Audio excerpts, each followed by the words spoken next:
What? How could she? I am deeply sorry. I should have taught her better. Whatever she has done, I offer my apologies to the Academy on her behalf. Is the punishment severe? If compensation is needed, I will pay for it myself.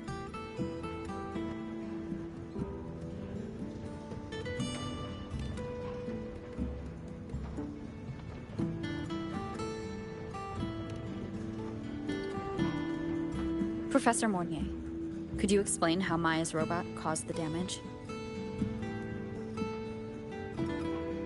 Yes, as my mentor just explained.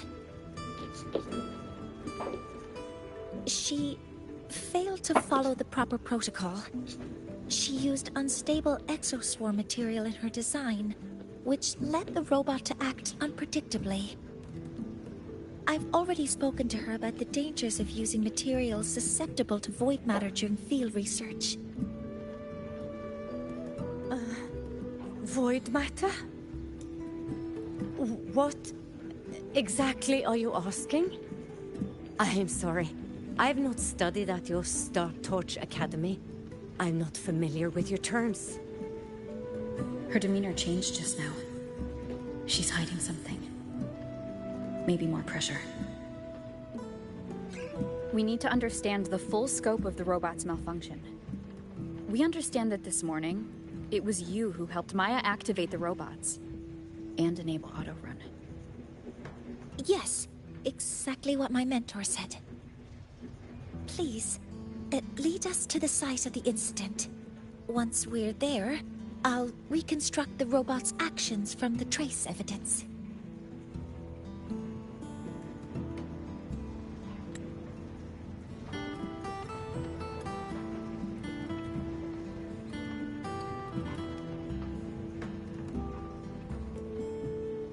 No, we can't. If the robot's path is traced, it will expose that thing.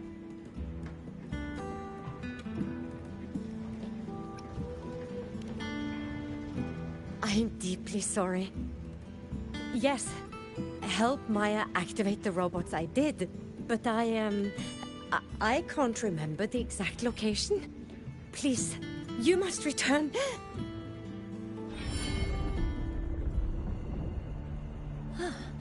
That's a void storm. How can this be? The Collective hasn't received any recent warnings. We need to ensure the safety of those here first. Questions can wait. Let's go.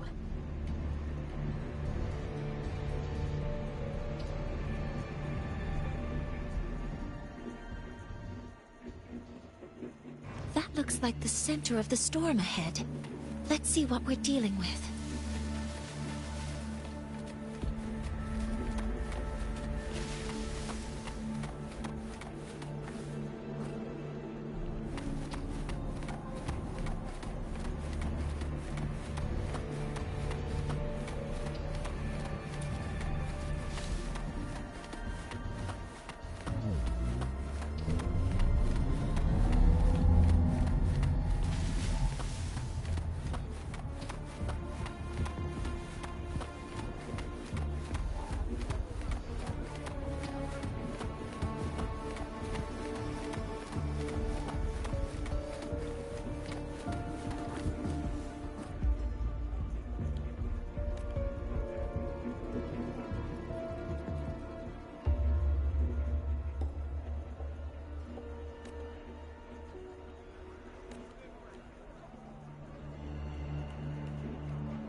Entering the Void Storm's range now. Check that your FCR is working. Don't stray too far from me.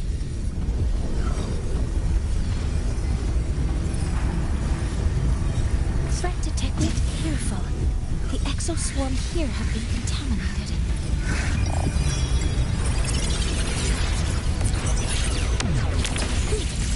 Deploying force field. All targets in sight. There's something over there.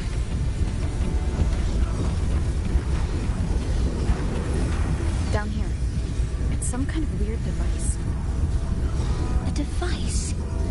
Leave the mechanical work to me. Steady now.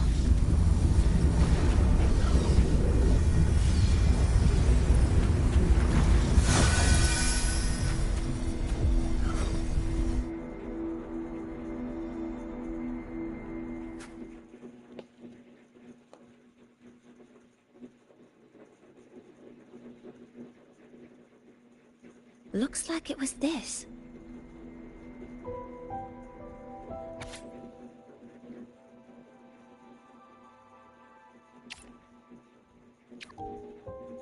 With this shutdown, the void storm is gone. No, I've just read a lot about this. From its structure, it looks like a canister that can both store and emit energy. Ugh! This is so stinky! Ugh. It smells just like that giant worm you fought. Didn't we deal with it already? Giant worm? You mean the void worm? Huh, I see. It's capturing frequencies with high precision, storing energy data.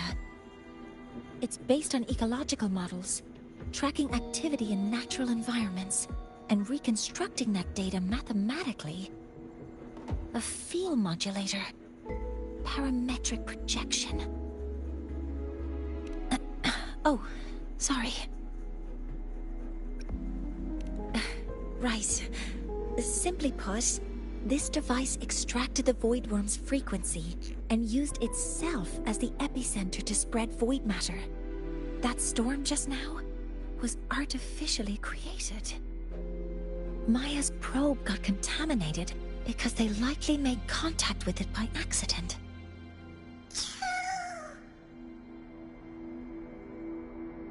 Huh? Did you guys just hear something?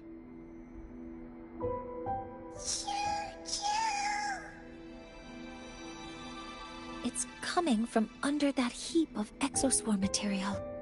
Let's go take a look.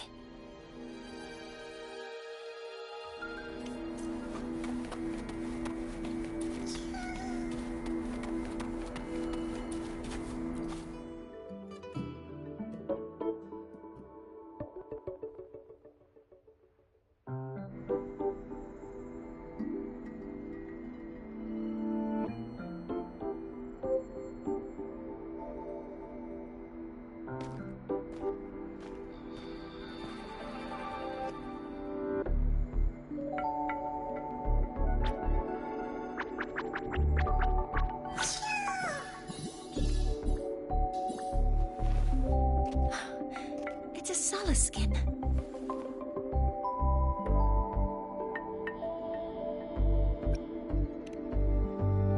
You've seen one, so you've done some exploring already.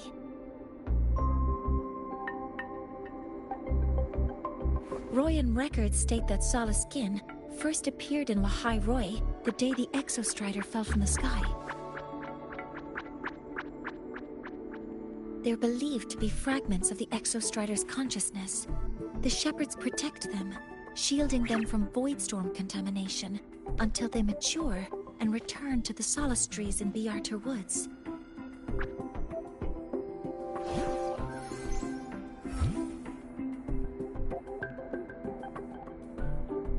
This one must have hidden under the exoswarm wreckage when the void storm broke out.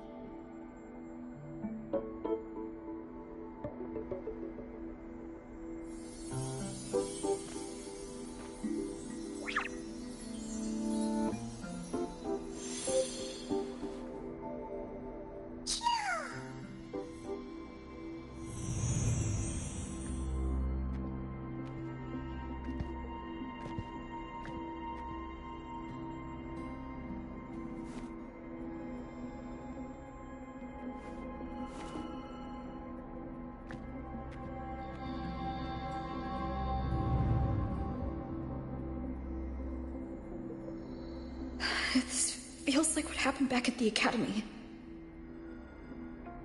I just saw the Solaskin's memories. That Royan woman planted the device here and triggered the void storm. The Solaskin is the only survivor. So our suspicions about Astrid are confirmed. Should we go back to the camp and talk to her? No need. I heard everything. I did place this device here.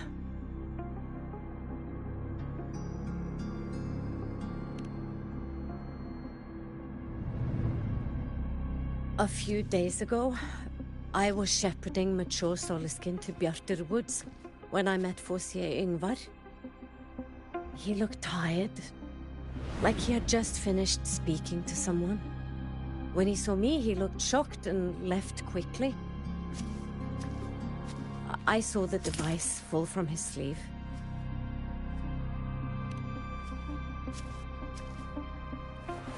I did not think much of it. I plan to return it to him the next time we meet.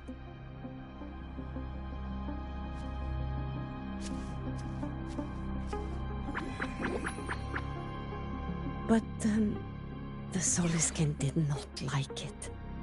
It had an unnatural energy. I did not want to keep it at the camp, but I also did not want Ingvar to know I had taken it. So, I buried it here. The rest, you already know.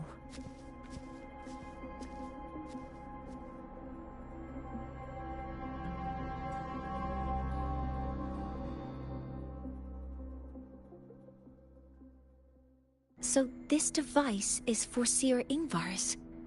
Mentor, what do you make of this? I trust your judgment. This Forseer Ingvar is the one Maya mentioned before. The unappointed member of the Heliotic Six. Could it be an attempt to tighten his grip on power? No, that is impossible. Each of these successors is chosen when their resonance ability first awakens. Even if someone decides the position, it is impossible to change the appointment. Meaning no one can threaten Ingvar's position. But he could harbor animosity toward the current Heliotic Six. Ingvar is still our lead to find them. Things are getting more complicated. A direct approach with Ingvar might not be a good idea. The Solis Islands people usually abide in the village bordering Bjartur Woods, called Haldarheim. It is the time of the right of return. The Soliskin will return to the Solis trees and to the Exostrider. As is tradition, Forseer Ingvar will attend the rite. But you are not Roya. You may not be allowed to witness the rite.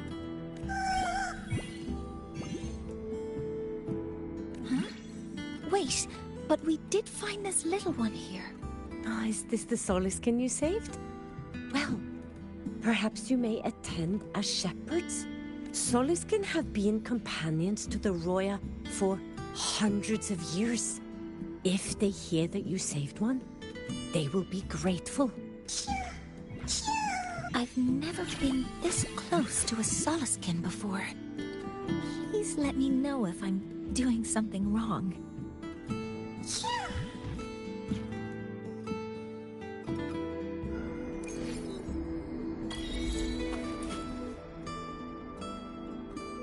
So, we need to find Forseer Ingvar at Halderheim's Rite of Return. Is that right? Do you want to leave now? Okay, let's be on our way then.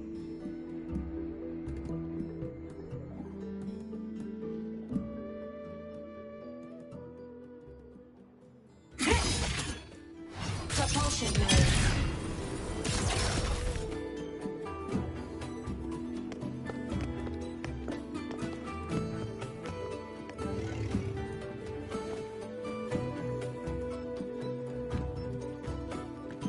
You too. Please halt.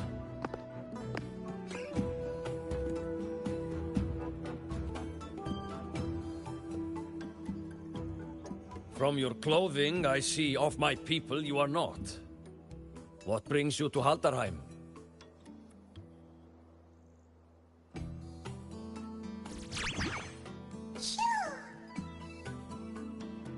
Oh, a Soliskin.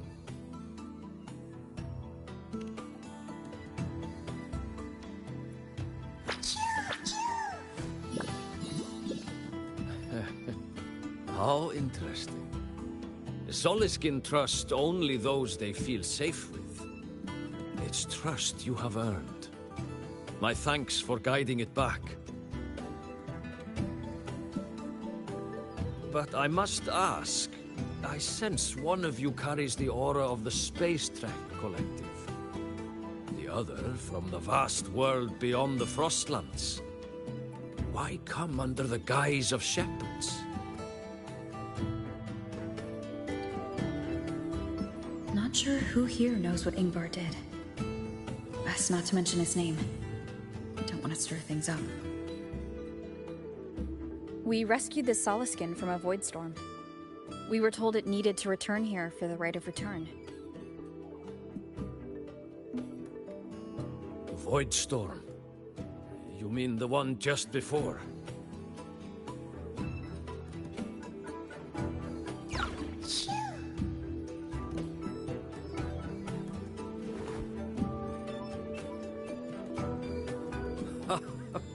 Then grateful I must be to you both.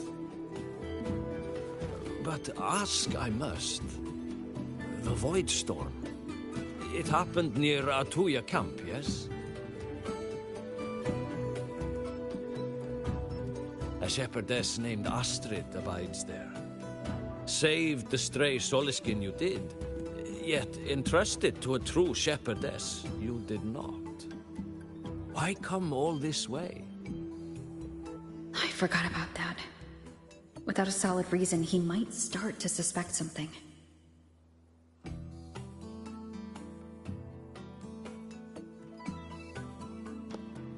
Because Astrid has been hiding something from you. Your meaning?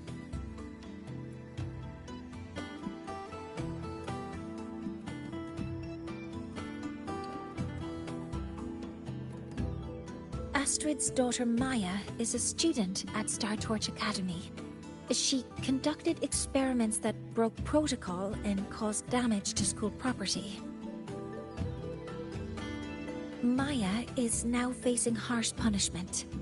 Astrid is busy handling the consequences and cannot fulfill her duties as a shepherdess.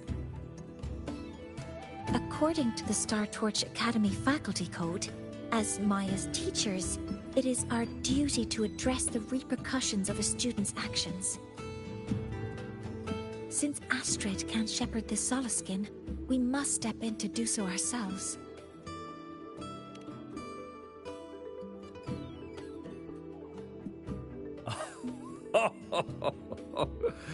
I should have known Astrid's daughter would stir such trouble. A tangled weave this time.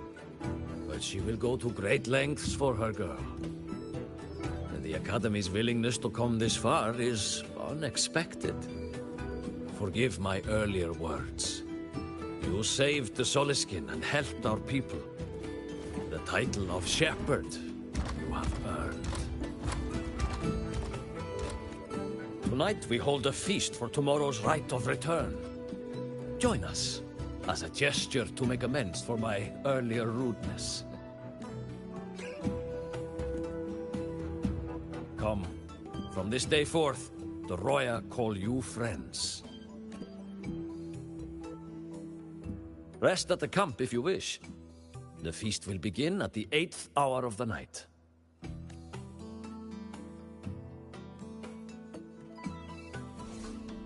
There's still some time before the feast begins. Maybe someone here knows something about Foreseer Ingvar.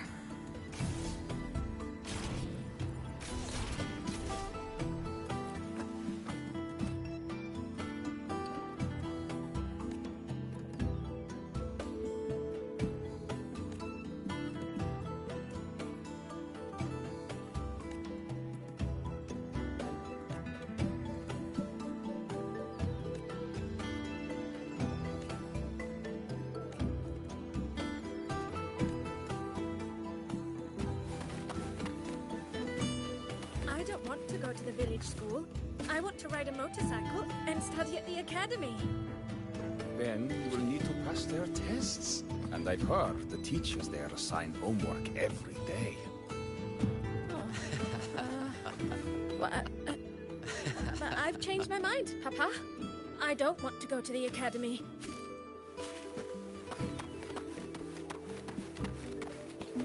You could sow an entire field using the Academy's mechs. That is the mechs doing the work, not you. Only by planting the seeds yourself can you know the true joy of harvest. Sowing the fields by hand takes too long. With the Academy's mechs, you can do an entire field in one day. That's the mechs doing the work, not you. Only when your own fingers press the seeds into the earth and your hands tend them with water can you truly know the joy of harvest. Academy's mechs.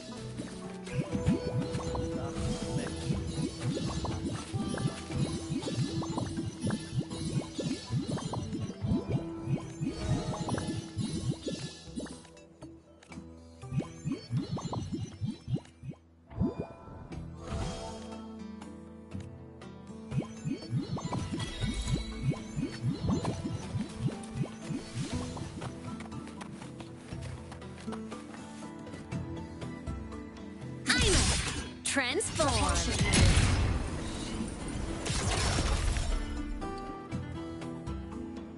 Descending.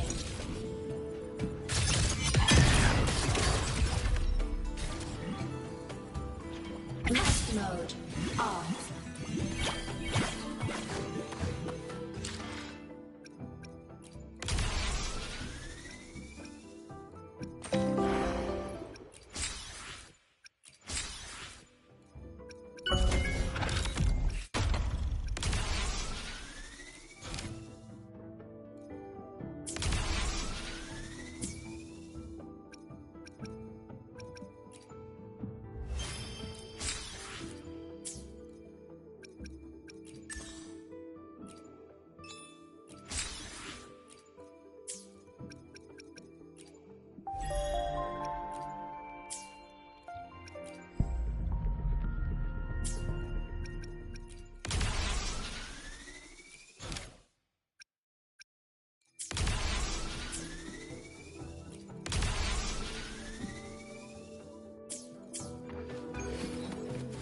Roving among the stars.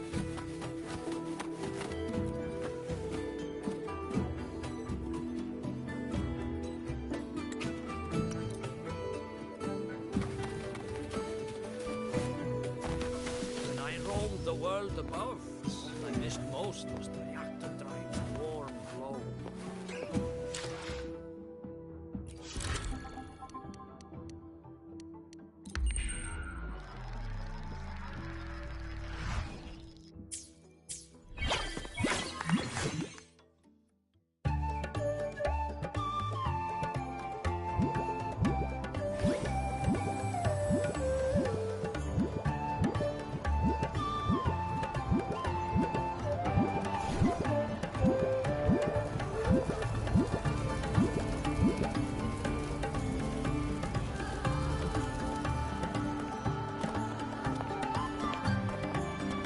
Friends, it is time we feast.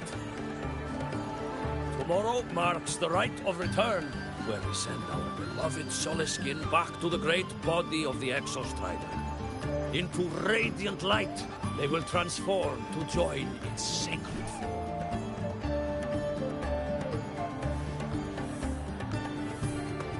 Farewell it will be, yet a new beginning as well. When the Exostrider wakes, we will reunite in its body. Now, let us put aside the sorrow of parting and embrace the joy of new life with good food and drink.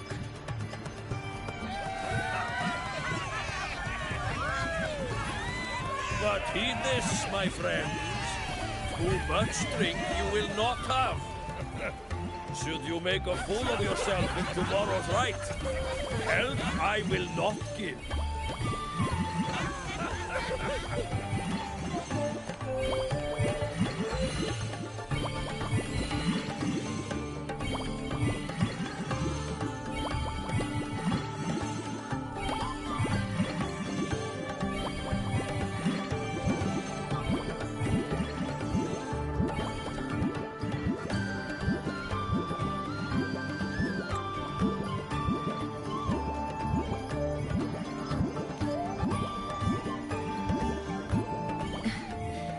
We will face Forseer Ingvar tomorrow.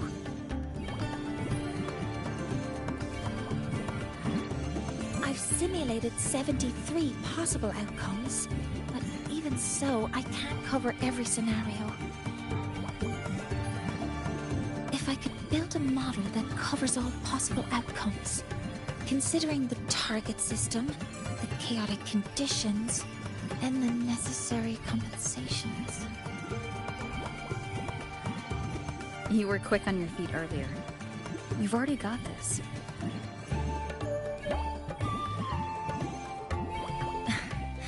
That's because I believed your approach was effective. I tried to follow along. Did I really do well?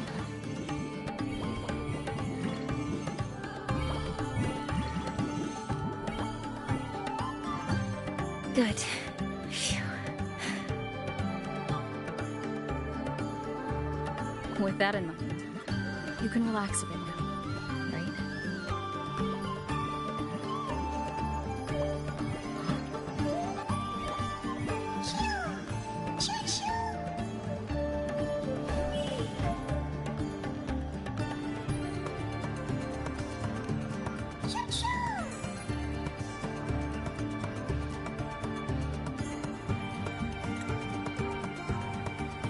I know. It wants us to give it a name.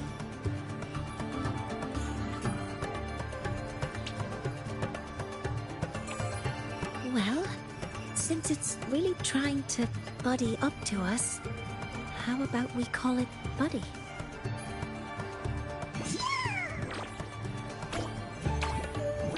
Ah, it seems to like it. Then it's settled.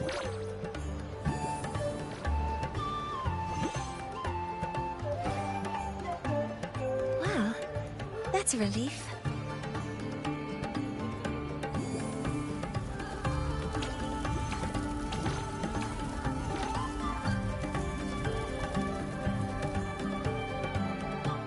Hello. Will you dance with us and the Soliskin?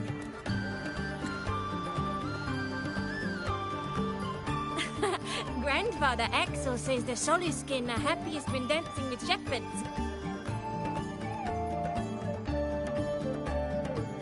Oh, but I'm not good at dancing.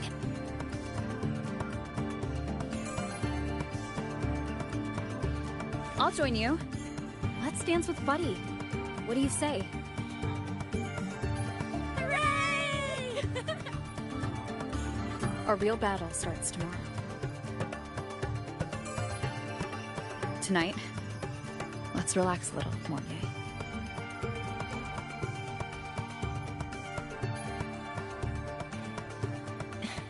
Yes, my mentor should take her own advice too.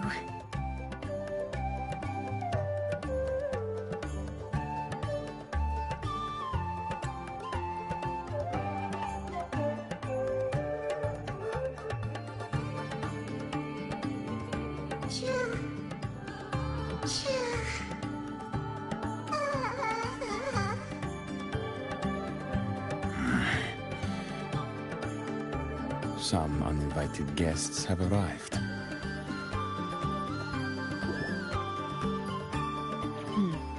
Where did Mornier go? I'll send her a message.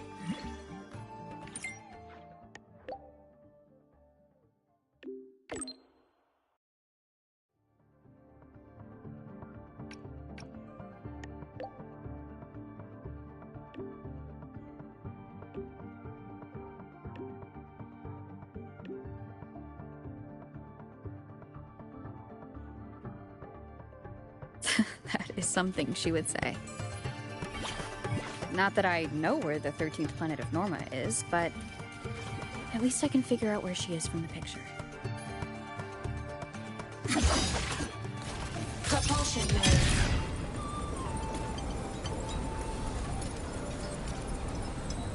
Ascending.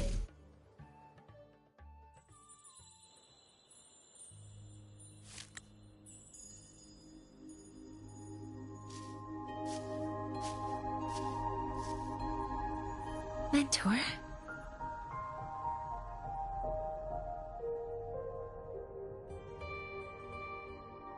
We can drop the act now, right? Or do you think we should continue? Someone might be listening. We should keep it up to prevent us from being exposed.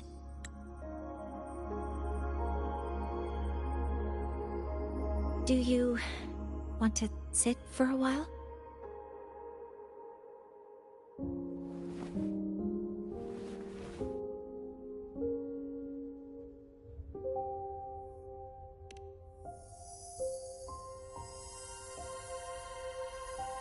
Oh, you noticed.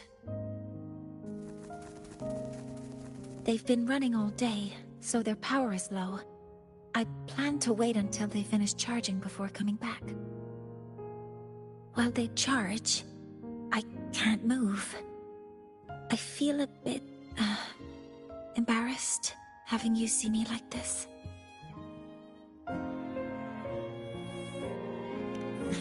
It doesn't anymore.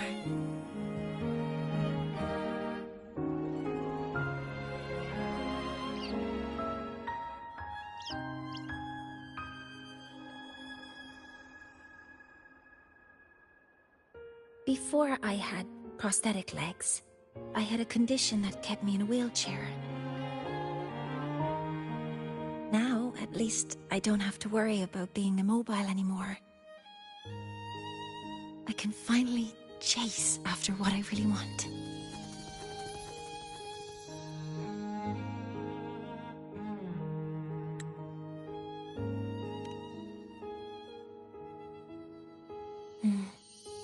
I love stars.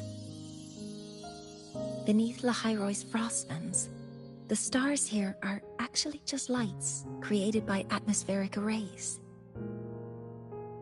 Once, someone put it like this to me.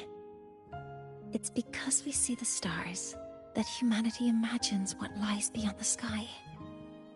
Maybe the stars are humanity's muse.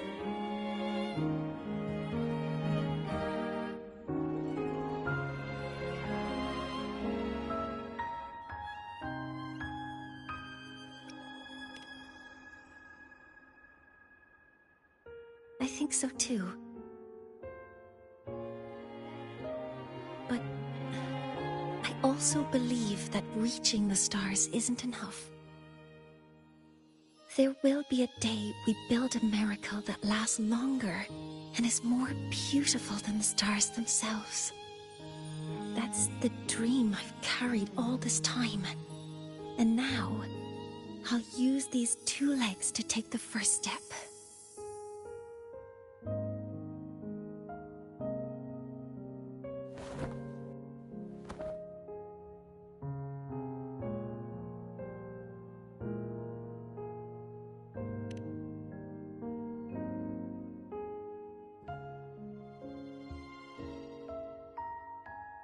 Exactly. This ceremony is how we retrieve the Exostrider's core energy component.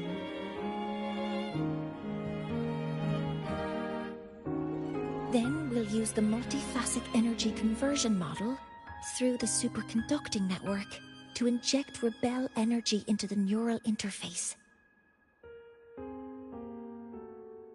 It will follow a 3-stage activation protocol: the reverse phase oscillation model, then excavation, to finally create a phased array energy field.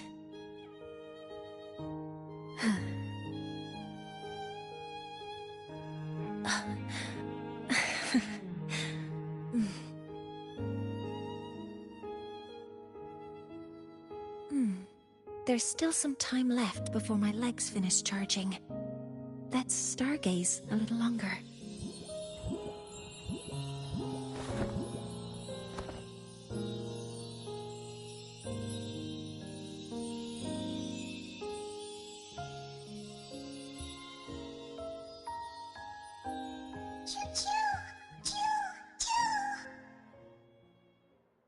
Okay, little buddy. I'll wake her up now.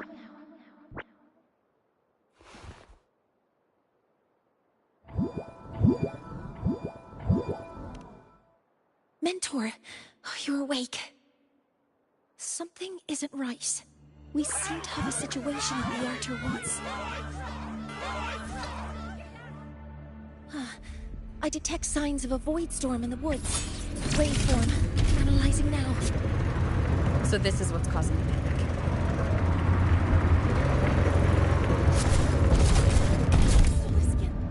Many have already entered the Archer Woods.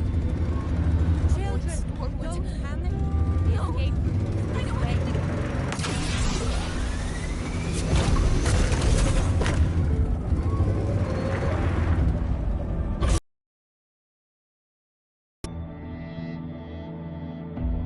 What is it that brings you here?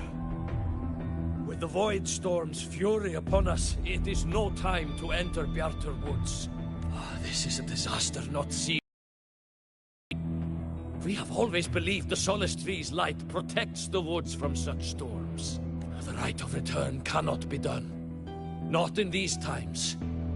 I urge you both to head to safety. Let's investigate this together.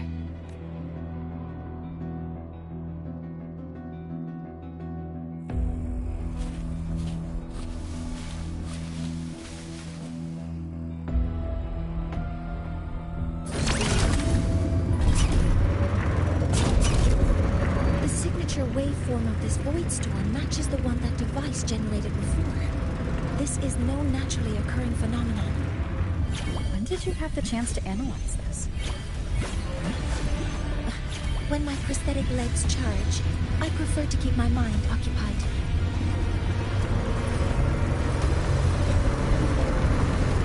Be careful.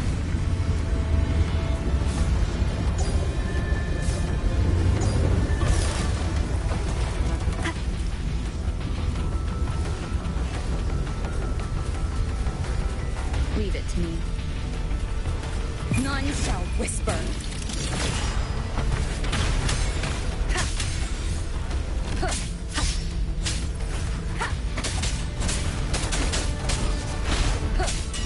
I found a device. It's close to the Solace Tree. Solace Tree? I have a bad feeling about this.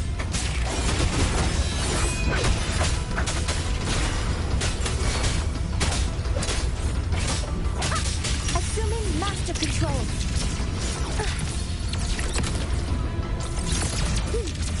There's so much contaminated exoswarm here. The void matter concentration is also very high. Maybe the device Astrid had is incomplete. This could be the real deal.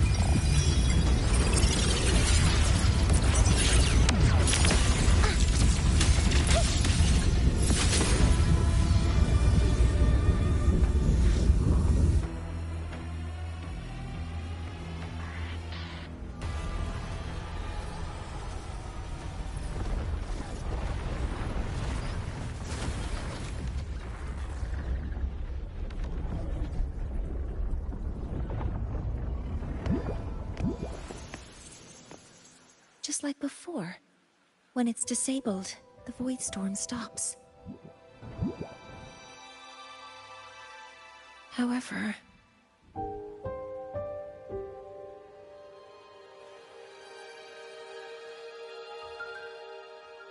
if this really was the work of Foreseer Ingvar, what would make him do something like this?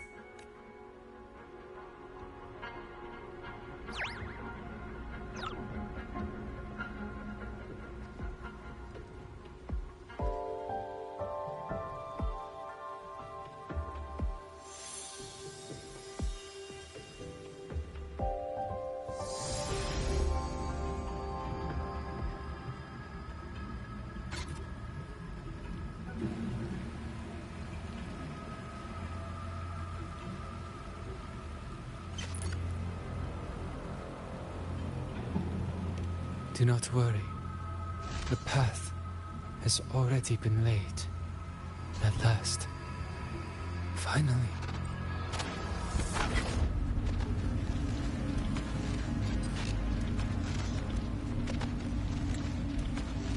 Mentor? Mentor, are you all right? Did you see something again? It seemed worse than last time.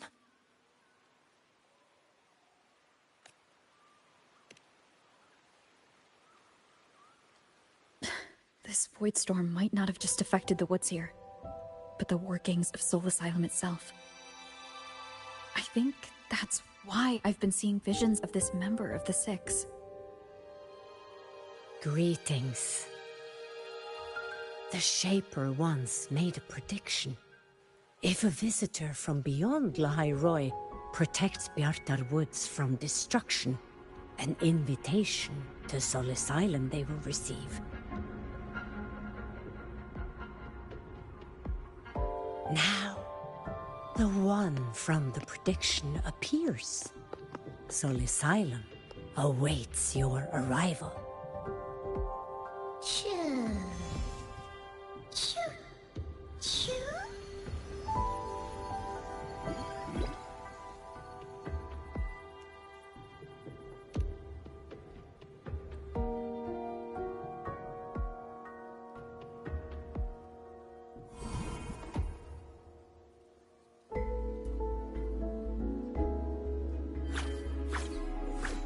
They have their own missions to complete. The road to Soul Asylum is here. Please, follow this path.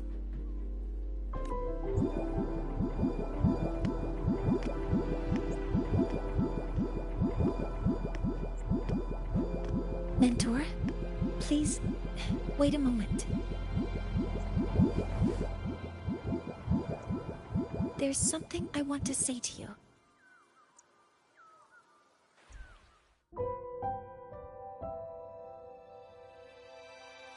What's the matter, Mornier? I really wish I could accompany you to Soul Asylum, but I think it's best if we part ways here.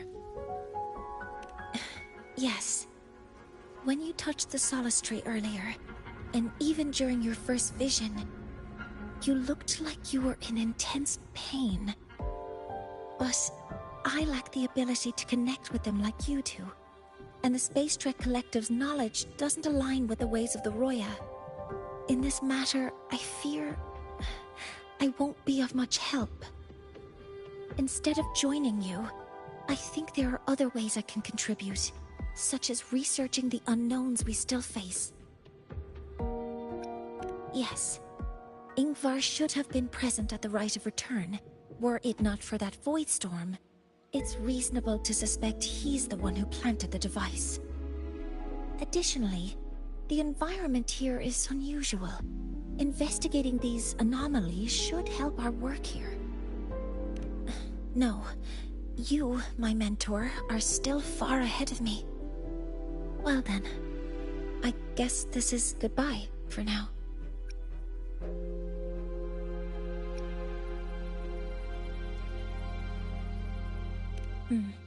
You too.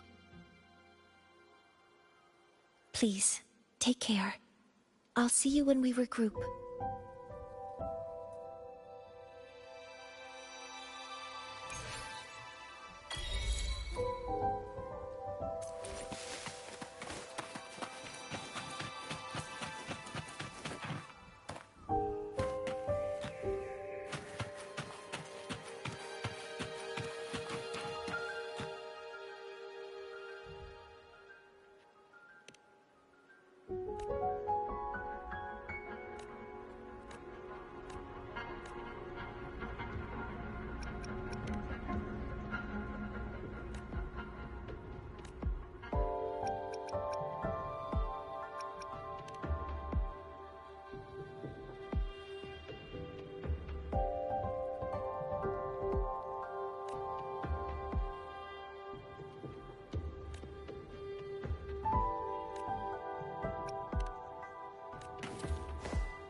Transform. Propulsion mode.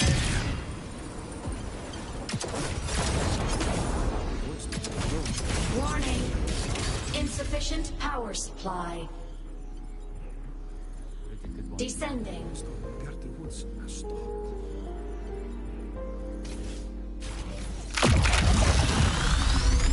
Propulsion mode. Ascending. Solisylum has appeared for you. Mech mode. Off.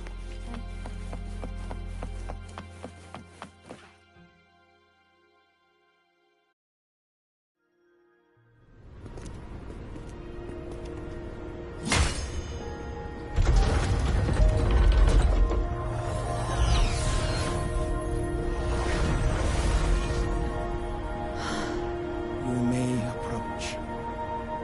The Heliotic Six are expecting you, as was predicted.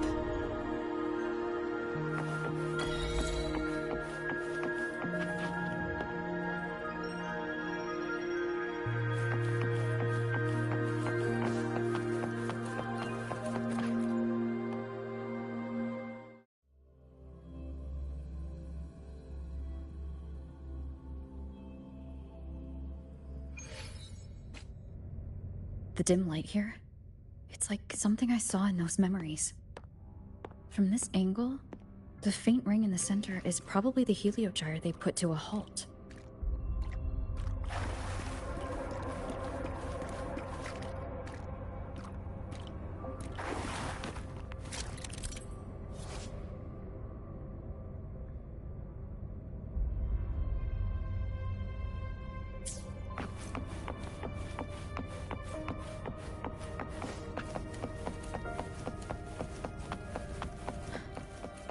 My tacit mark. It's resonating with this star-like object. Seems like I'm able to move.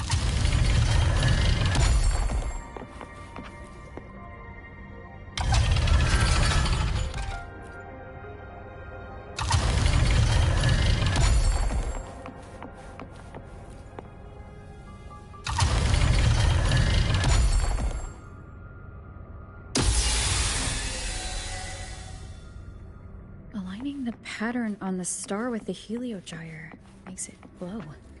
It's...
has awakened. It seems the arbiter foretold in the fractured records is you.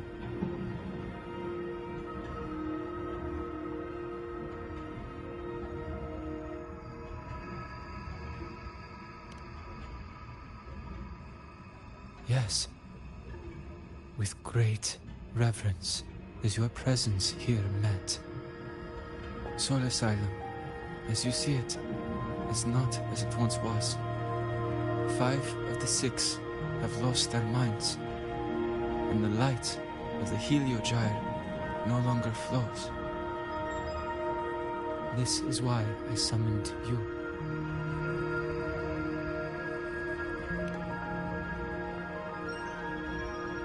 You witnessed the Void Storm in Bjarta Woods, yes?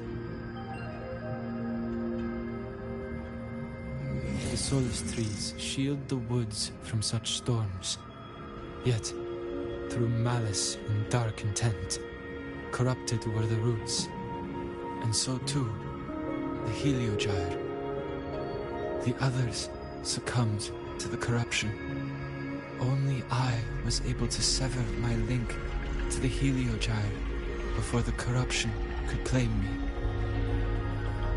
With the last of my strength, I turned the 6 stars to halt the Heliogyre and prevent the corruption spread.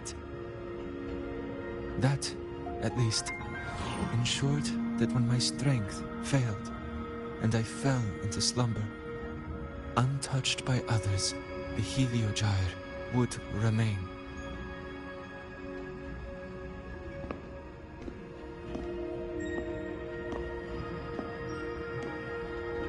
No one, save for one.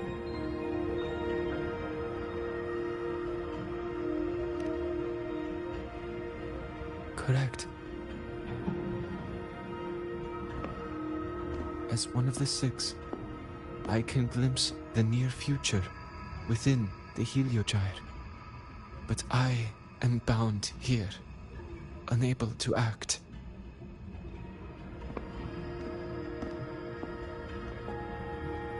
All I could do was send a Solaskin entrusted with my message to you. That Solaskin that vanished just outside the academy.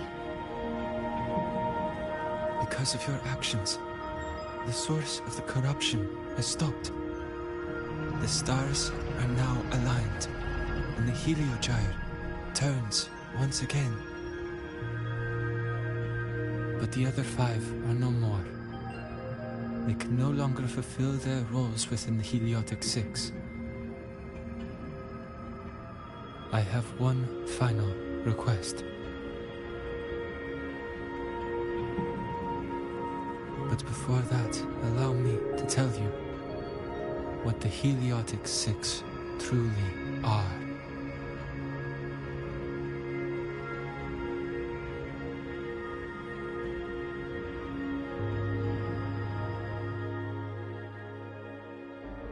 Centuries ago, a calamity awoke beneath the ice.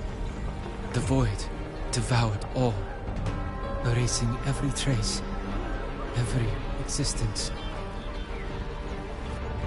In darkness, the Exostrider's blade sealed the threat deep below. It drew its fiery drive, a light that would never fade, lifting it high over the highway sky. Under its glow, the frost did melt, life blossoming with exoswarm aid. Yet the calamity stirred, its remnants ravaging the living. Thus, the 6 wisest among us became the Heliotic 6. The Exostrider's lens became our Heliogyre. From the drive's turn, the season's laws we discerned.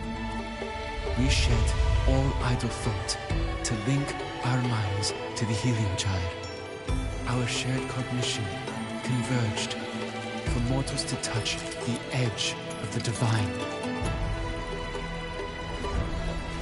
Since then, the Royal have walked the High Roy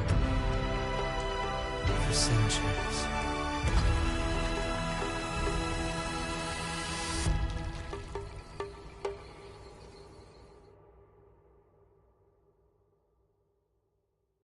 The Six shared their computational power, weaving a vast network to reach the exostrata in a dimension beyond mortal understanding.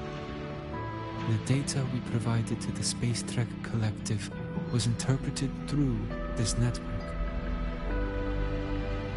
But now, the only one who can continue the calculations is me.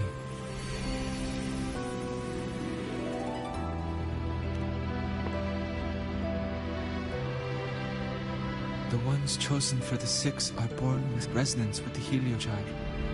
It cannot be forced.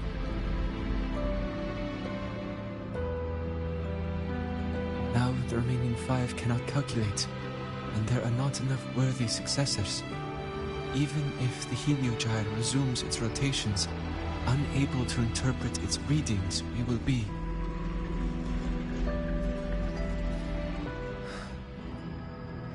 For this reason, the aid I seek is this. With your authority, allow me to bear the calculations of the Six alone, and act in their stead. The Heliogyre was meant to be interpreted by Six. If you bear all the calculations alone, what will become of you?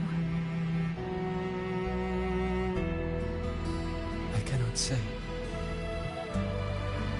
All I know is this. If no one remains to interpret the Heliogyre, the Void Storm's occurrences will be unknown. Life will once more fall into peril. The Space Trek Collective's decades of effort in preparing for the new solar ceremony will come to nothing.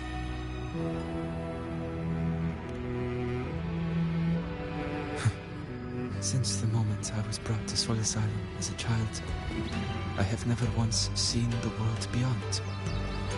In the Heliogyre's light, do I glimpse the universe.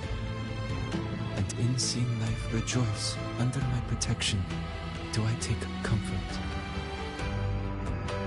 This has long since become second nature to me, a part of my life. So now, what I bear is not glory, a burden, but duty.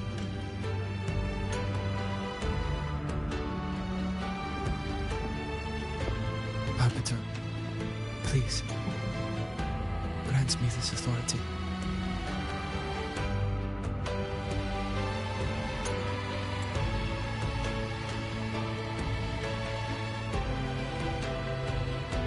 I respect what you wish to persist.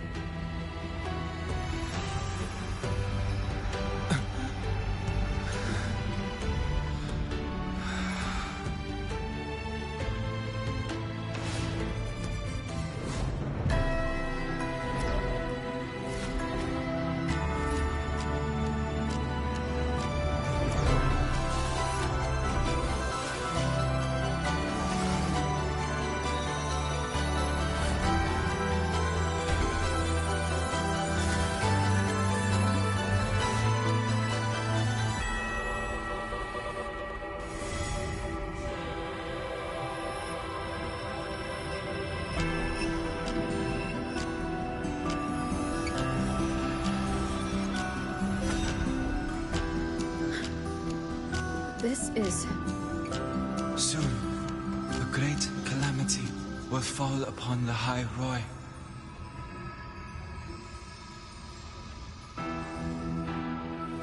I will share all that I know of the Heliogyre with you. When you call, answer, I will.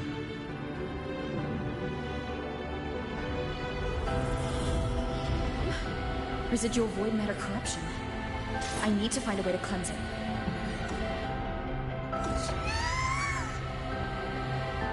That sound. Is it Buddy? Save your strength for the calamity ahead, Arbiter. The children will help.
The rite of return. The ritual that once sealed the calamity deep underground. Just now, the children have offered their strength. The Heliogyre can once again begin its rotation.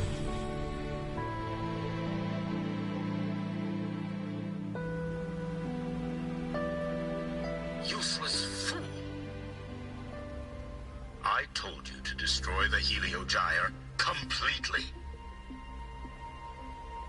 I'm sorry, but there's a reason for this. Some uninvited guests threw off the whole operation. Save it. I don't want to hear your excuses. At this point, our entire plan has fallen apart because you screwed up. And to think, I went out of my way to get a pass for you to the new Federation. No, I'm begging you, don't leave me here. I'll do anything, just tell me what you need. Ugh. You're lucky the one at the top gave someone as pathetic as you one last chance. There's the other visitor in Beata Woods now, correct? Some crippled scientist. Find her. Make sure she doesn't make it back to the collective.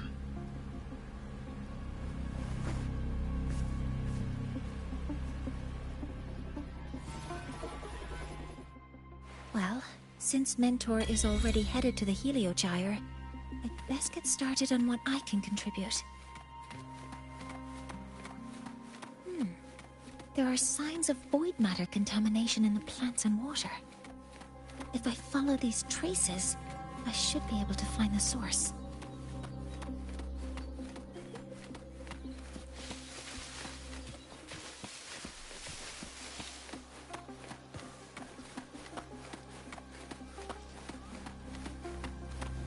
Threat detected. Initiating criticality protocol.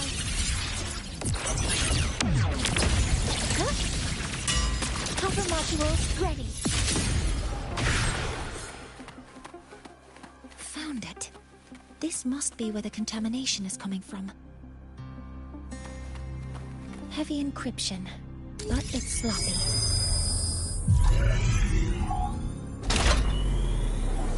There we go.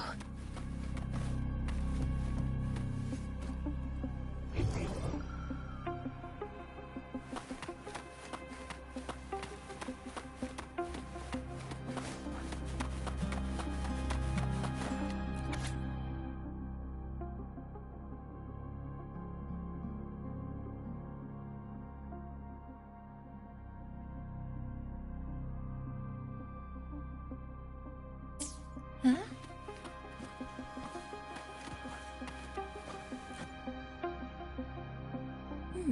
There's a note tucked here.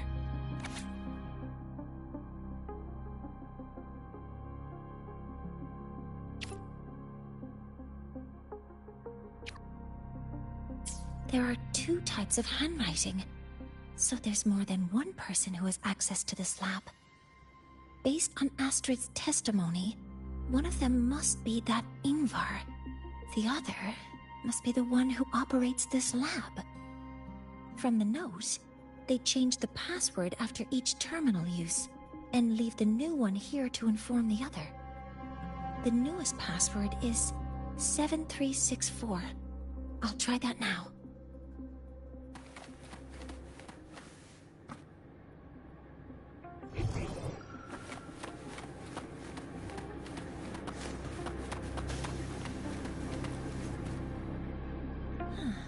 It's a test chamber. They were simulating what would happen if the Solace trees were contaminated by the Void Storm. It feels wrong.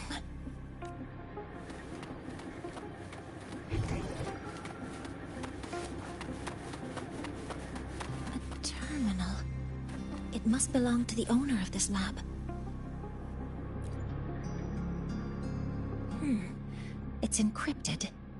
If I can open it, there's bound to be information about this device and its owner. The password can only be entered once. I could force it open like I did last time, but the risk is unknown. 7364. There. Keeping the password like this. Good thing Ingvar isn't one of my students.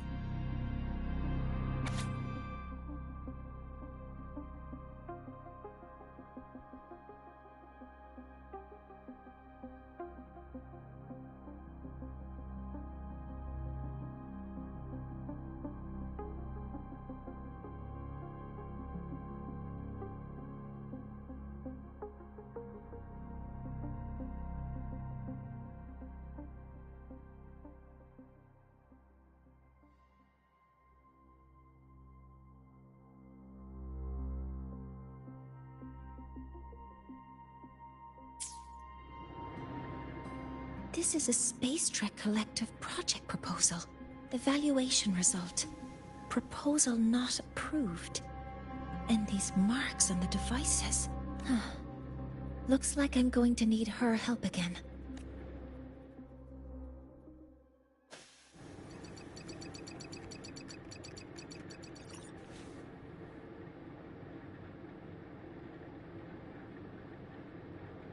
Thank you. It's a pleasure working with you as well.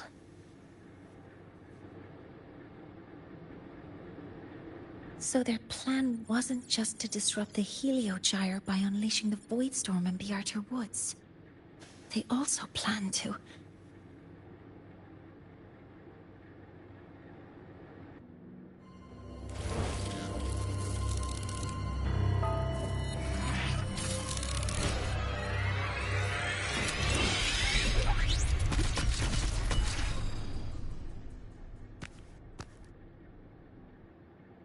Scientist. Crippled. It's you.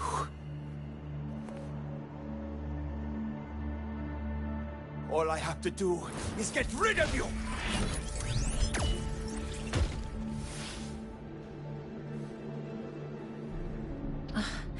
I'm not really good at dealing with this kind of conversation. Access to this lab? Wearing Royan attire? You must be Ingvar, one of the successors to the Heliotic Six. Heliotic Six. The Six. Just because of my resonance ability, would I be forced to spend my entire life trapped in that Heliogyre? They call it Aroya's highest honor. But did they ask if we wanted that fate? Everyone acts like they respect me. But the only one who truly wants to help me is that good lord from outside the tribe. From outside the tribe? You've joined forces with the Fraxidus? Huh? What's that? Who cares?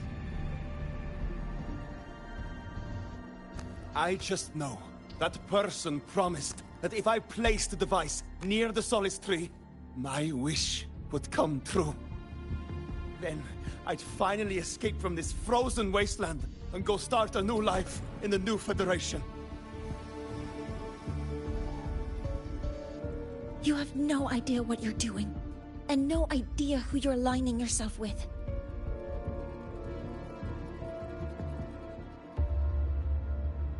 This project proposal comes from the Space Trek Collective, dated 10 years ago. It outlines an idea to use the drive's emergency response mechanism to artificially make it fall from the sky.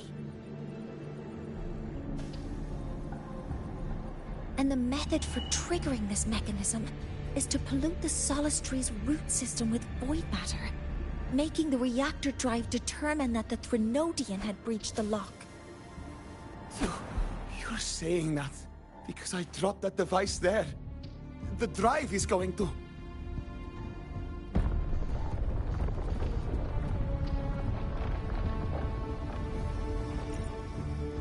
Mornier, the heliogyre is operational again. We can get the readings you need for the new solar ceremony. But something happening out there isn't right. Yes. Once I handle something here, I'll regroup with you. Move aside. Before the drive falls completely, I need to go back to launch Helios.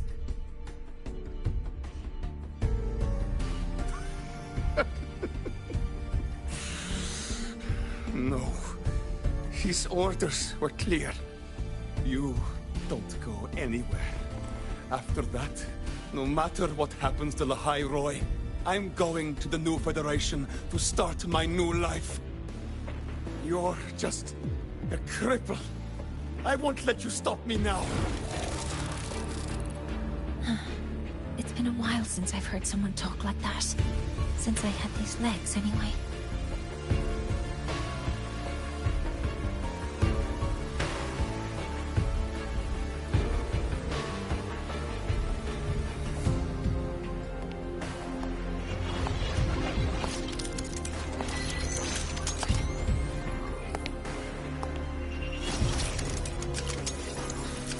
I've been told that in situations like this... Wait a second! I should make my displeasure very clear.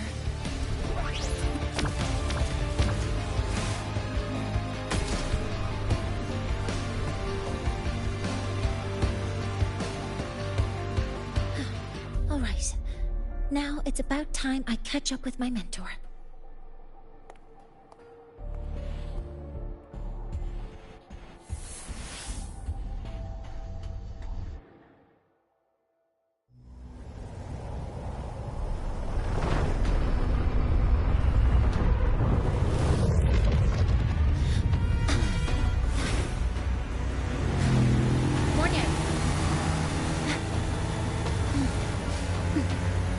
Let's go, mentor.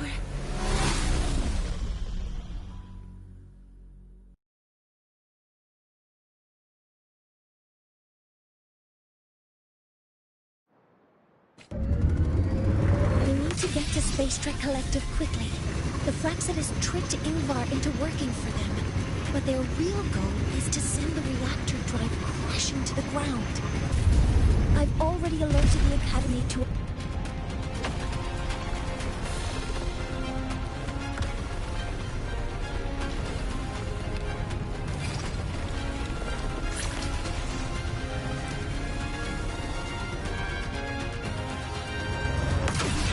How are things on your end?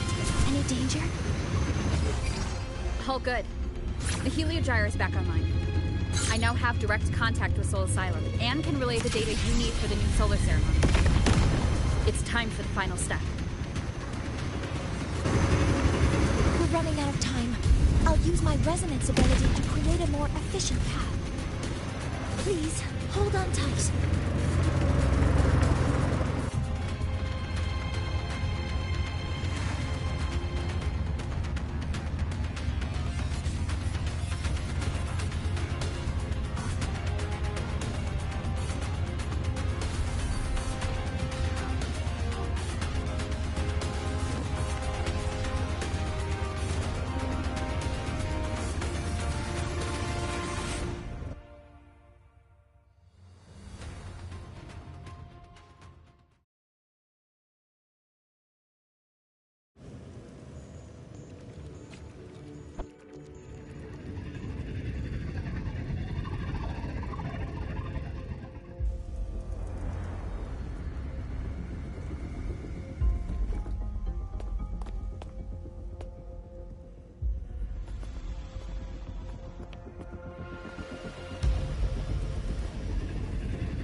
the moment we launch Helios, we'll need the raw observational data from Sol Asylum. Are you ready? Yes. The Shaper has already shared all the Heliogyre's data with me. I can access it anytime. Everything's set. Let's complete our mission.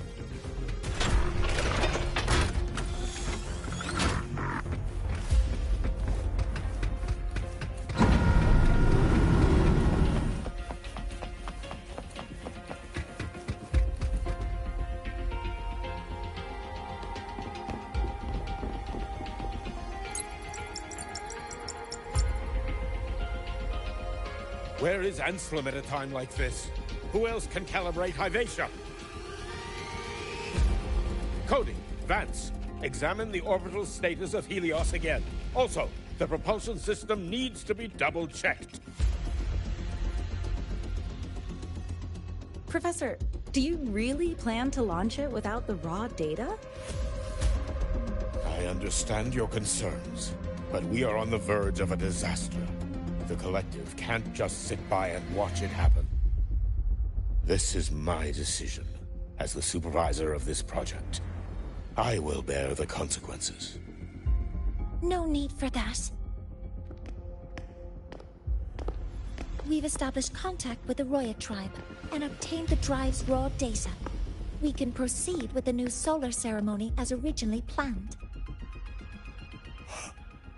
Professor Mornier. Did you just say you managed to obtain the data? Wonderful news. I'll prepare the connective instruments for you. There's no need for us to continue pretending anymore.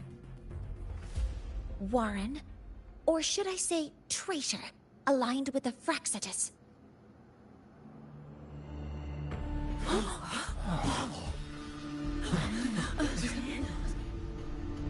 That is a serious accusation, Professor Mornier. I know. I meant it to be. You must be very familiar with this device, Warren.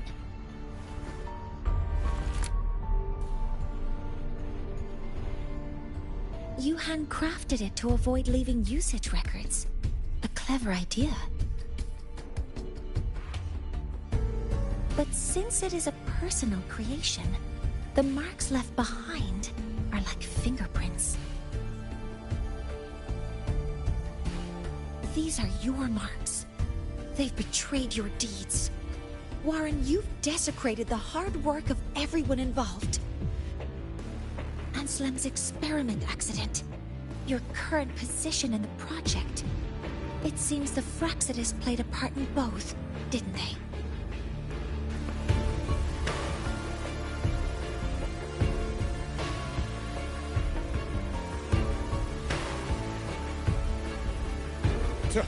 That is a lot of assumptions and conjectures, with no evidence. I could easily sue you for slander.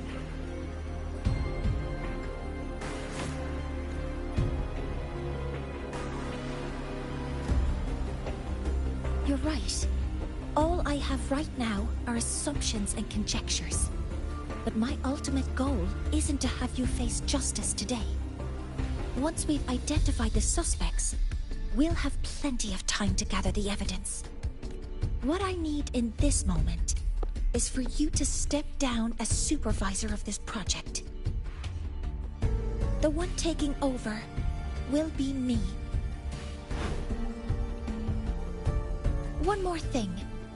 Your subordinate provided us with some key evidence already. You want me to testify against Professor Warren? That's practically perjury. Sure, I could work some verbal magic, but honestly, I don't even know who I'm dealing with on the other side. It is a dirty tactic, but it's effective. I'm confident in my analysis of those devices, but we'll need the university's verification to use them as evidence. In the limited time we have, the quickest way to detain Warren is your testimony. Professor Mornier... You can keep this recording. If I'm wrong, it'll be your guarantee later. Or you can refuse. Nice working with you then. Thank you. It's a pleasure working with you as well.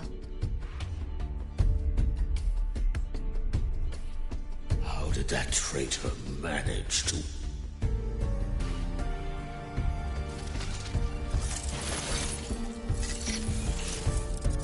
I have already notified the Collective.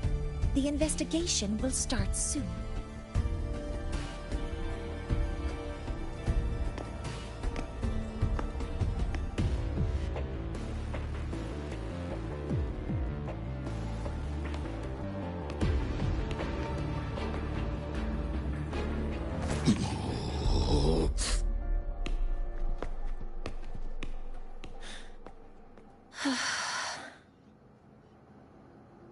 From here on out, Rover and I will be overseeing the launch procedure. All Space Trek Collective personnel, to your stations.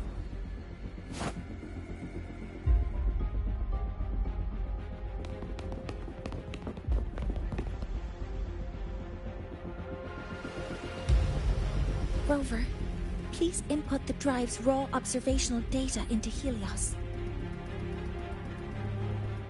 Shaper, can you hear me? Of course.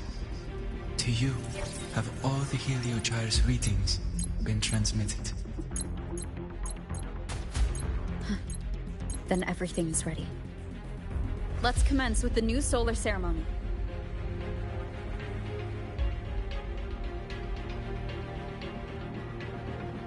Pressure in the reaction chamber is stable. Preparing to open the energy output channel.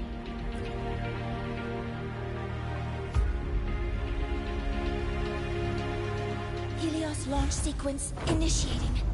Void matter module calibration complete. Core energy system operation normal. Astral propulsion system primed and ready. Helios is ready for launch. Reburner ignition successful. 5, 4, 3, 2. Let our light shine in the sky.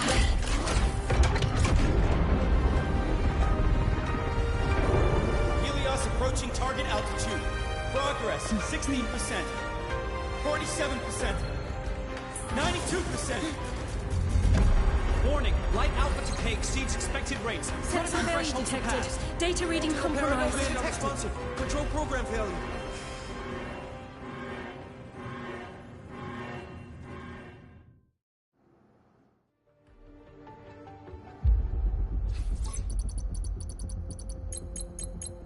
Cause found! The Hyvatia detector signals are jammed. Large-scale, highly concentrated void matter detected on the surface. It's surpassing the measurement threshold. Calibration can't continue. At a time like this... Adjust the measurement location. No, if the impact is this widespread, any adjustment would be pointless. Modify the detection components. No, even if theoretically feasible, there's no time to construct them. What about high-powered void matter neutralizers? No, without the drive's light, all energy components will be inoperable.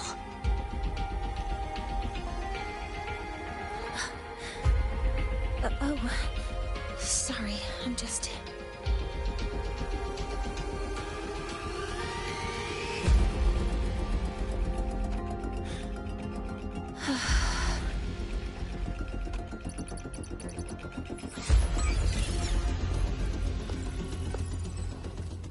The launch failure is caused by the detector's inability to measure the drive's operating parameters. That's due to the high concentration of void matter interfering with the readings. There are two potential solutions. We could increase the detector's tolerance to void matter, or we could eliminate the surrounding void matter. But neither of those options are feasible in the time we have.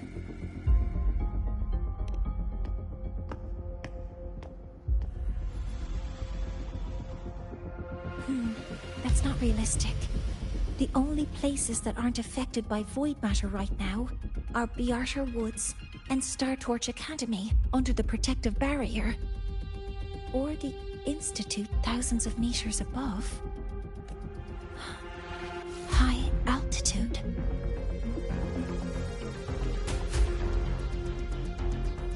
Do we have spares for Hyvatia's measurement modules?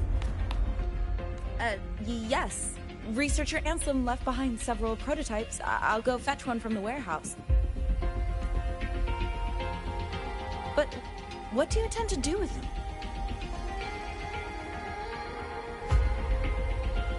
The eyes of the gods have failed us. So have our machines. Now, we move forward with our own hands.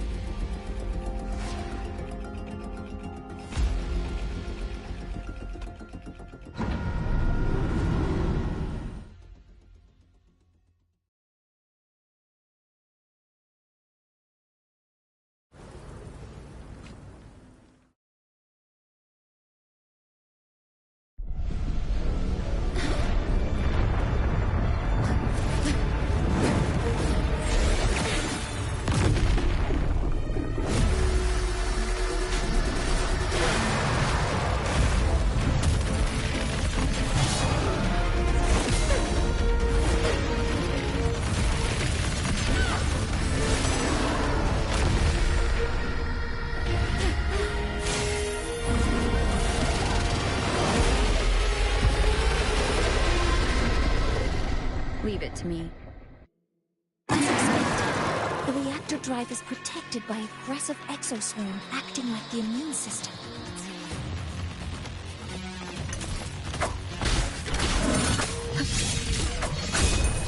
It appears to actively absorb surrounding void matter to maintain the drive's stability. Its cause is highly hazardous. Be cautious.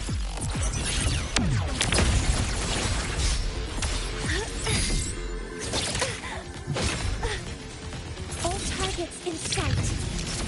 Access confirmed. I'm detecting strong energy signals from the target. Please be careful.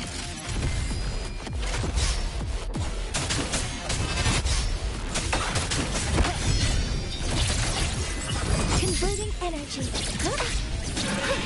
All targets in sight.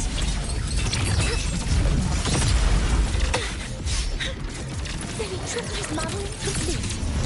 Stars, hear my query. Processing complete. Swift and resolute.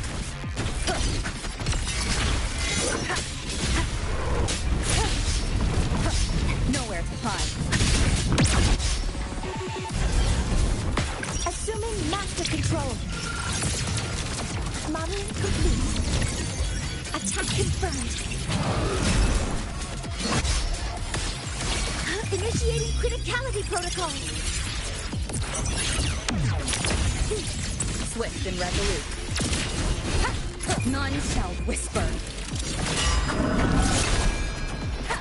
One with the sound.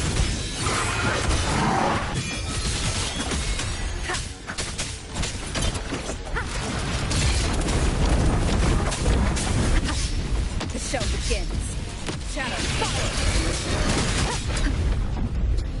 Watch its position, Mentor.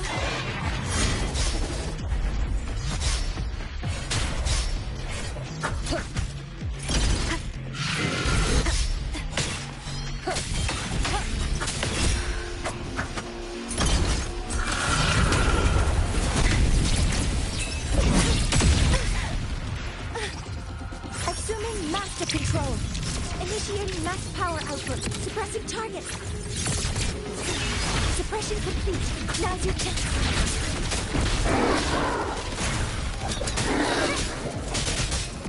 You will obey. Assuming master control.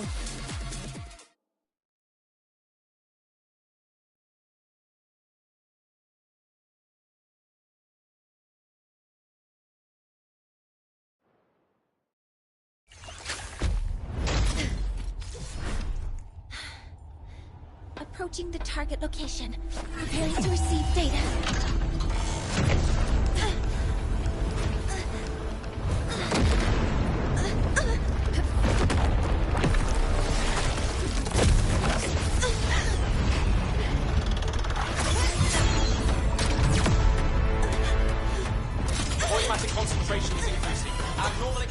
detected in the reactor drive. Evacuate immediately. Repeat, evacuate immediately.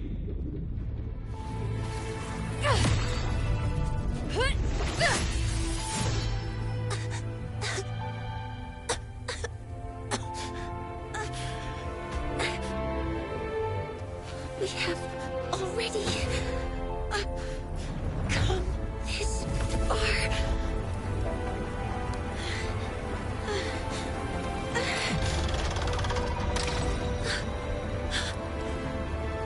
So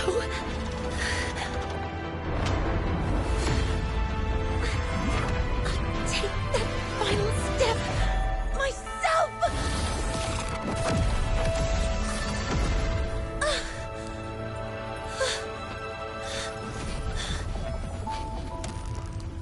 Pity.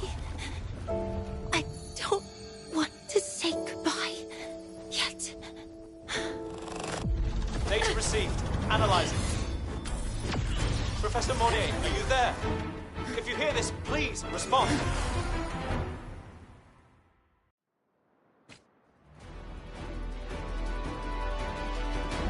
That light just now. Morning must have entered the reactor. The Space Trade Collective is connected to your vehicle and will provide assistance. We can't reach Professor Monnier. You're our only hope now. Leave it to me. I'll find it.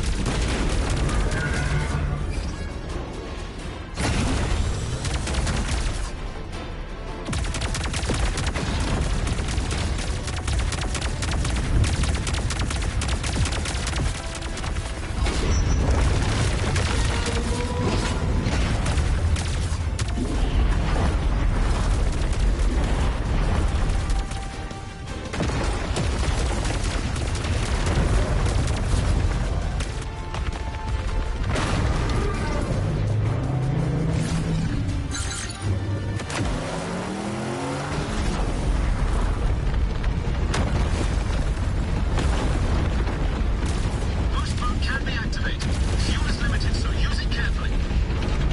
This should be enough for what I need.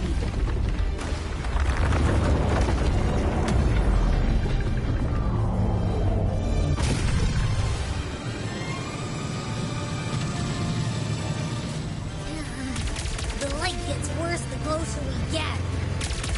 Rover, the disturbances within the drive are growing unsteady. Professor Monnier is being consumed by it. Faster. I need to move faster.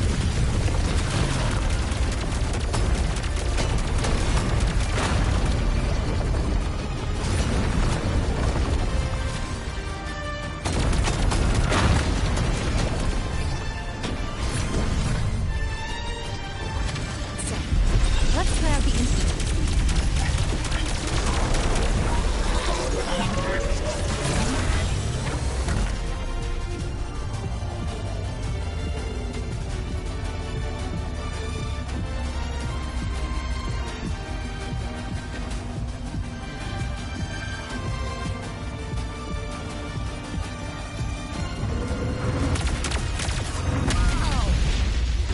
Do that?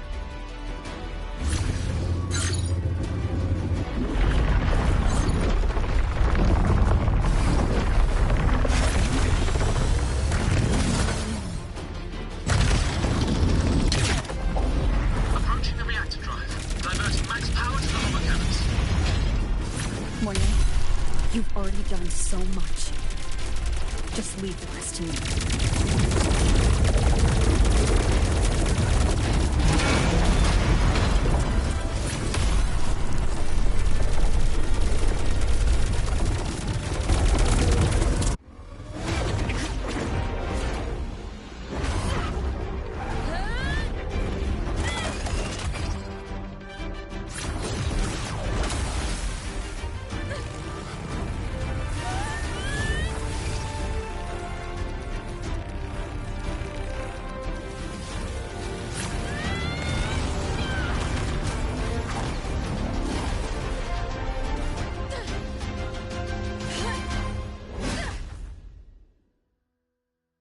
Are you leaving Lahiroy?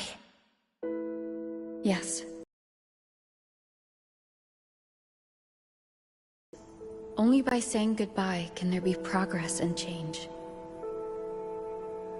After all, even if I leave, Lahai Roy will still continue forward on its own feet. Isn't that right?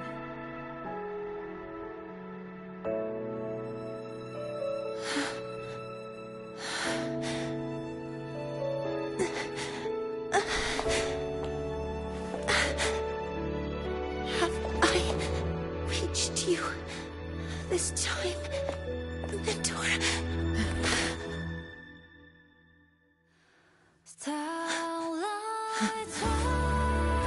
Reporting. Data analysis complete. Helios is operational again.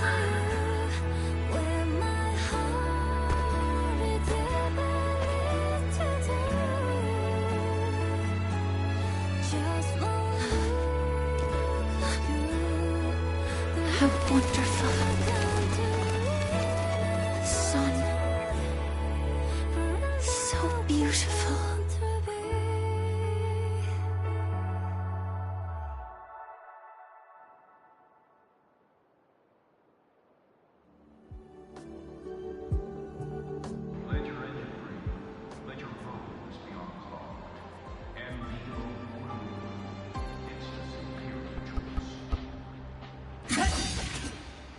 Propulsion mode.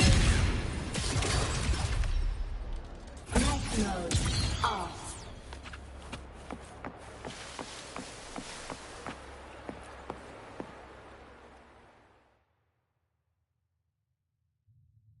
Over here! First, the good news. They've crossed my name off the mental health watch list. I'm finally free! And the bad news. Since I kinda did some falsifying during the investigation, they said I breached the rules. But since I did it to make sure the bad guy didn't get away with anything, and I actually helped out, the final verdict is I'll still have to stay on the mental health watch list for a while. Well, once you have your suspect, the rest is easy. Plus, there's one teacher whose forte can wring out the truth from anyone. But I do have Professor Mornier to thank for sending an official email that explained everything. That's the only reason they believed me. I guess that means it'll be harder to skip her classes now. Dr. Herson said she was overclocked for too long. I'm worried.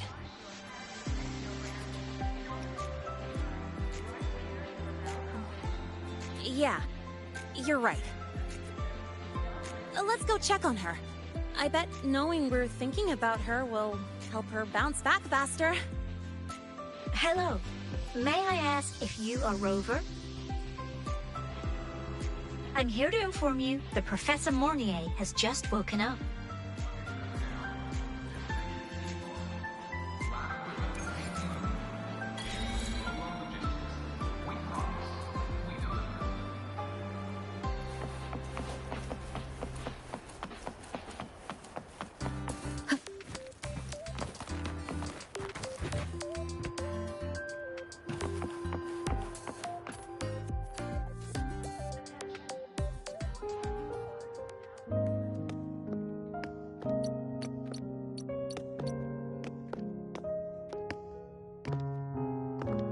Please wait! Don't come in yet! Ugh!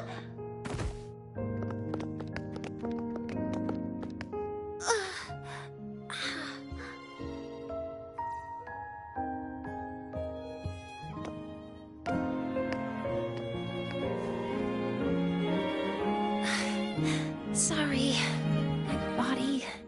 I still can't move like I normally do.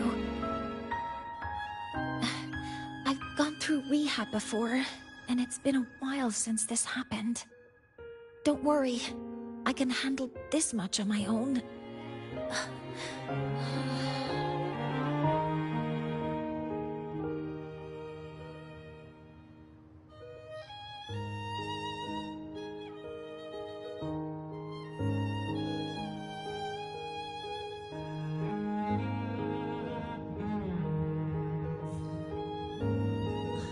Professor Mornier, How are you feeling now? Dr. Herson said you were in bad shape. It's great to see you've recovered a little. To be honest, at that time, I didn't think I'd make it. But when I was drifting in and out of consciousness, I thought I saw a girl within a light blue ring. A light blue ring?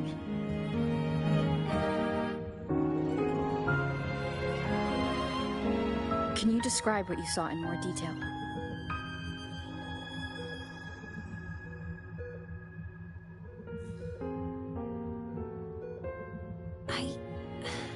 I can't be sure, but I think she protected me. It sounds like the girl Mornier saw is the same one I encountered when I first got to Lahairoi.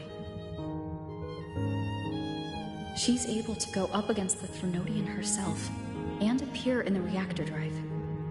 She's connected with the Exostrator and the Threnodian, in ways we still don't fully understand. Figuring out who she is, and what happened to her, will be the next big task. Rover? Rover! Hey! Stop spacing out! To celebrate Professor Mornier waking up and the crisis being averted, don't you think we should... go for a ride? Nothing beats the wind on your face, especially when... the three of us still don't have a group picture! A photo under the new Helios? Sounds like it'll make a good souvenir. Yes. Witnessing the rise of the new sun together. That's also the promise between the two of us, Mentor.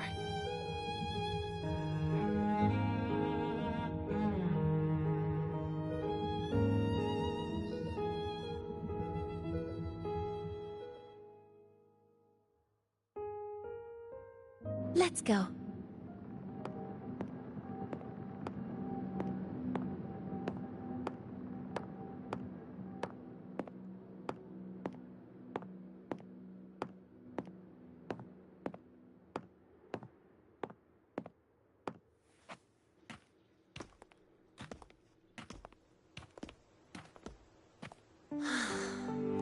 So, not bad, huh?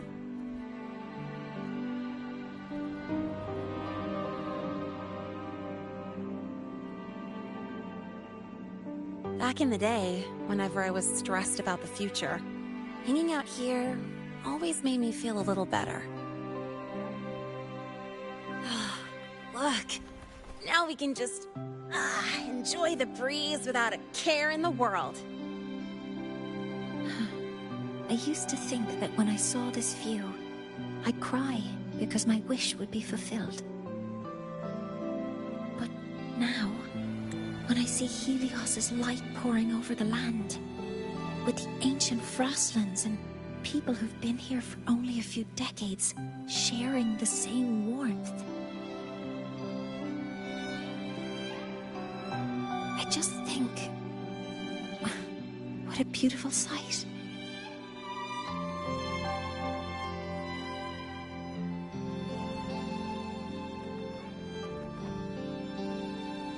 Well, let's scream that from the rooftops! To freedom! To civilization. To new beginnings.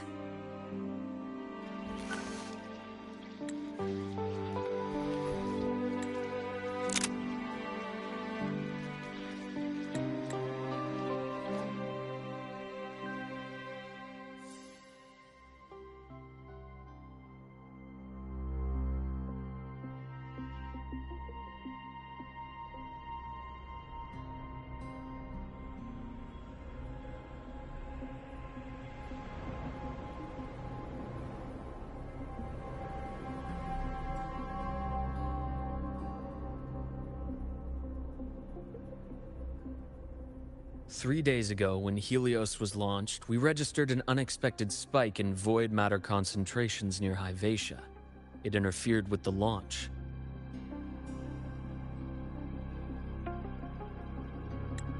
We're still unsure what triggered the surge, but after comparing the waveforms with the device Professor Mornier brought back, we suspect it was an artificially induced void storm. And we found you unconscious close by. Dr. Herson, I really can't remember anything. You can relax. Professor Lucilla has already given you the clear. You're not a suspect.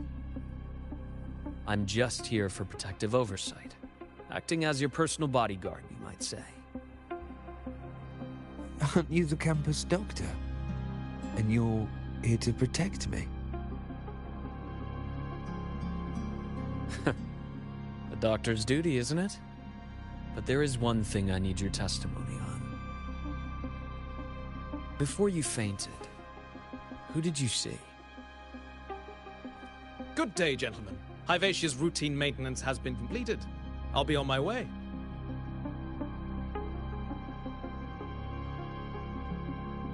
Who's that? Oh, never mind. No time to think about that.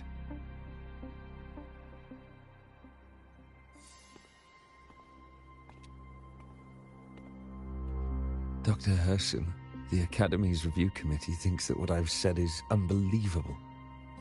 But if you're willing to trust me... Before I passed out, I saw... myself.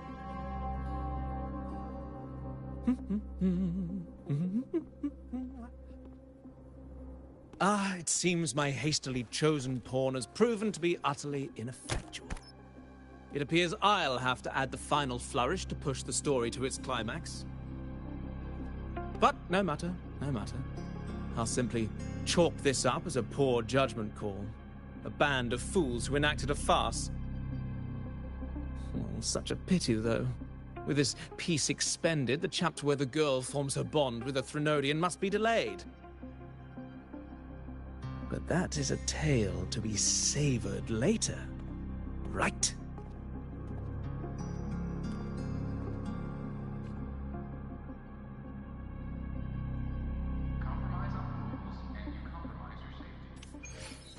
Mentor?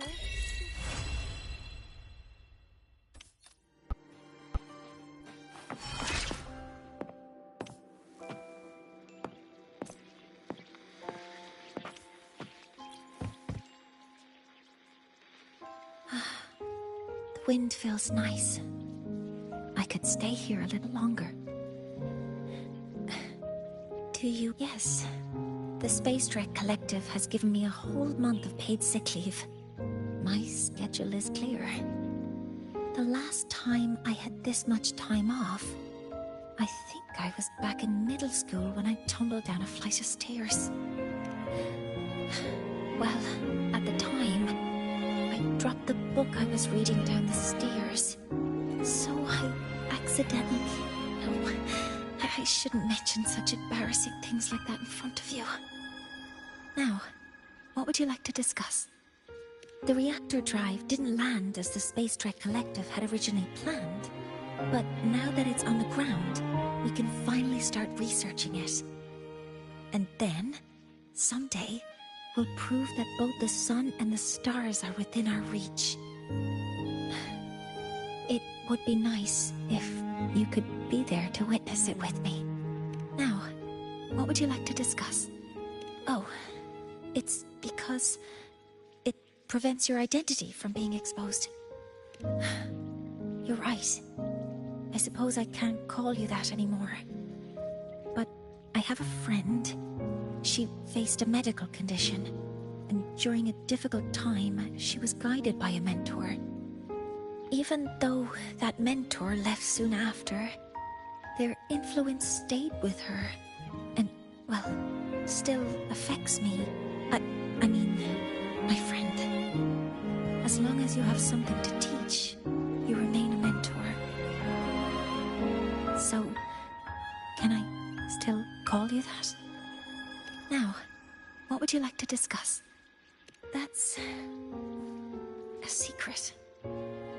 It's because someone made me promise that when they left, only by saying goodbye can there be progress and change, they said. So until their goals are achieved, that goodbye must remain final. Maybe until the reactor drive is fully analyzed, the exostrider on the Frostlands is activated again, and the disaster buried deep below is finally dealt with. Or maybe until there are no more calamities left on this planet. Until I can give you that answer myself, please, hold on to that curiosity for just a little longer. Now, what would you like to discuss? Okay. See you next time. Oh, one more thing. Stay a bit longer this time, Mentor.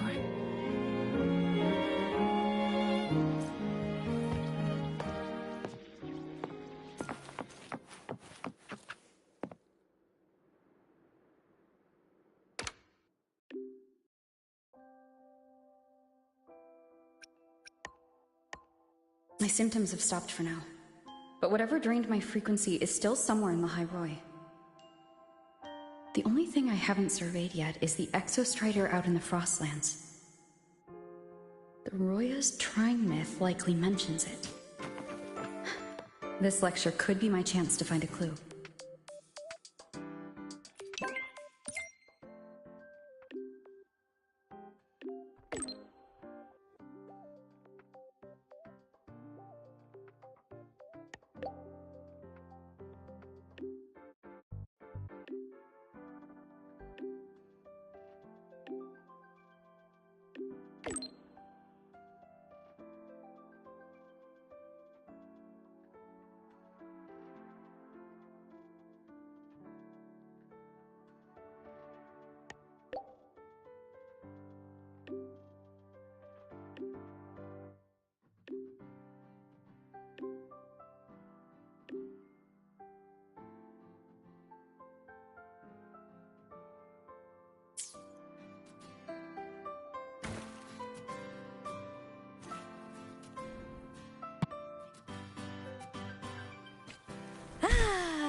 I'm a transform. Propulsion mode.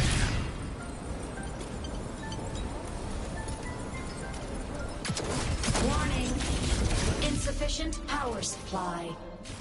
Life mode off. If these are pending, please complete them at your earliest convenience. Come on, little one.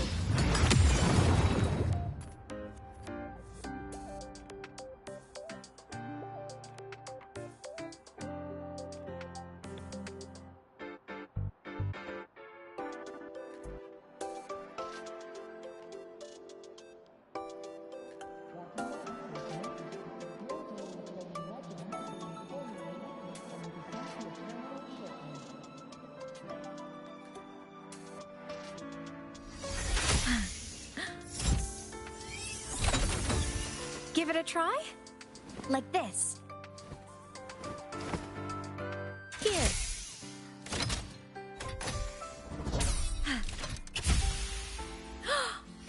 Oh. Wow. It flew so far! Impressive!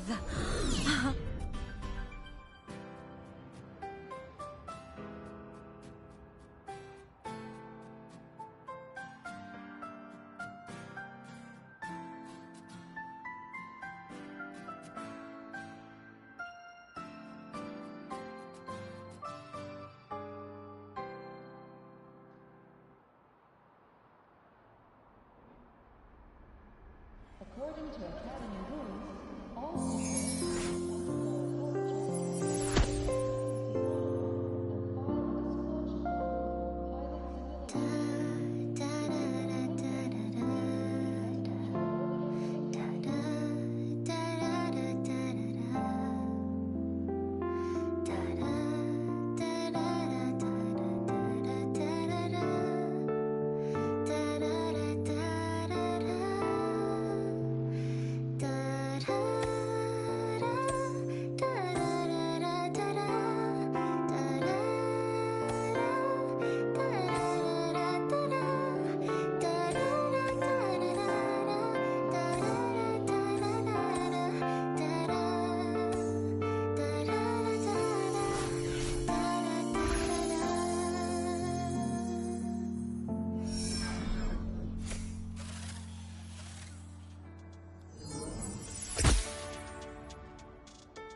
Give it a try?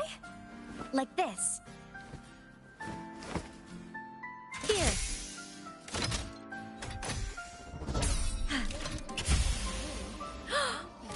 Oh. Wow. It flew so far! Impressive!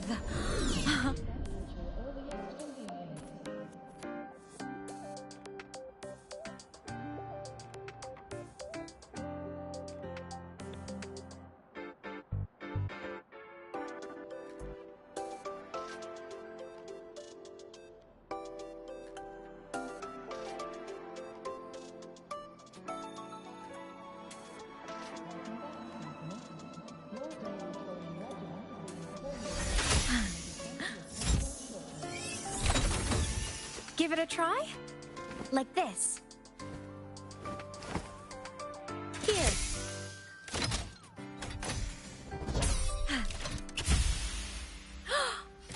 Oh. Wow. It flew so far! Impressive!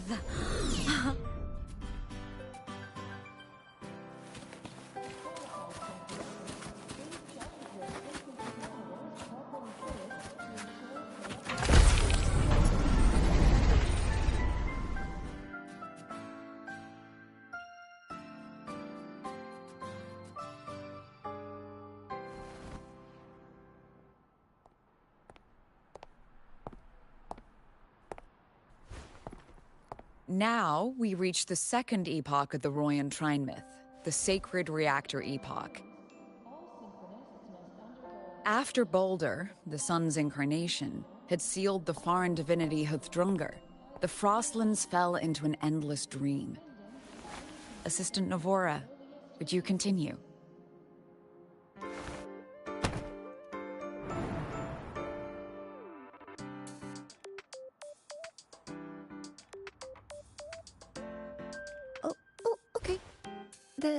This section, it describes how the Exostrider used its greatsword to seal the Threnodian behind the Strider Gate. The records say both the Exostrider and the Threnodian traveled through the Strider Gate to reach Lahai Roy. Their battle was fierce. The Threnodian pushed the Exostrider to the brink of defeat. But at that moment, for, reasons unknown, the Exostrider's reactor drive flared with blinding light.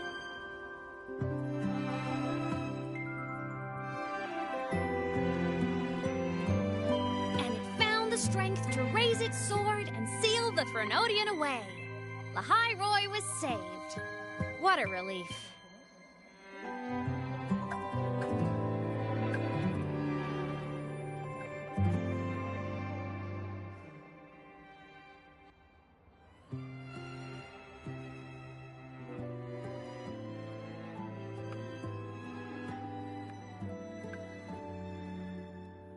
Hi.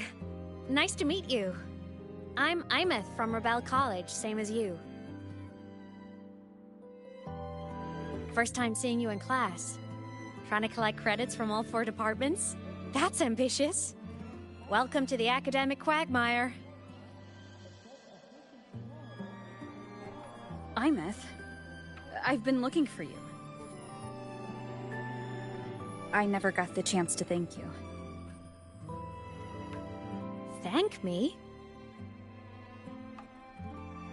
The day the Eye of the Threnodian appeared, you drove it back and saved me.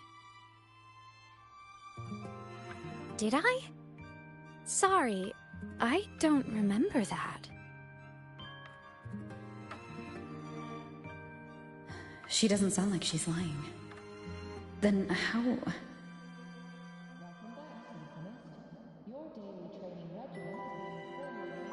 A synchronist. A freshman.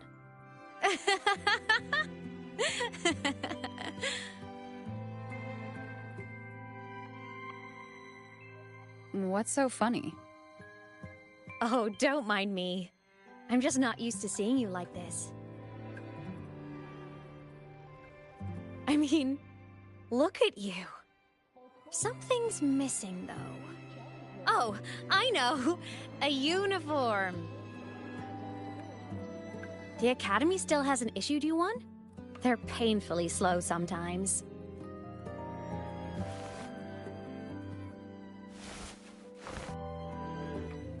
Imeth?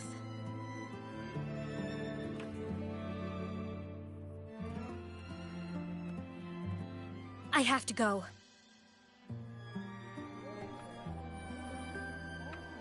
Gotta run, Professor!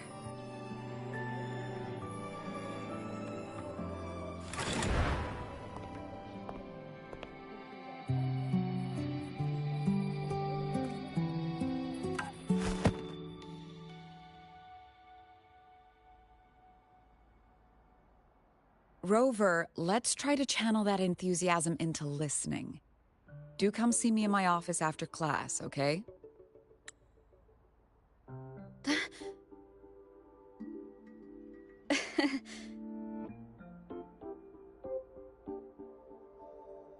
Assistant Navora, if you would. Pick up from the Twilight Epoch's Unending Winter, please.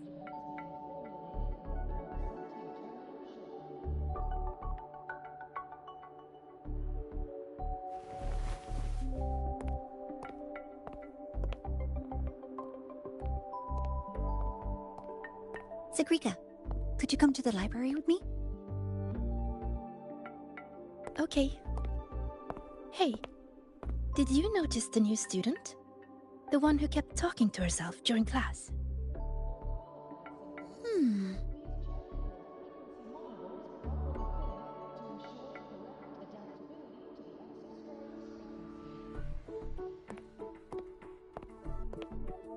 Rover, something happened during class, didn't it?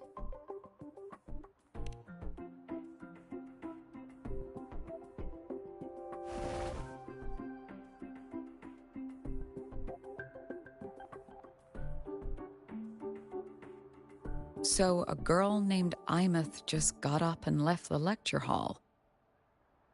According to Academy rules, all synchronicists must undergo a health check, equip a frequency monitor.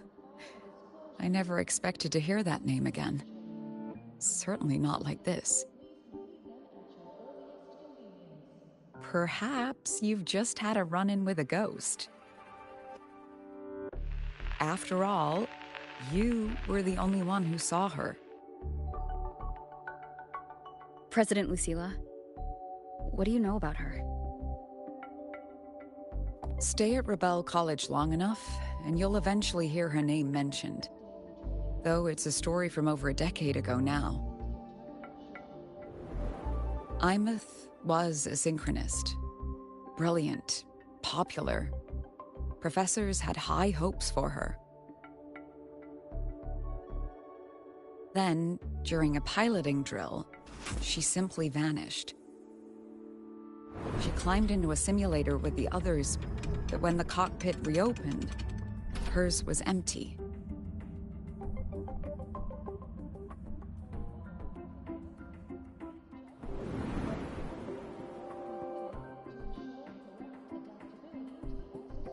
Intrigued? Want to go find her?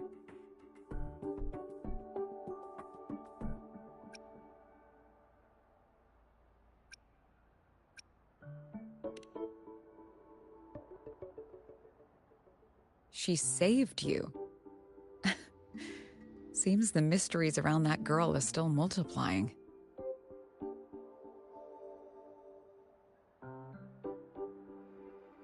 To see someone who vanished years ago, presumed dead, lingering around the Academy, the figment of your imagination, or is there more to it? I'm very curious to find out. She disappeared from the Synchrolink training grounds. The very cockpit she vanished from is still there. The Academy turned it inside out at the time and found nothing. But if you're interested, go take a look.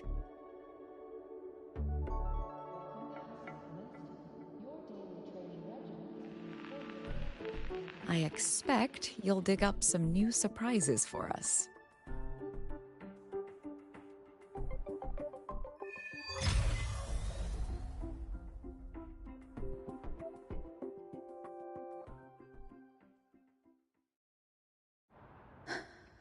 Solaskin?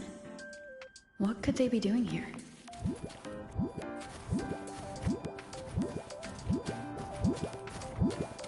That's Solaskin. It's headed straight for the Synchrolink training grounds.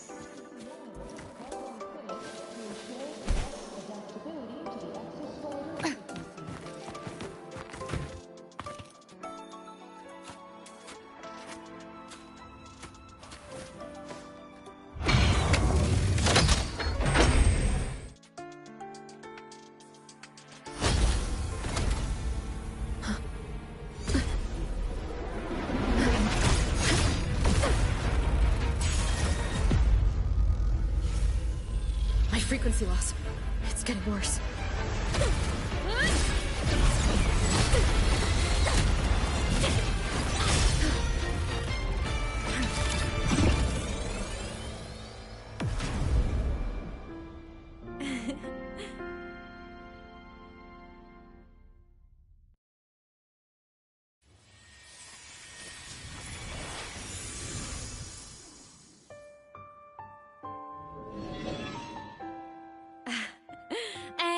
Nope. Still on the fritz. How are you feeling? I'm... okay. After that mech flew off, I felt less of my frequency bleeding out.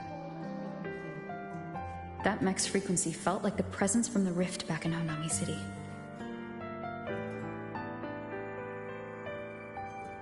Imeth, that mech only left after it saw you.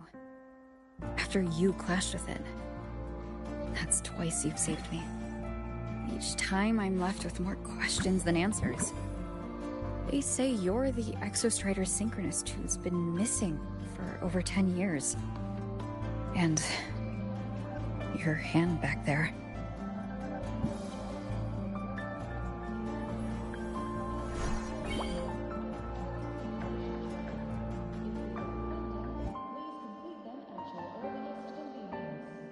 Me?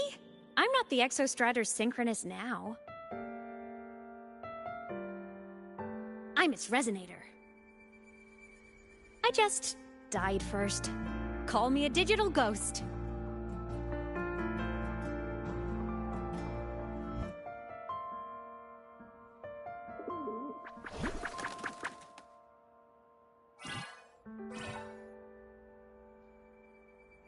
+10 years back, the underground seal broke. The Threnodian on the other side of the Strider Gate was about to swallow Lahai Roy. I was still a student. My sync with the Exostrider hadn't hit 100% yet. But there was no other choice. The Exostrider was still sleeping. So I had to do something unorthodox. So you overclocked yourself to try to resonate with it? Yup. Impressive, right? I woke the big guy up. If only for a second. The seal held. The crisis averted. Everyone I cared about, they made it out okay. But it was too much for me. My body couldn't take it and got totally torn apart. So yeah, I died. But I'm still here, just floating around. I've been a little invisible. Well, a lot invisible. To everyone until you.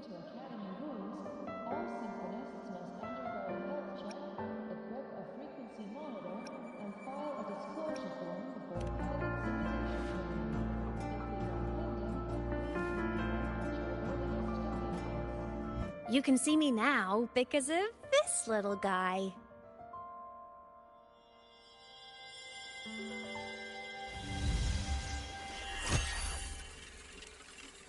The Exostrider's reactor core. My existence is kinda tethered to it now. Think of it as my heart. Even as a digital ghost, I never stopped trying to pull myself back together. to get back to reality. There's something I gotta do, and I gotta be the Exostrider's true resonator to see it through. But our resonance started with an overclock. The power I got was unstable from the get-go. I've spent years building it back up with this core.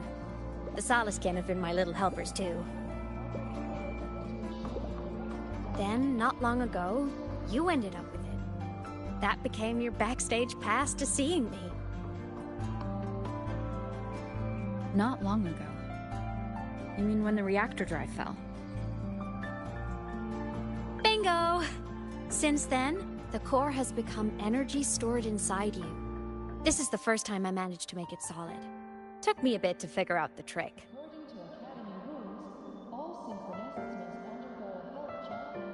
Then it was you. You're the one who saved Mornier when she was dying. You and that junior of yours were always close.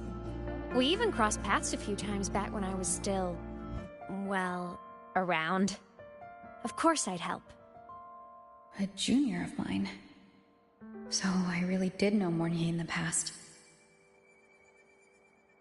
Oh, and by the way, when you charged in to save Professor Mornier, you looked pretty cool.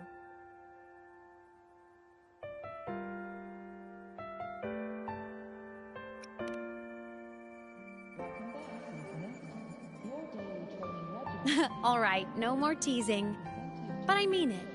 No matter what, you always choose to save.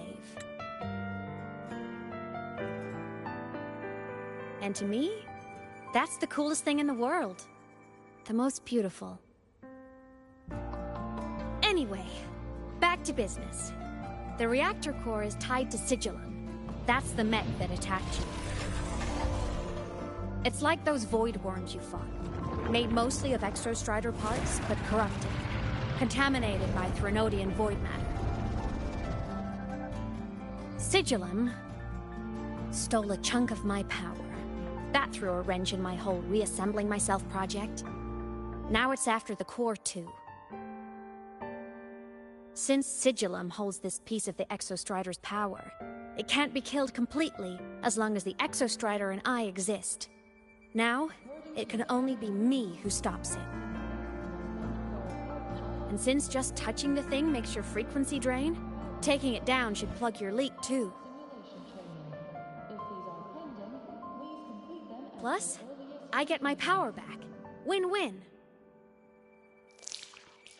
But see what it's doing to me?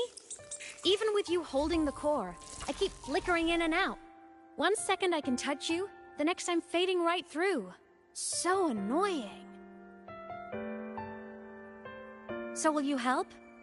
You've got the core, and the reactor drive is wrecked. I can't do this alone.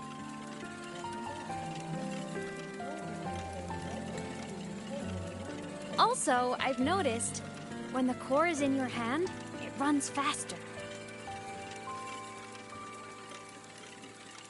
I can tell you're leaving a few things out, Imeth. Still, you helped me and a lot of people in the High Roy. That's enough for me to trust you. What do you need me to do? Existence is the imprint life leaves behind.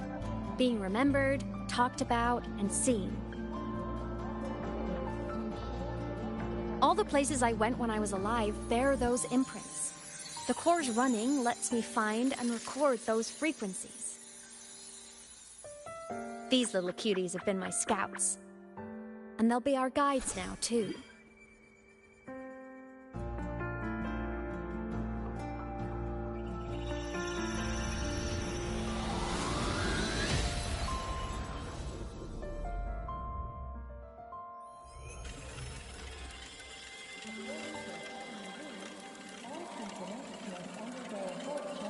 Pretty easy, huh? All you gotta do is carry the core and follow our lead.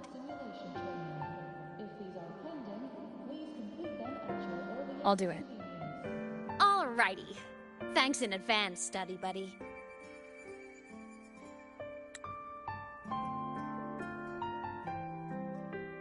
Oh, is that the Soliskin went down the lift.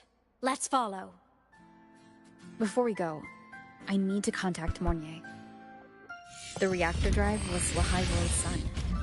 If I'm using the core, the Academy will want to know.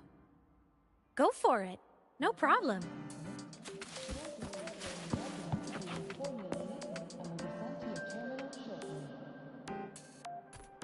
Oh, is that Rebel College? Can I go have a look?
Is that Rebel College? Can I go have a look? It's not open to the public. Please, step back.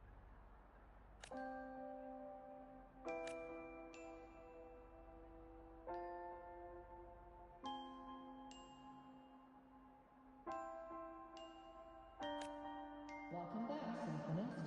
Your daily training regimen is being formulated and will be sent to your terminal shortly.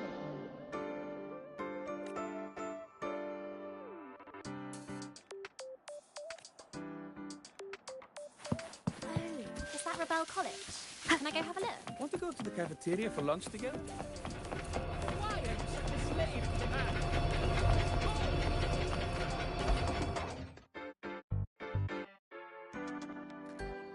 Imeth definitely glossed over some things. Like what happened during our previous encounter, what she's done since becoming a digital ghost, and the real reason why Sigillum stole her power. After years drifting like this, to still hold on to that spirit, her will must be strong. Prying answers from her won't be easy. I'll bide my time. The right moment will come. Has something happened, Mentor? I see. So the reactor drive's core survived the crash. It must be the key to reactivating the Exostrider. Of course, then the official stance is that it be returned. Star Torch Academy and the Roya would both agree on that. But as you said, curiosity from the Institute is inevitable. Mornier? My. Already caused a stir in the training grounds. Color me impressed. I'll have people clean up the aftermath. You can carry on as you see fit. You were monitoring my comms with Mornier? You're a person of special interest. Of course we keep an eye on your movements. We? Yes, we. The Space Trek Collective. Think of us as the annoying adults on campus. I'll handle the debate between the Institute and the Academy about the core. This is a matter of priority. Now listen to me. But when you're done with your business, I'll need you to return the core to the Exostrider. You didn't mention it to Mornier, but I suspect your possession of it traces back to Imeth, doesn't it? President Lucilla, I don't appreciate being interrogated over a tapped line. My apologies. As the one responsible for this academy, matters related to the Exostrider tend to cloud my judgment. After the incident with Warren, we upgraded safety protocols on public lines. No more overstepping. Here is a peace offering. I've granted you full clearance. passes for the Starboard Riseway, archive access, and use of Academy weaponry and equipment. I'll also personally apologize to Professor Mornier for interrupting your comms and ensure her next research grant is substantially approved. How's that, Rover? More to your liking? Why is the Space Trek Collective pushing this so hard? You should know. You have a past in Lahiroy, and you have some kind of connection with the Exostrider. The Twilight Epoch, the unending winter described in Royan legend, the threat of the Threnodian Aleph 1 is growing. We need the Exostrider awakened. Returning that reactor core is the only way. We've always trusted you to stand with us in this matter, to stand on the side of humanity. You know where to find me if you need anything, Rover. And my door is always open if you just want to talk.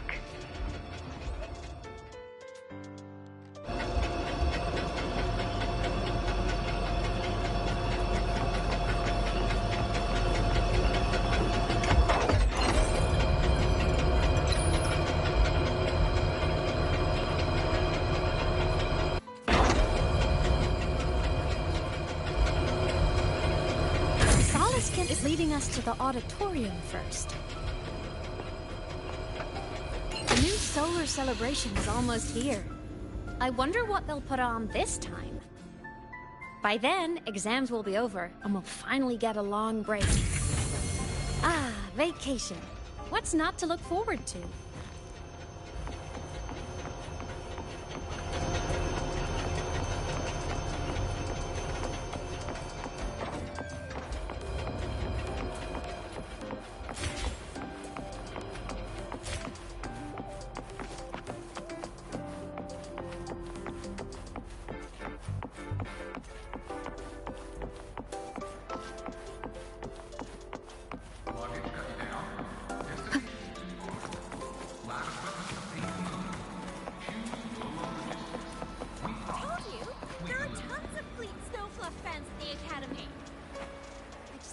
Meeting goes smoothly and everyone has fun.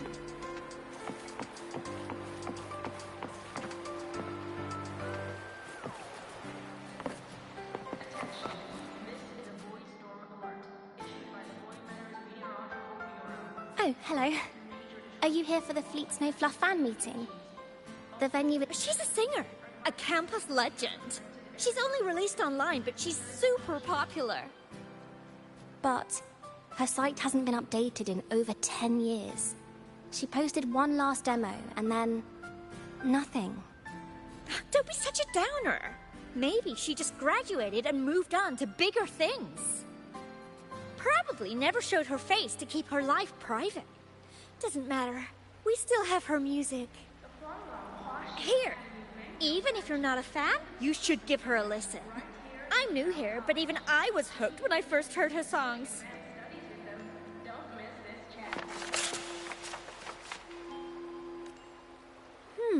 Nice print. A fan meeting. Huh. If they're happy, I'm happy. Come on. Let's follow the Soliskin and see what's going on in the auditorium.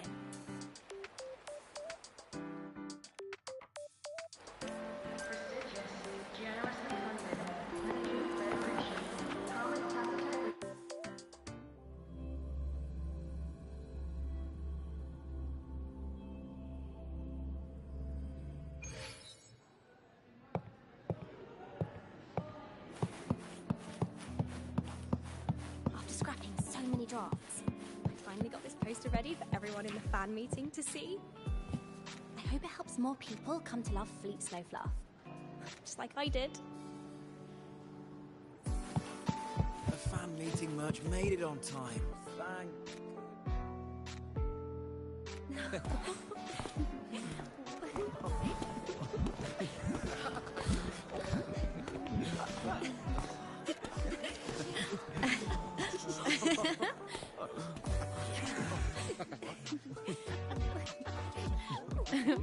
What?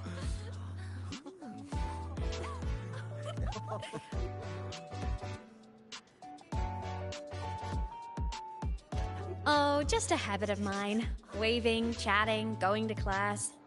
It makes me feel like I'm still alive.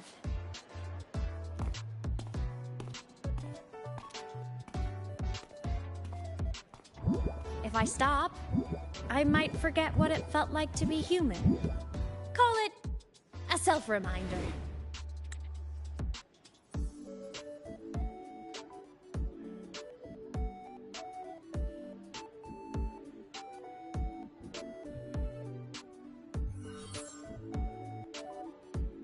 Fleet Snowfluff? Yep, that's me. But don't say my alias out loud. It's embarrassing. So you weren't just a synchronist. You had a whole other life here. Just one of my many hobbies. I was into photography, gaming, movie nights with friends. Figured you only get to be a student for a few years. And I wasn't the ambitious researcher type. I wanted to soak it all up while I could. I tried a little bit of everything. I just wanted a happy, carefree life.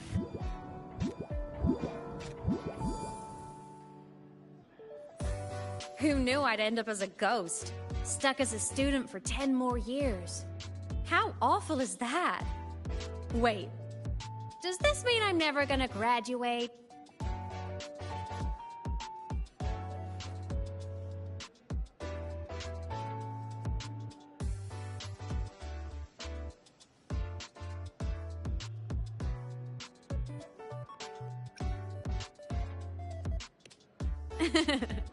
I get it.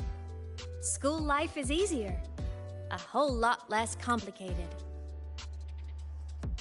But I have to say, it's really moving to hear people talk about my songs after all this time.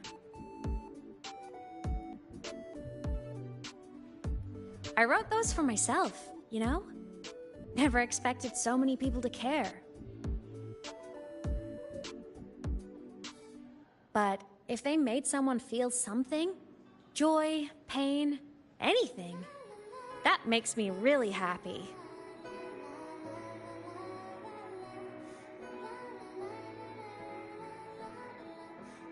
Hey, listen. Hear that song playing in the auditorium? That's the unfinished demo I left on my site. What a shame. I really should have finished that before the training run. Now it's my little musical epitaph.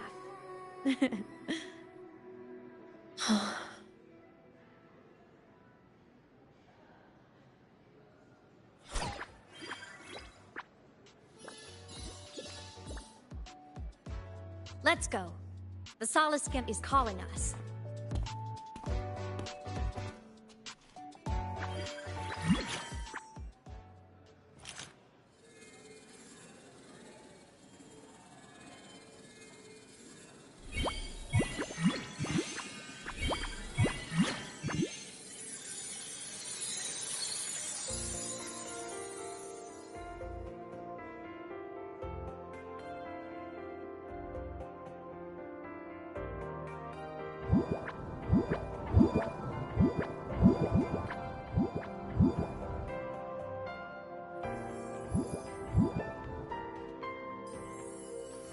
Is that the student rep from Rebel College?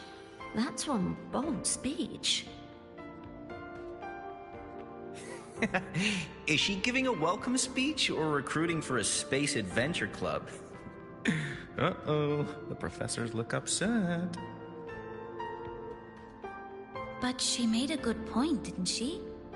Isn't that passion the entire reason we're here? To explore whatever's out there again.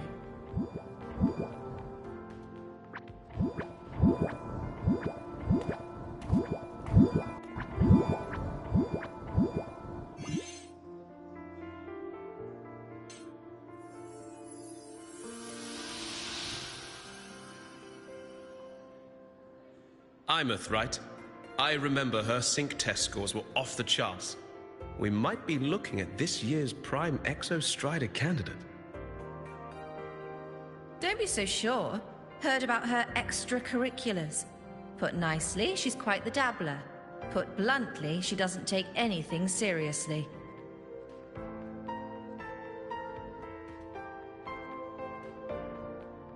Potential is still potential.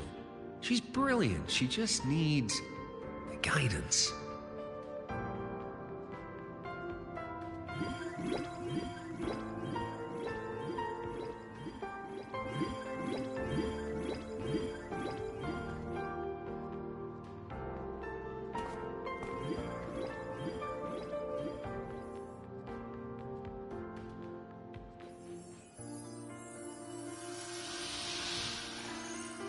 May we one day walk among the stars, to touch with our own hands a universe so cold, so real, and so breathtakingly beautiful. That's all from me. If I keep going, my credits this year might be in danger.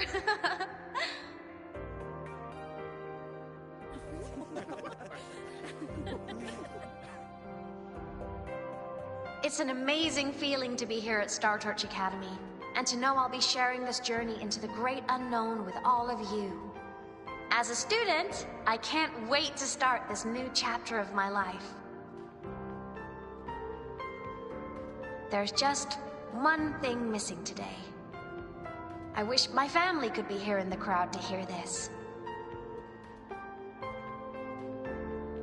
So, to her, I want to say, I'm doing great. And I'm happy. Everything is just as you hoped it would be. So please, don't worry about me.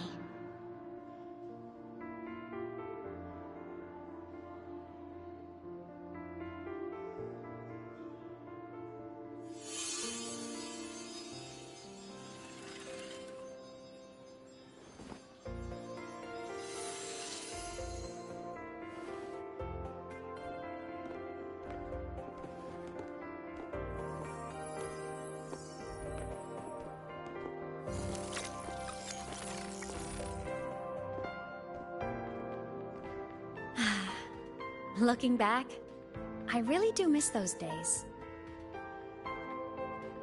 Star Torch Academy is a nice place. I mean, I caused my fair share of trouble, but the professors never turned me away from lectures.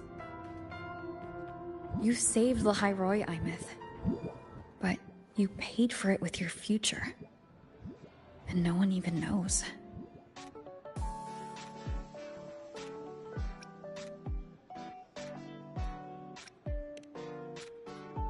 Maybe a little. But it's fine. Loneliness doesn't kill. Besides, I still have plenty to keep myself busy with. I wish I could have been there. At graduation. To hug my friends and wish them all the happiness in the world.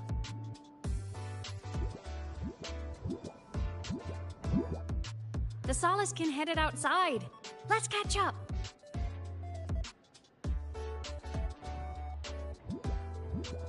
If it's leaving the campus, it's probably going to the Frostlands. Right, we'll need to take the Starward Riseway. That place above the sword? Yes, a frozen, silent plain, white with endless snow. The place where the Exostrider finally sank into slumber.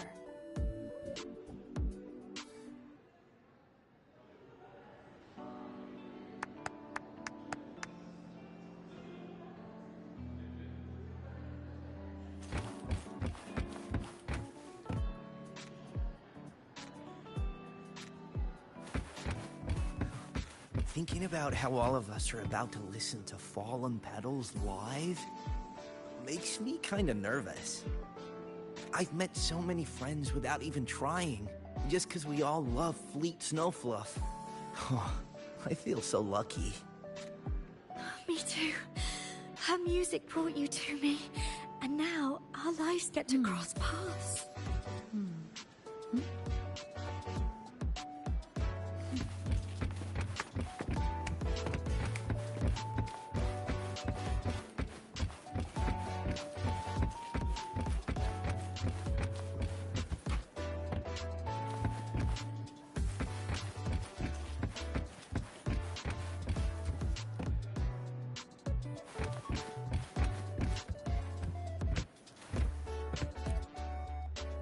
Our next stop is the Starward Riseway.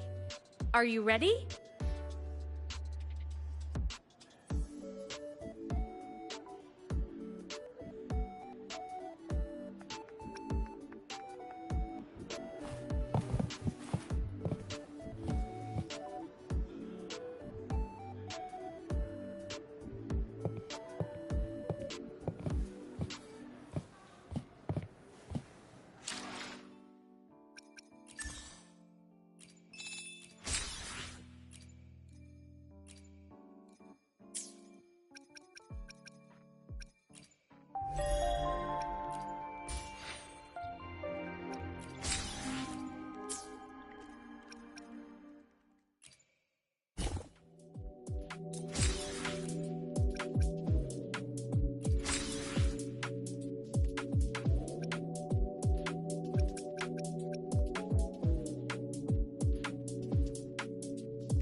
Let me be there for everyone, as we head toward our shared future, leaving the past behind.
This is a testament to my connection with the world around me, and it's very much my companion now, bearing witness to everything I've experienced on this journey.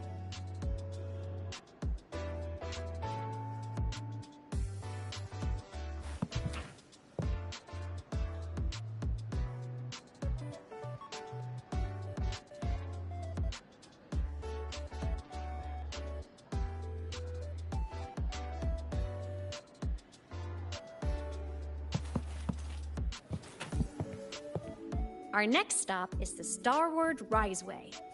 Are you ready?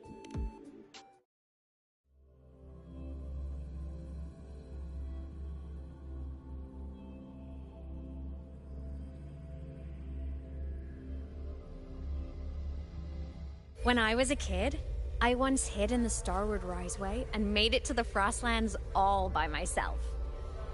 Bold even as a child.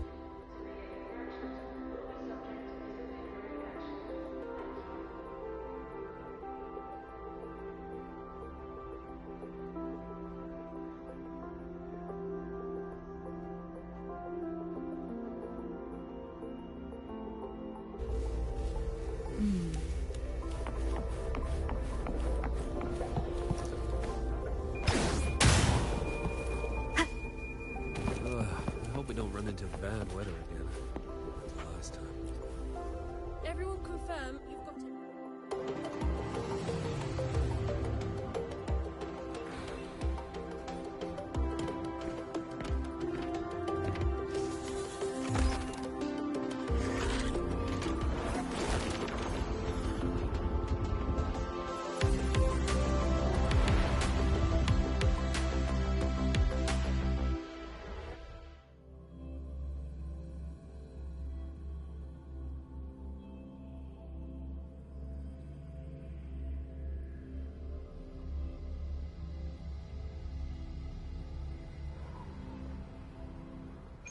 Have you got your thermal jacket on?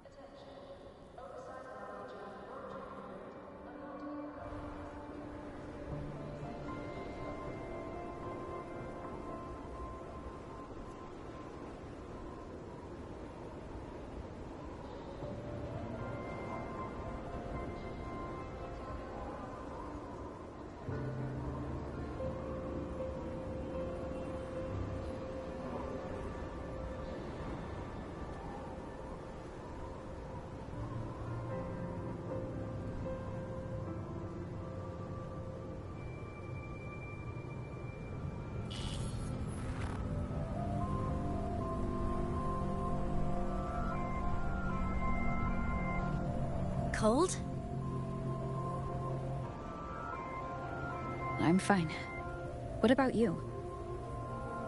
Between you and me, ghosts can't feel the cold.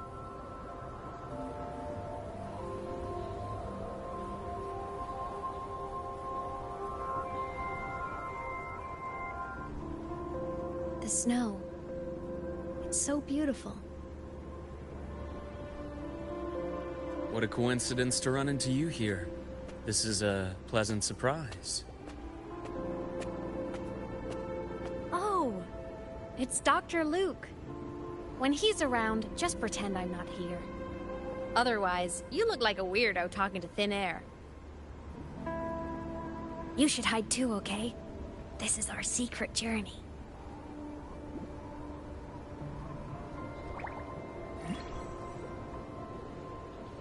You know him? He's the school doctor. All the students know him. I didn't super well, but I do know that he's been in Lehigh Roy for a long time, and you can trust him. You came to the Frostlands for the Exostrider?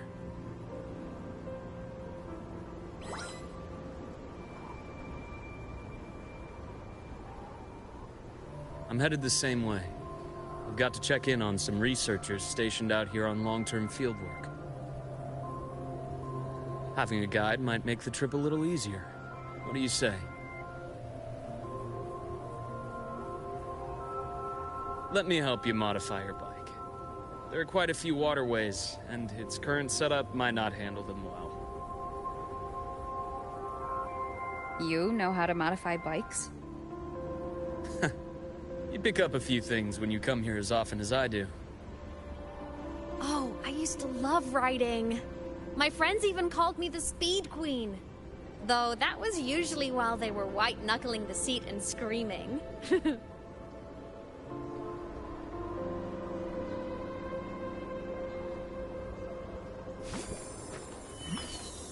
Look at this place.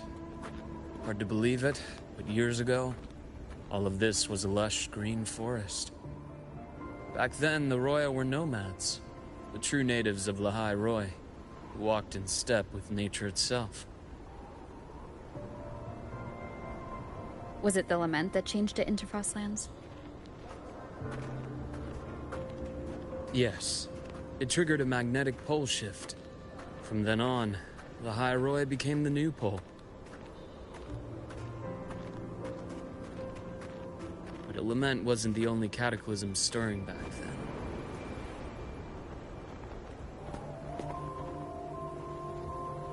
In the past, we had already reached the stars, but at some point, the etheric sea spread to cover all of Solaris.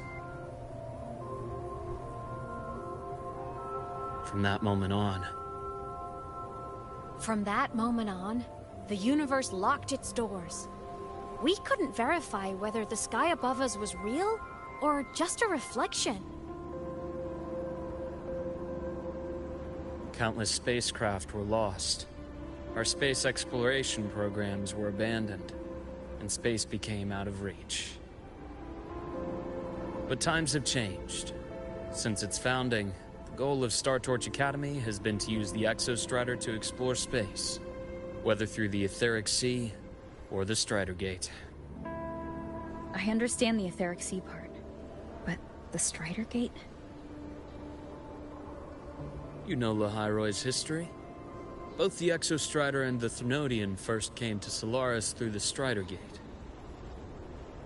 The Academy has its theories, but here are two you might find interesting. The Strider Gate is a gateway to outer space, and Aleph 1 is a Thrnodian alien to Solaris.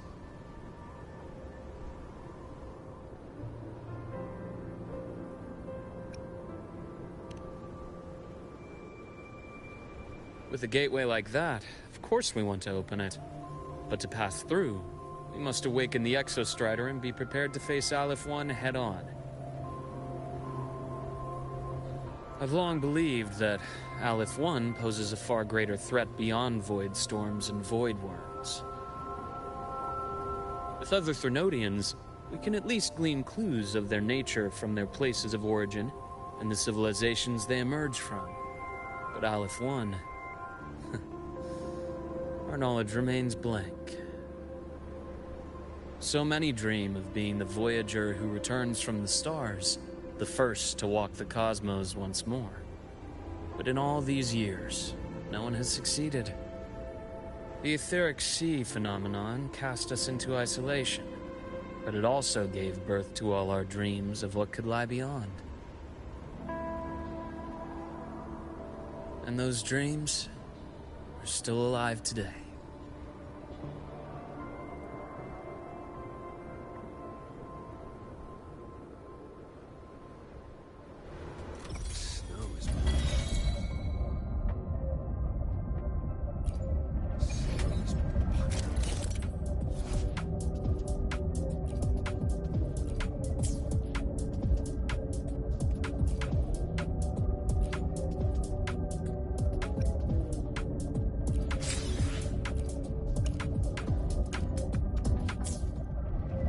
Dr. Herson?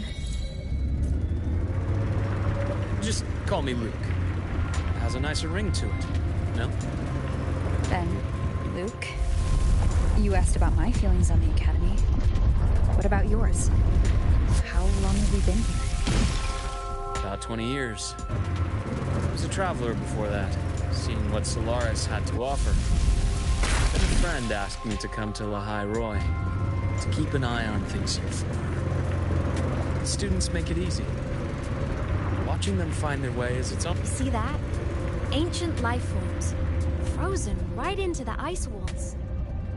Millennia frozen in a single moment. Preserved so perfectly you can almost see what they used to be. To be stuck like this forever, kind of miserable, don't you think?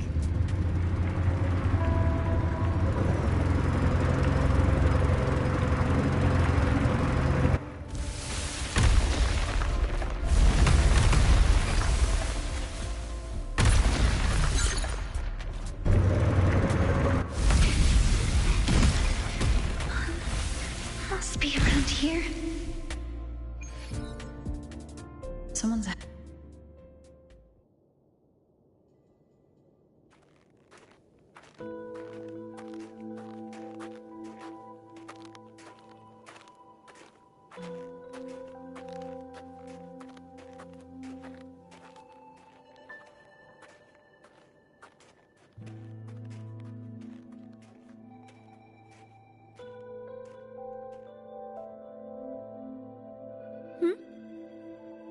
You are the one who was talking to yourself in class.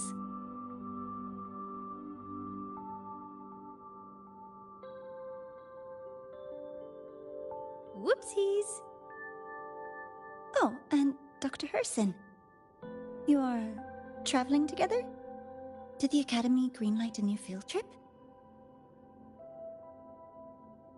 Just my routine checks on the field researchers. Rover here has their own business to attend to, but we're headed the same way.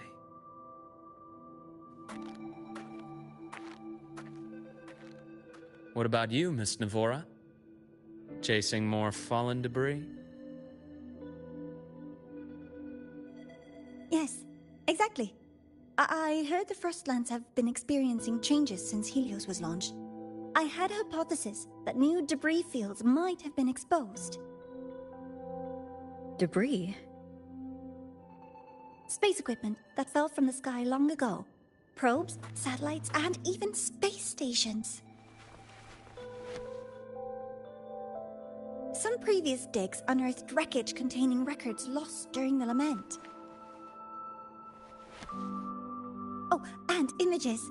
Photos taken in orbit of other planets. They were absolutely breathtakingly beautiful.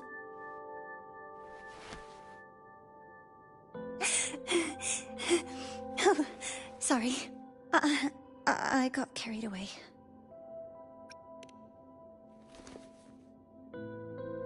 Really?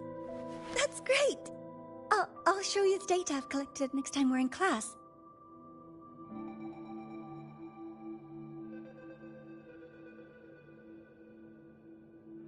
The universe.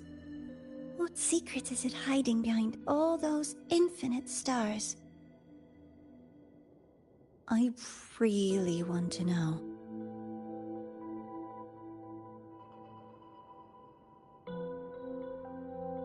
Anyway, in short, I came here for the fallen debris.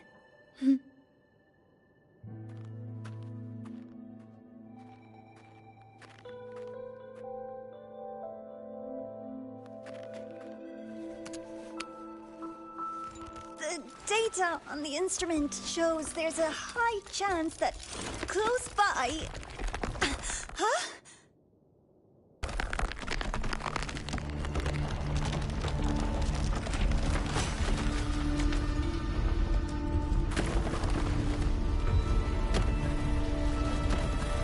Run!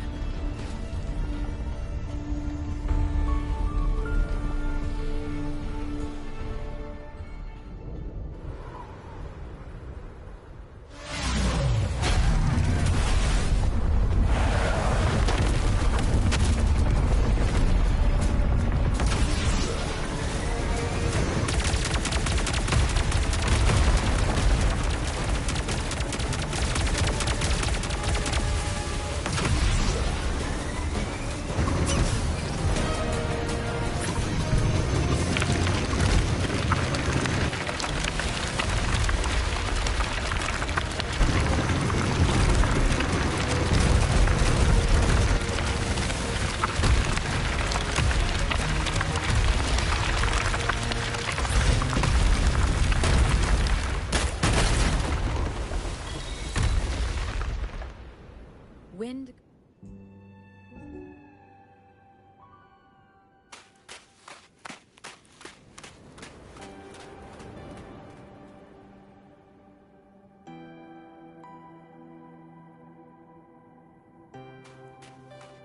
I knew it!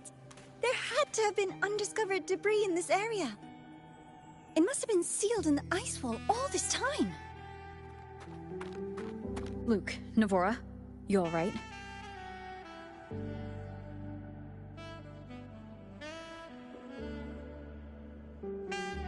Oh, I'm good. Perks of being a ghost, you know? I'm so sorry. It's my fault for putting everyone in danger. The collapse was an accident. We're all okay, so don't blame yourself. But the way we came in is completely blocked.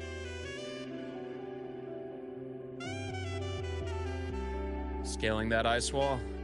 It's too high, too risky. I'd rather not have a student on that climb. I've contacted the Academy. They're sending a rescue team. Once Navora is safely returned, we'll set out again.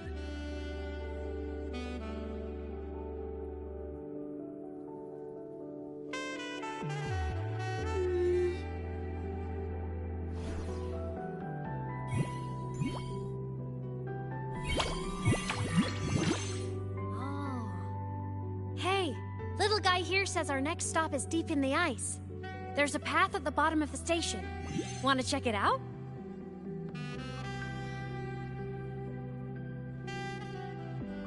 What about waiting inside the station? It's freezing out here, and another collapse is possible. It's safer to wait for the rescue team indoors. I agree. I want to see what's inside too. With Rover on the team, a quick recon should be manageable. Up to you.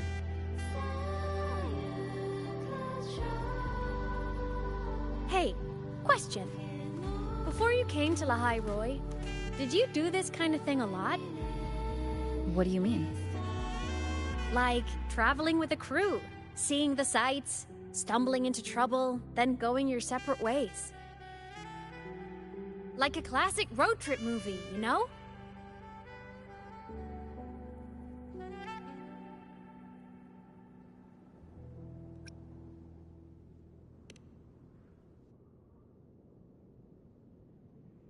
Oh, so more big budget action? I can see that. Solaris is crazy. Looks like this time I get a co-starring role. Amazing! Let's keep going, study buddy.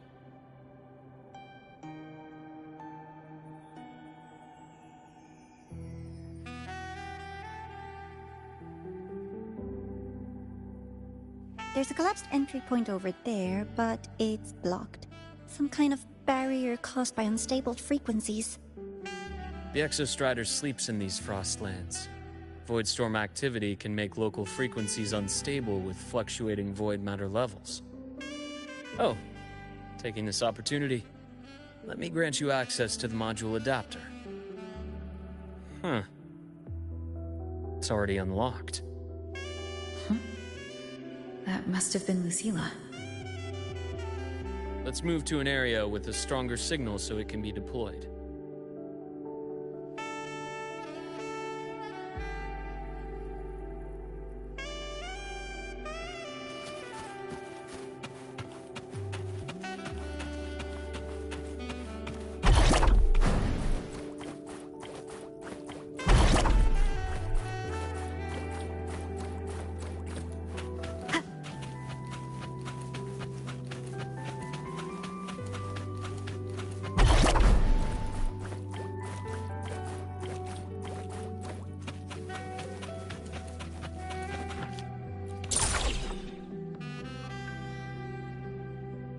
This module adapter was developed by Star Torch Academy for Frostland expeditions.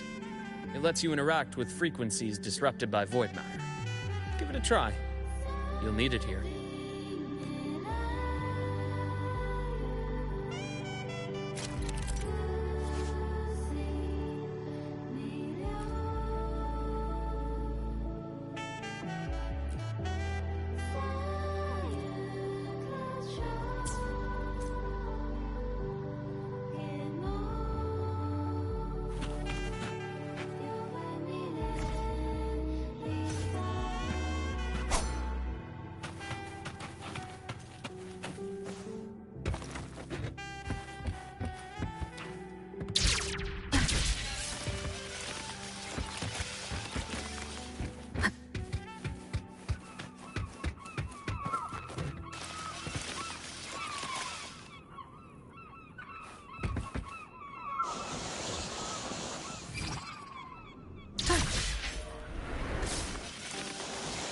compared to other debris fields, this station is in much better shape.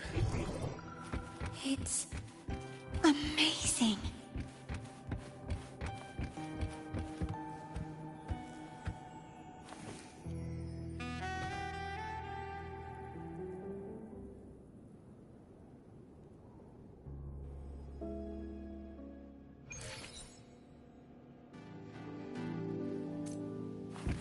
Back in Mount Firmament, I saw characters like this.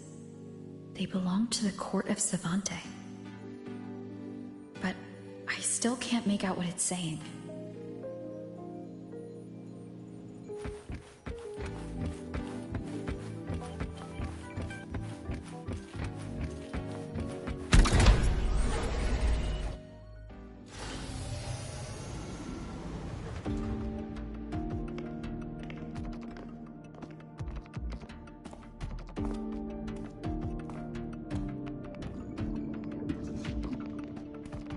This is...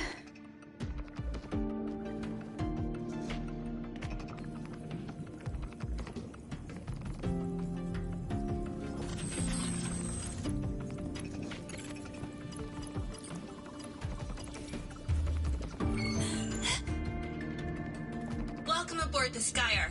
I'm Wenlu, your guide for today's tour. Teachers, please stay with your assigned groups and ensure this one-day tour goes smoothly.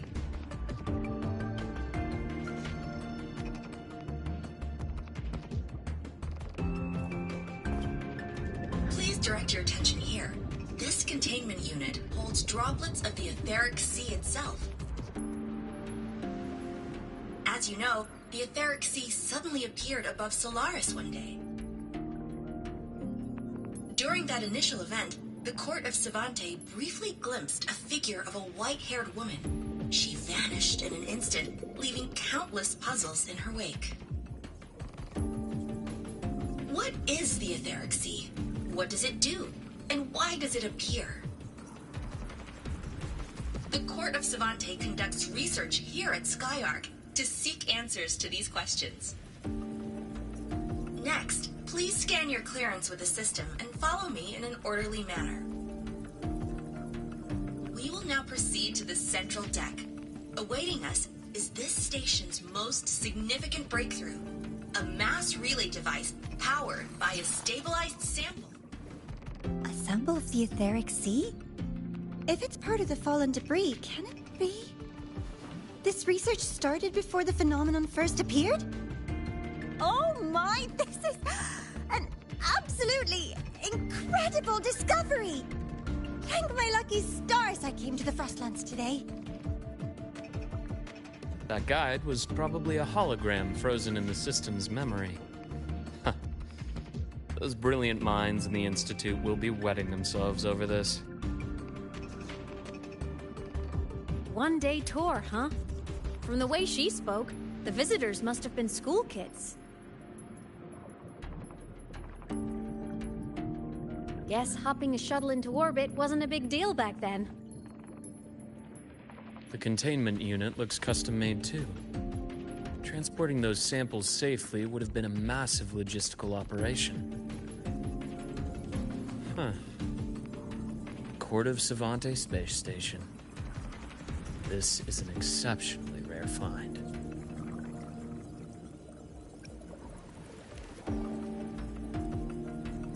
The Academy has recovered other debris from this era. The systems have enough common architecture for me to manage a basic reboot. As for the Court of Savante's characters, let's just say I developed an interest in it, under unique circumstances. The characters on that pen, they're Court of Savante letters. I obtained it by chance. In fact, it happens to involve you. This isn't the place for that story. When we're back at the Academy, come by the infirmary. I'll explain then. After all, it is a long story. Ooh, sounds mysterious. I want to hear the story too. Please, pretty please.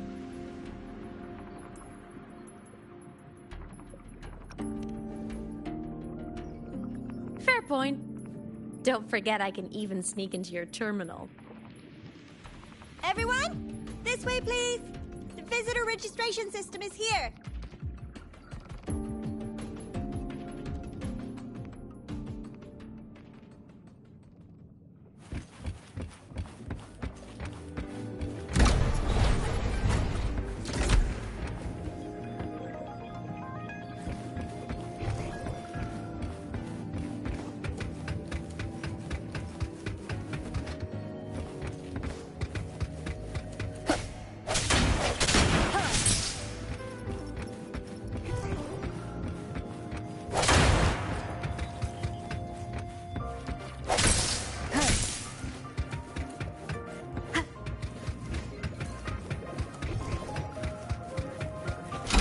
Of the past.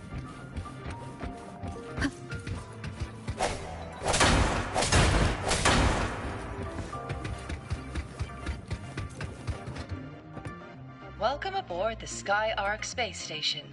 It's an honor to share this vessel of knowledge with you as we journey across the stars.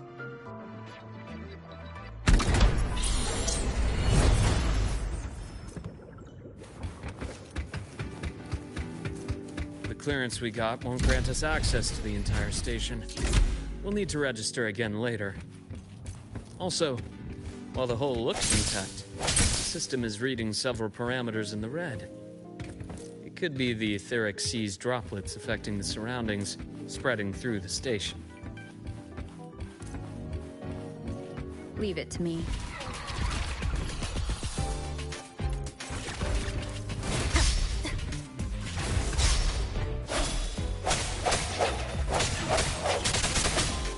Hopefully this helps. I sense your weakness.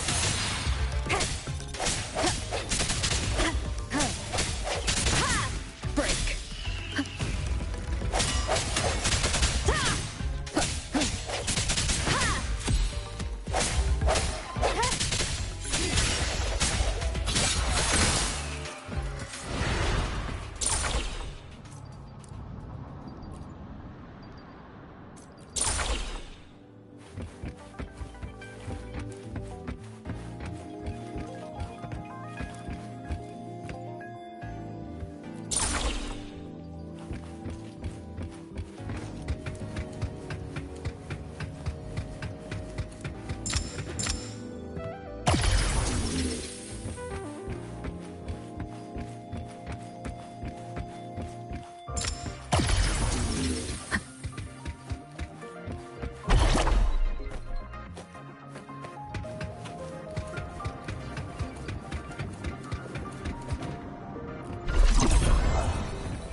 That flowing sphere is the mass relay device, with the etheric sea as its core.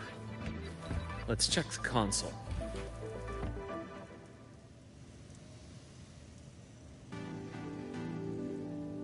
With the droplets dispersed, some space station sectors have become unstable.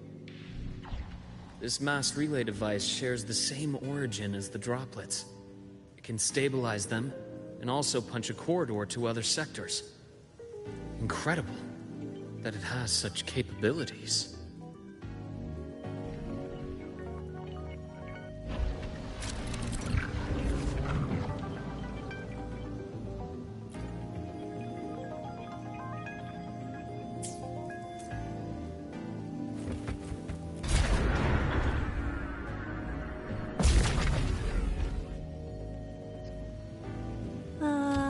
The hatch over there is back to normal.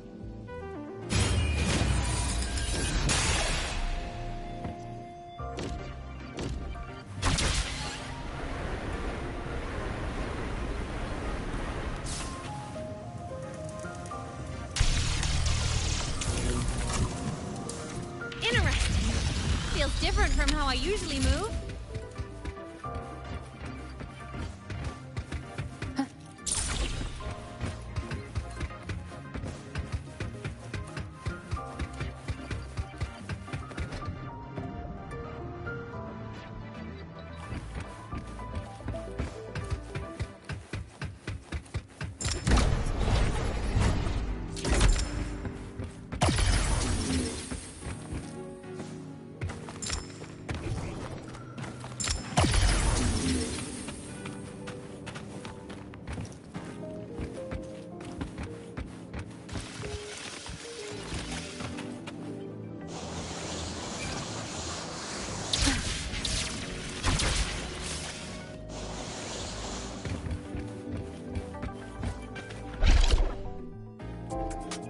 pathway's blocked.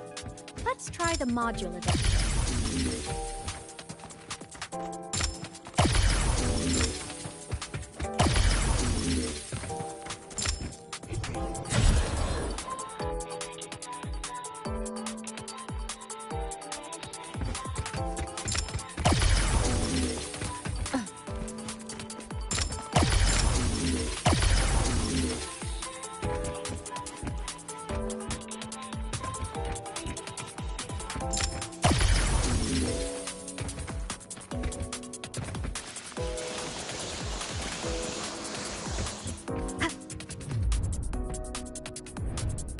Here. Hello? Digital Ghost, remember? Hacking this is easy. Welcome to I Mean Apps.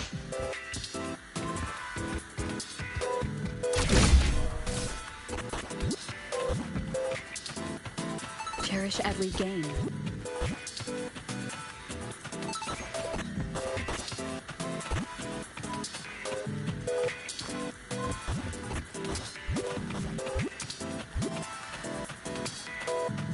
An unexpected discovery.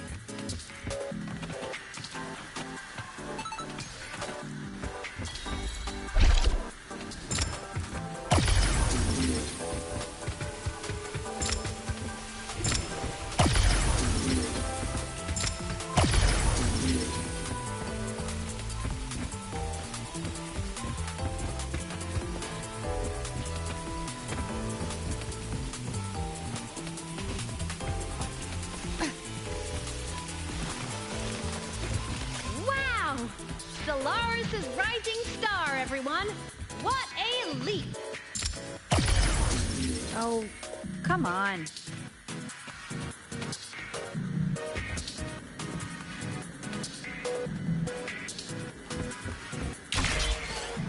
Track system activated. Done. This track was used to transport experimental samples from space. The storage facility should be just ahead.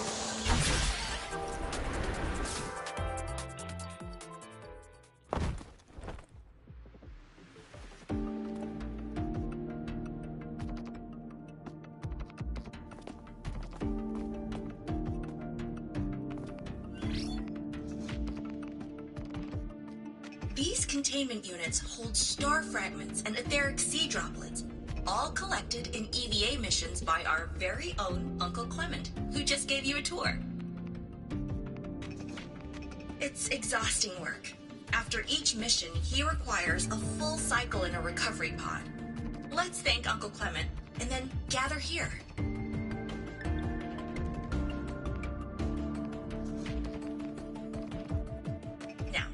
Please welcome Project Director Junshi to give us an overview of the Etheric Sea Initiative. By now, you will have experienced our mass relay device.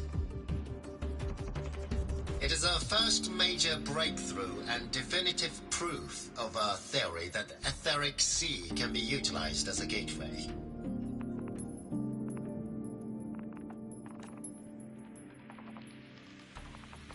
The droplets exhibit unique quantum properties. Used as a medium, they could help us reach places no one on Solaris has ever set foot.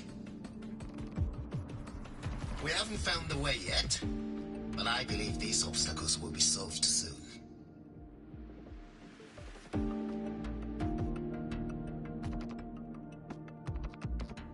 I have faith, not just in the court of Savante, but also in humanity's resolve to explore the stars, and in the budding curiosity I see before me.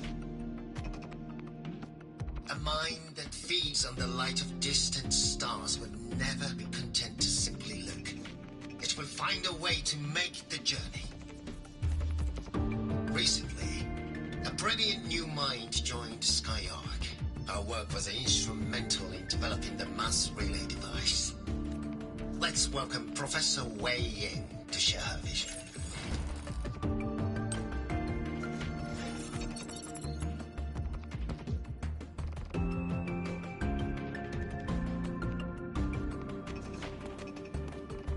A pity.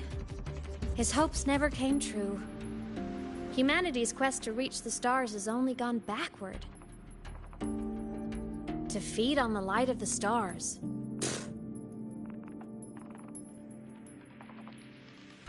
Venturing into the unknown beyond the etheric sea. Romantic idea. Though who says something ugly isn't waiting out there in the dark? Over here. I found something interesting in the system logs. The station fell long ago. But according to this, the Skyark system was briefly reactivated after years of silence. Could someone still be alive?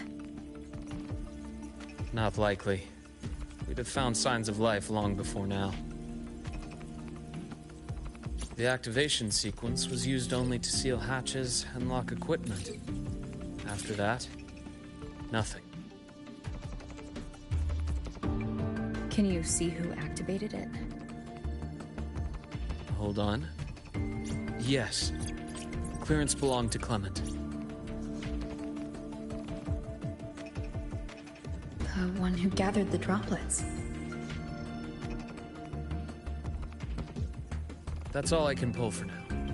But the Academy will run a full investigation later. I'll keep you in the loop. Good. Keep me posted.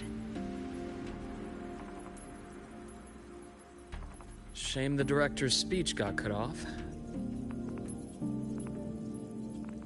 I can't help but wonder what that colleague of his was going to say.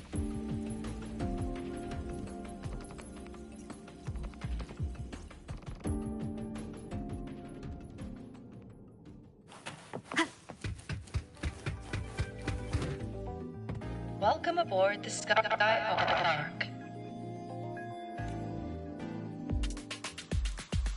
The station's security grid is offline in this sector.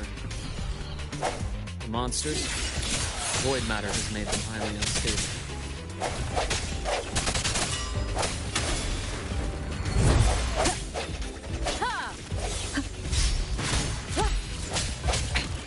One more time.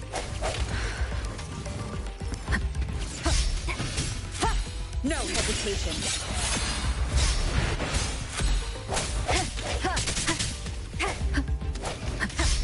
Strike from the... Hopefully this helps.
An unexpected discovery.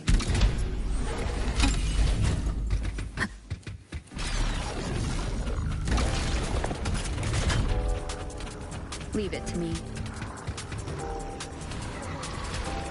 Hopefully this helps. The end has come.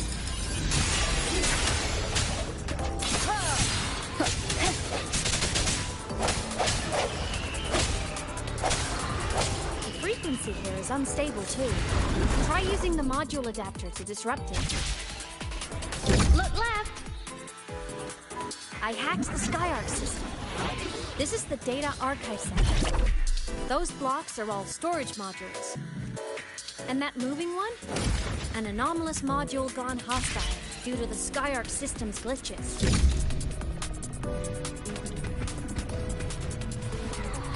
No hesitation. Hopefully this helps. Void matter levels seem to have risen.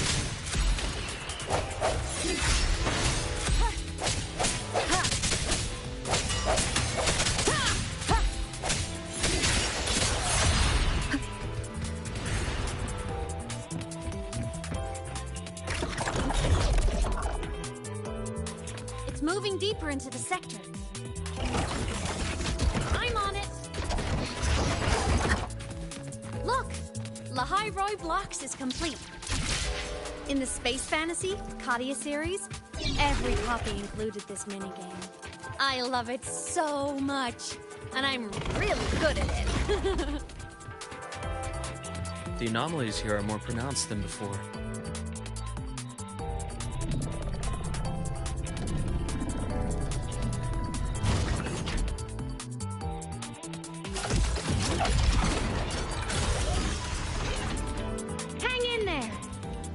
On something in the SkyArc systems. Use the adapter to disrupt these error modules.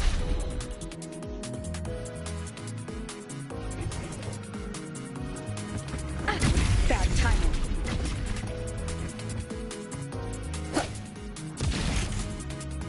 Breach complete. Hey, do you know how to play rock, paper, scissors? Good. Now, go rock!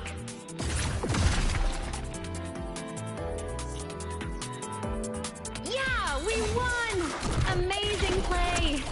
Wish we could play another round of Lahai Roy Blocks again.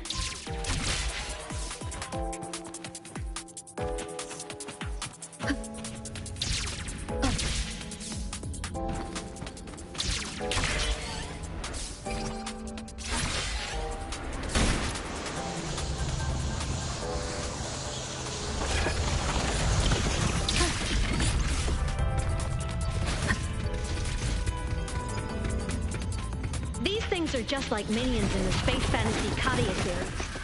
I'll clear them out for you. Those modules fell and took out the hostiles? Doesn't it feel like we've been extra lucky this whole way?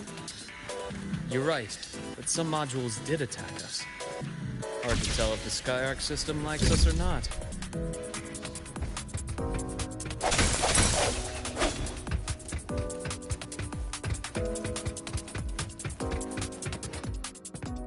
Welcome aboard the SkyArc space station. Your one-day tour has ended. Please follow your guide back to the central deck and log out of the visitor system in an orderly fashion. May we meet again among the stars.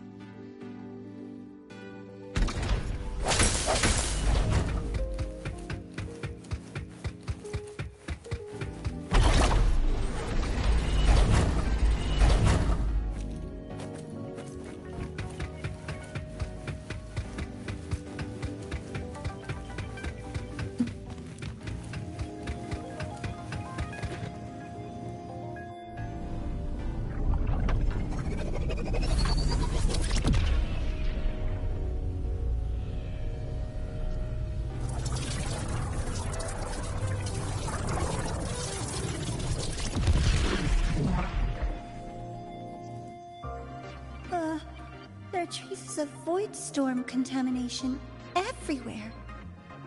This concentration of void matter should have flooded the upper decks by now. Could something be containing it down here? Further in. Something's down there.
Huh?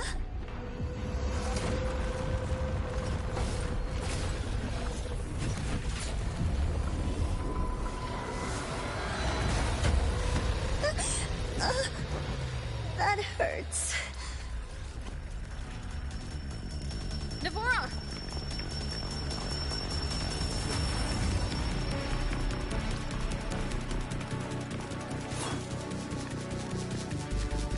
Void matter saturation is critical. The Skyark system is going into failure. I'm going in to try to stabilize it.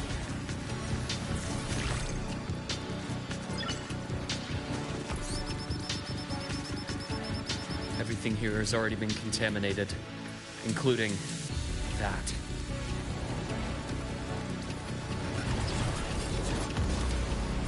From a doctor's perspective, the only healing left for what this man has become is release.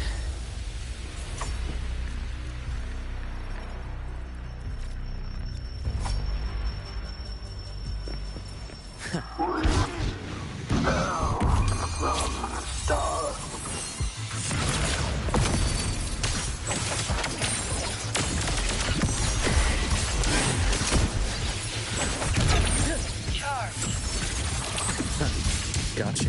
I am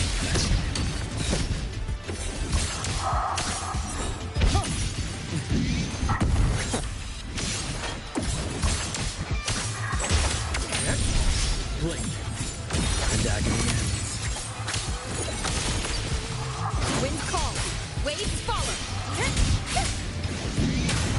Waves rise. Judgment strikes.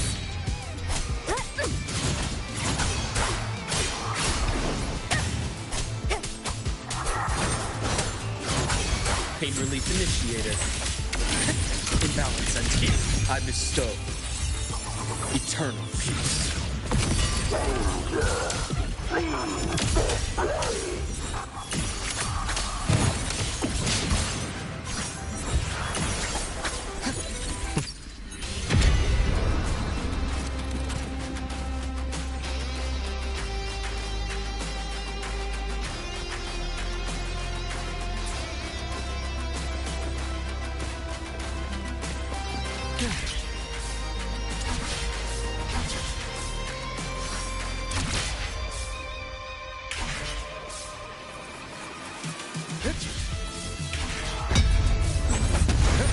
Veins exposed.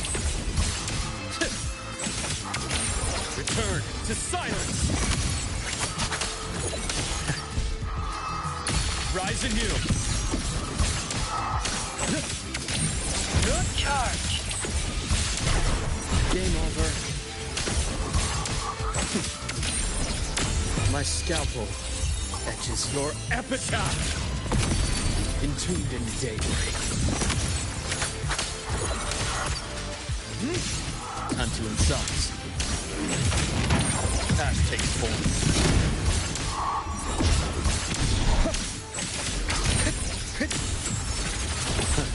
Gotcha.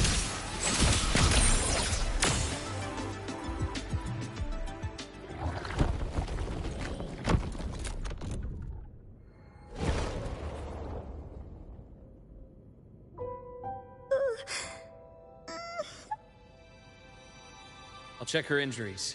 Will you patrol the area to make sure there are no more threats? Got it. You go check on her.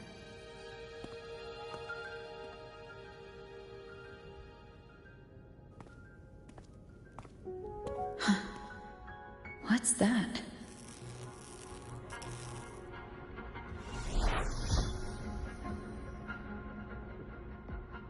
The Skyark system is stabilizing. Look, a log entry. Clement. That must have been the astronaut's name. Huh. After he woke from his sleep pod many years ago, he initiated a lockdown that sealed in this entire wrecked sector, including himself. The void storm had ripped through the sector. He must have been contaminated the moment his pod opened.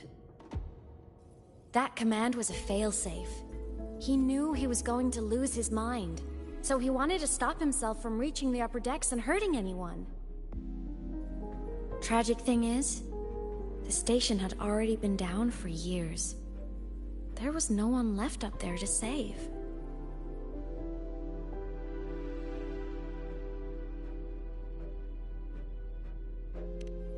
Even if his friends were gone, he might have thought of future explorers. Someone kind to children would have wanted to protect the innocent. To wake up from one long dream, only to fall into a deeper nightmare. Maybe it would have been kinder to never wake up at all.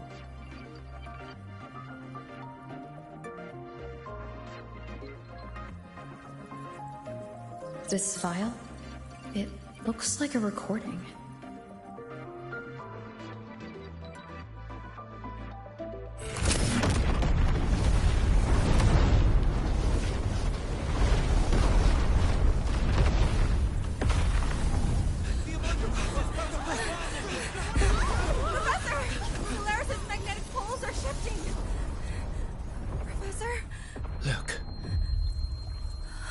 Someone's falling straight from the etheric sea.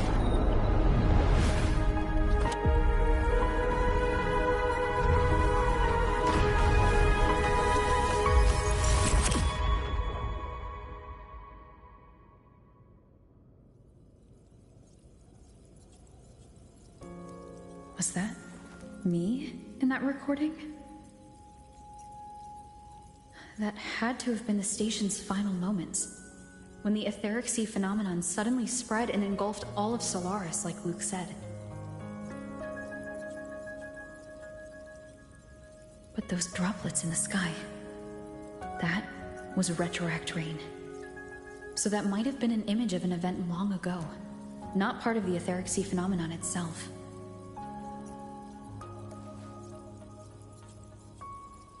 Did I really fall from the etheric sea? Or what lay beyond it? Junshi did say the droplets could act as some kind of gateway.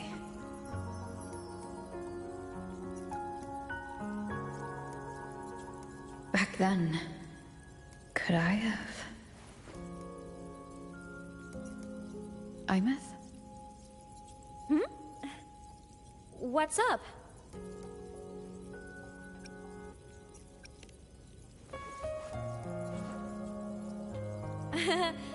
Not at all. I'm fine.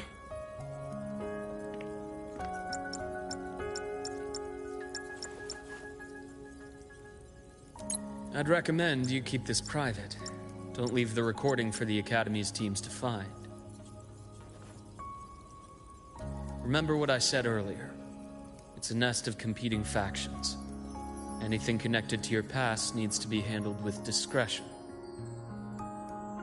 So, what do you think, leader of the Black Shores? Very few people know about that. Be direct with me, Luke. I know you knew me before, but I acted mostly as a bloom-bearer in the past. You and I, what exactly are we to each other? Friends, I'd say. Not the kind who lived in each other's pockets. But, as a Huanglong saying puts it, true friendships are still waters that run deep. We met by chance, and by another twist of fate, you entrusted me with a rather long-term assignment. How about this? Strangers in passing who became confidants. How does that definition suit you?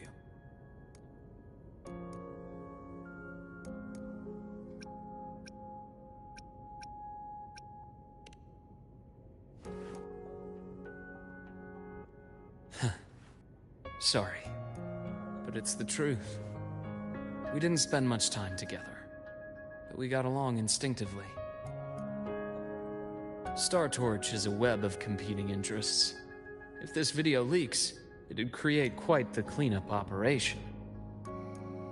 After your sudden exit years ago, people were lining up to unpack your history. Solaris' golden girl, forever a mystery.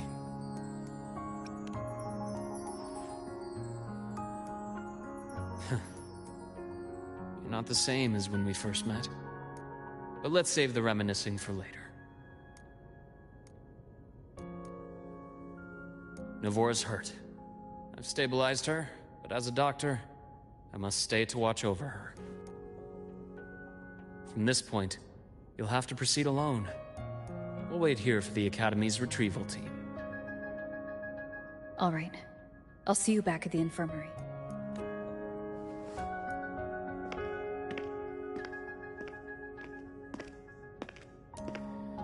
Luke, when you said I'm not the same, what did you mean? Just my impression. I could be wrong, but you seem lighter now. More hopeful. Happier. And that's not a bad thing.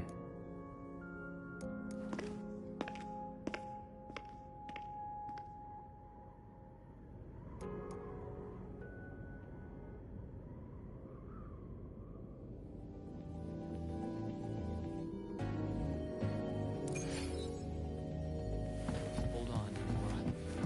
The retrieval team will arrive soon. Okay.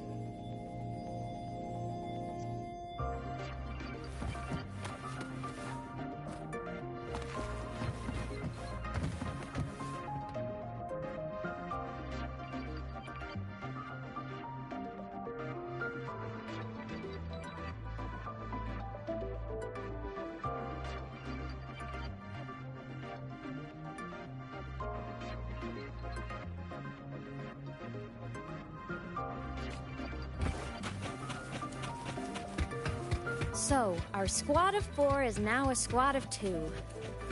Oh, wait. I don't really count, do I? Guess that makes it a solo squad now. I once got accepted to work at a research outpost in the Frostlands. I took a different route back then. That's a surprise. I thought you'd prefer hobbies over field trips. Well, I was really into void storms. Could count as a hobby, I guess.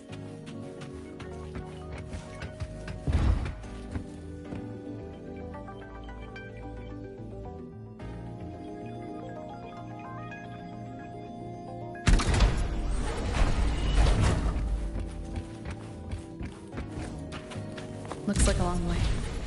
Better take the bike. Let's follow the light ahead.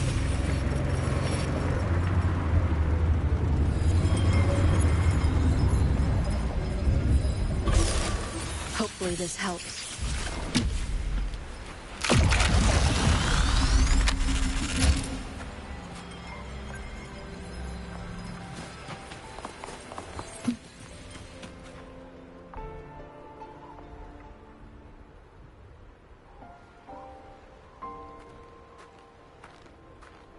So it was here.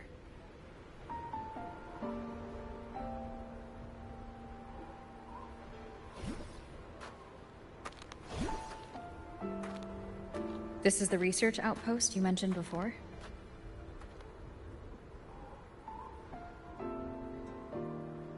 One of them.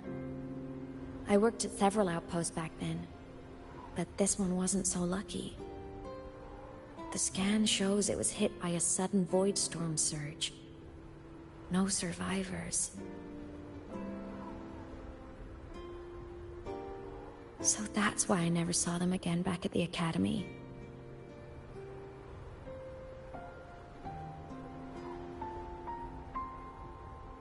I thought I just didn't see them around.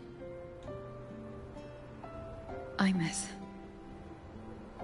Anything swallowed by the void storms slowly loses its existence until it's forgotten entirely. If a cassette makes it out, at least there's a record.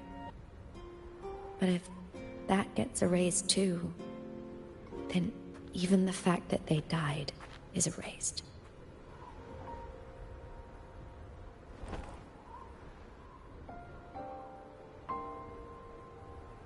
Use the core. I want to see them again.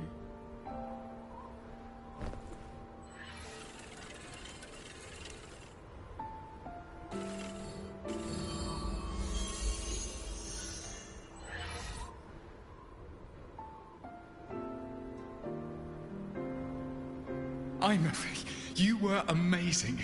If not for you, that Glomoth would have crushed us to a bloody pulp. I'm still shaking, but you're already cool as ice. Are all synchronists from Rebel College as composed as you? If you want to thank her, share your Voidstorm research. To the Frostlands came our little Imeth for this curiosity. You should show her that thesis you've been writing for years.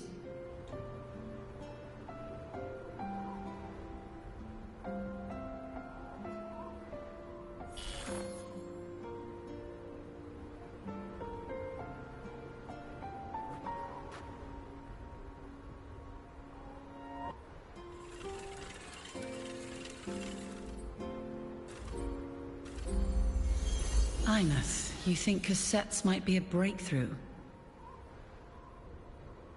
I'm not sure. Right now, they're just for archiving. Actual transcription feels like a leap. Try looking to the Exoswarm for inspiration. In Lahai Roi, only one power against the Voidstorm exists, and that all comes from the Exostrider.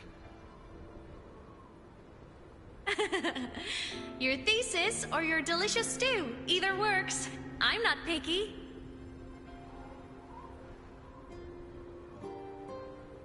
As for the Voidstorm, I'll try all your ideas. The problem is, we don't understand the Voidstorm deeply enough. Especially in the depths with high void matter concentration. No probe survives the journey, so research is stuck. I can't shake the feeling that...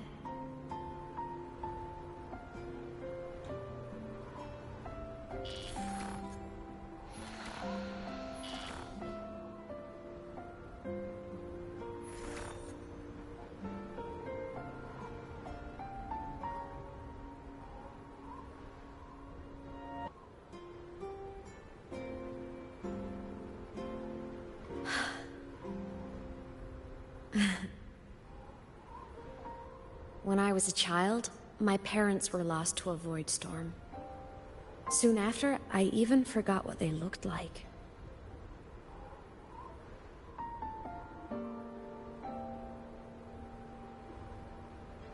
So you see, death hasn't been all bad.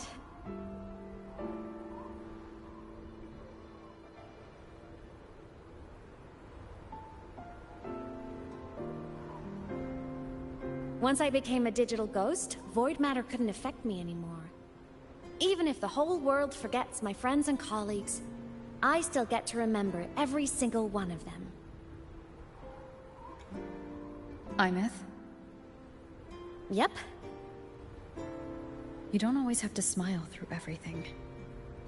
What's that supposed to mean? I'm happy. Really. It's the way I choose to live. You're too serious. Always overthinking. Hence the long face.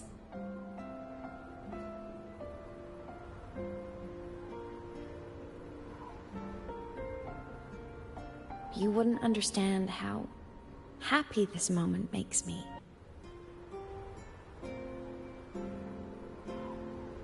Come on. I'll show you the Frostland's slumbering giant. Lahai Roi's Exostrider.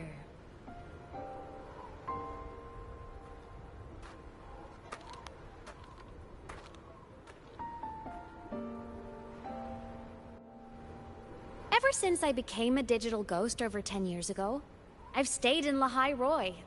Can't get too far from the Exostrider. You've been to many places, right? Care to share some stories? Let me think.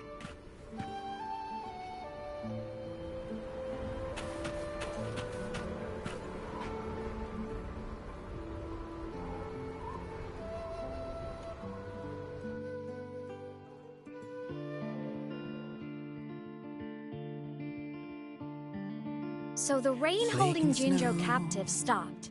Time began to flow again, and everyone got to celebrate a new beginning with the Moon Chasing Festival. Then you return to the Black Shores, to the place that's always watched over you from afar. Oh, and the archipelagos, Raguna and Septimont. Oh, I just love how different these places feel. Storms are pushing us to It's all so wonderful. I love hearing these stories.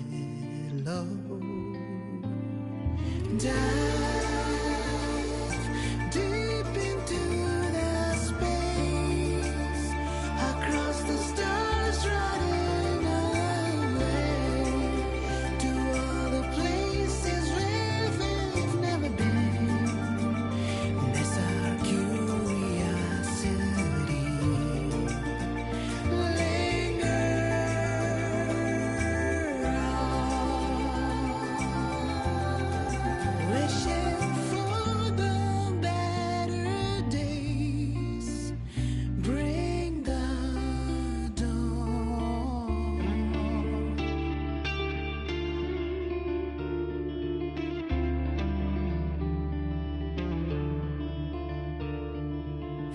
Satellites, quiet core, resonance is hard to find.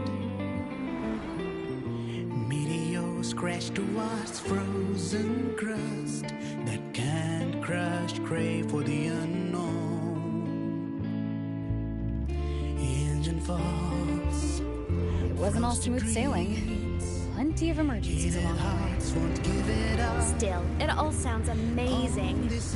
And I know you must care for some of the people you met. Tell me, this journey you've been on since losing your memories, have you been happy? Yeah. That's all that matters.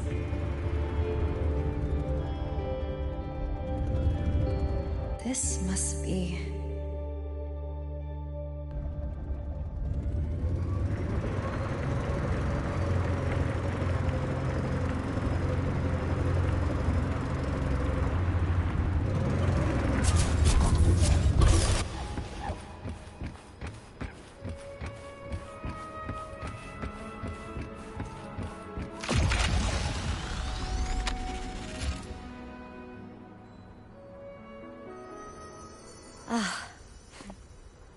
I knew the next stop would be here.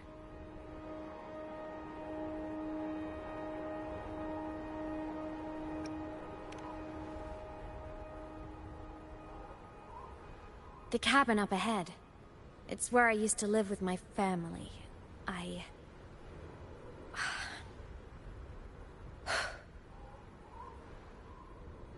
Sorry, I need a minute. I'm not ready yet.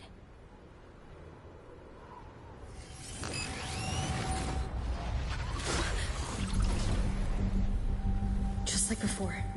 The moment it appears, my frequency starts getting sucked out of me. Imeth said it's a Threnodian derivative, like the Void Worm. They share similar frequencies, but my gut says it's different.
What happened to ya? Your frequency's been leaking everywhere. I tried plugging it from the inside, but it didn't work. This is no good. How about this? It stopped. For now. I gotta rest. You did great, Abby. Go get some rest. Don't you ever jump in after me like that again. The void matter concentration down there is too high. If you fall into void space, even you could be consumed. Erased from existence.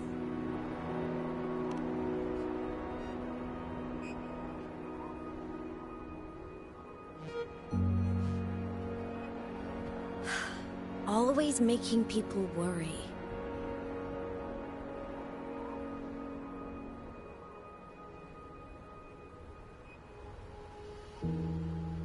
There's a theory in Lahai Roy. Threnodian Aleph 1, the devourer of existence, is the embodiment of voidance. The dissolution of all things. Its true form is like a black hole. And that theory is correct. I've verified it myself. So far, I'm the only one who's reached it. Because I'm already dead, and no living soul could withstand a place like that. You went inside the Threnodian itself? Yes. Think of a severe void storm as a manifestation and portal into void space itself. A higher dimensional plane. It's pitch black, but also like a kaleidoscope.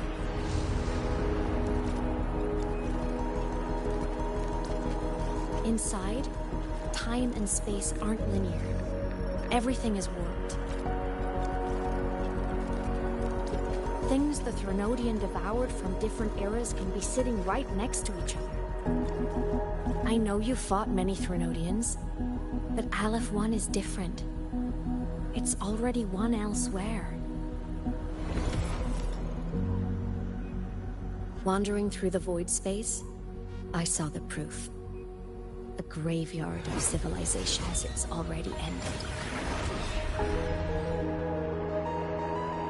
The Threnodian's presence in Lahai Roy is only a sliver of its true self.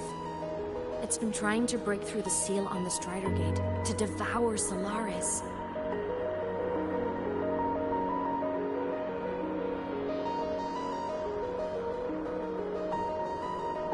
So, don't go wandering off alone.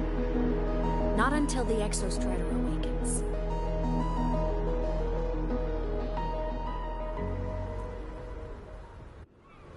Come, let's rest at the cabin.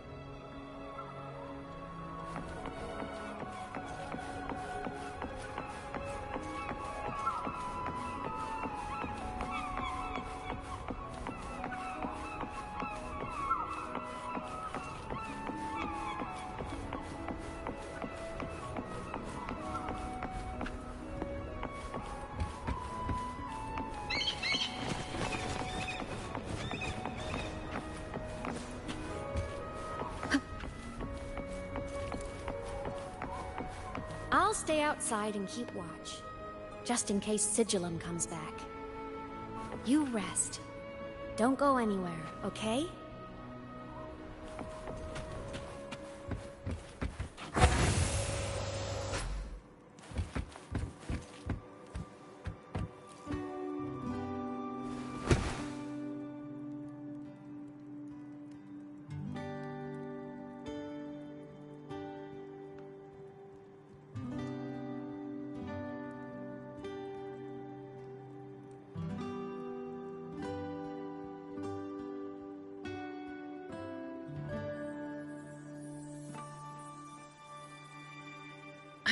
I remembered something before in the lake. I should look around this cabin while I wait for her to get back. A game console, 2 controllers. The screen is covered in dust. Hasn't been touched in years. Space Fantasy Katya 6. Split stars. Most games here are RPGs or co-op games.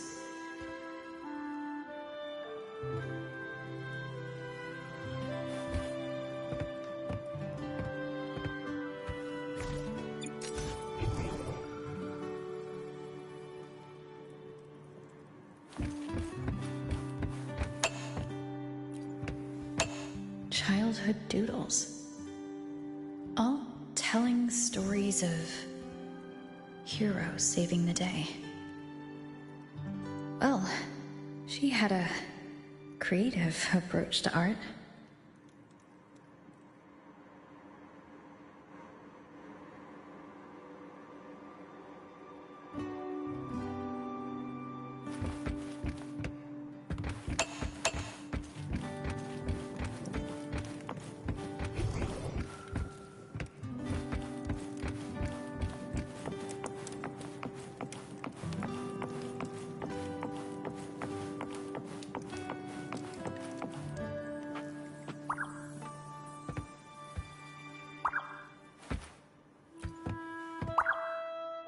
Stuffed toys. A big cat and a small cat. They look like they were well loved. So soft. You could probably hug these all night.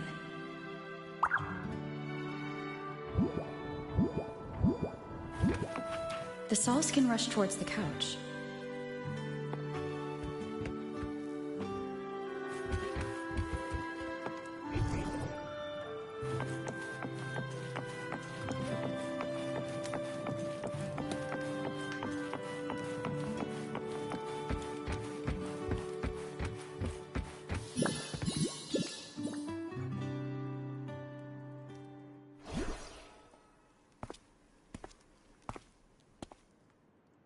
Imeth still isn't back, but if my hunch is right.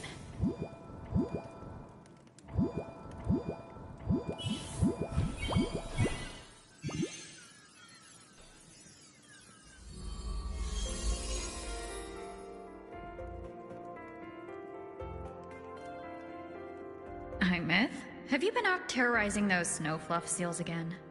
They scatter the moment they see you.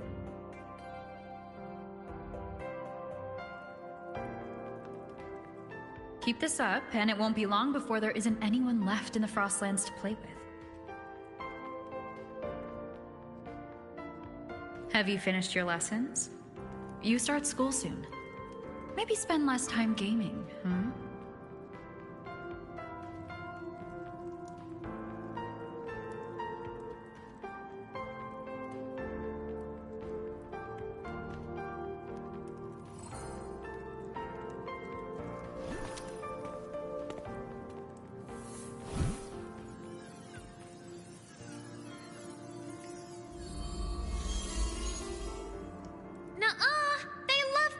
Me. Why else would they crawl over and play before running away?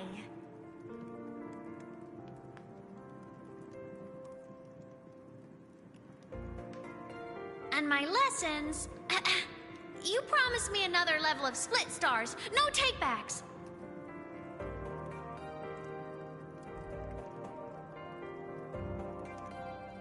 But I want to learn how you folded that thing first. Can you show me, pretty please?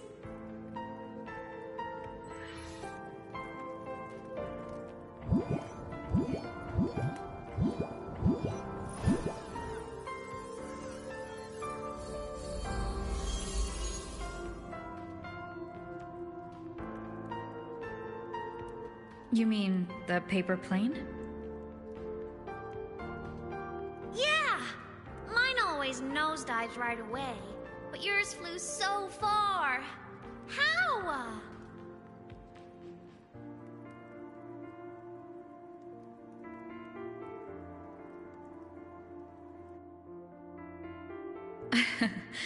Well, of course, there's a trick to it. I'll teach you. But first, you finish your lessons. Then we'll fold planes together. All right?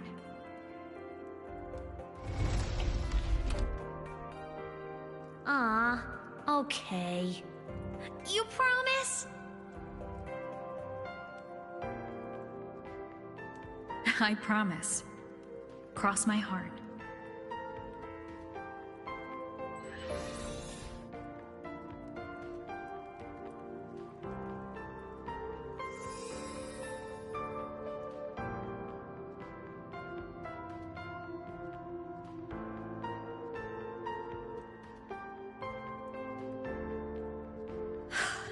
I've been wondering how to tell you this. And now...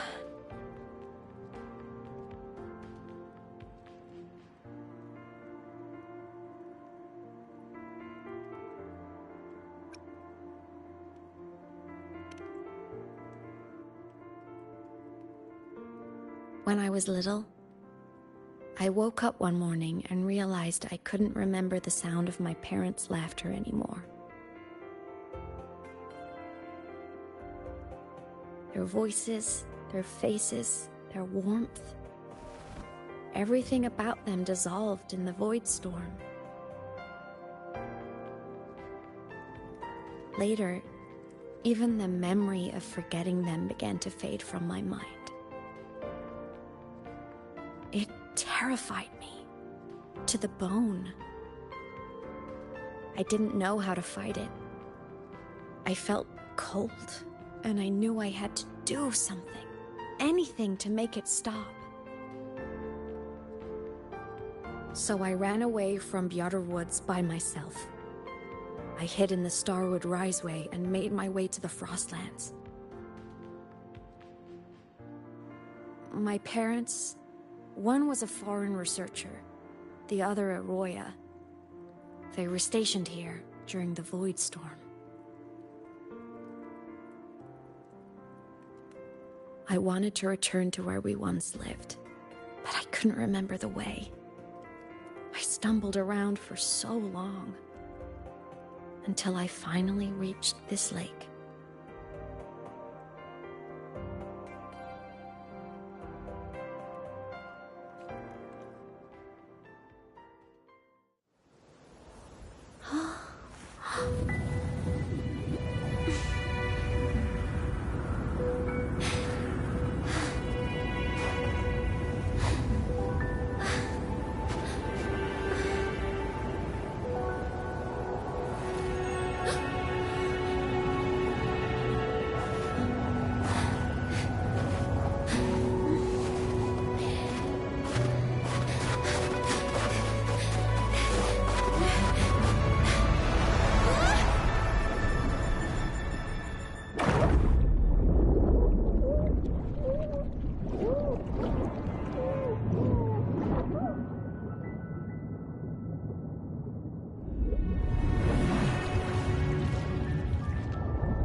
Everything is okay now.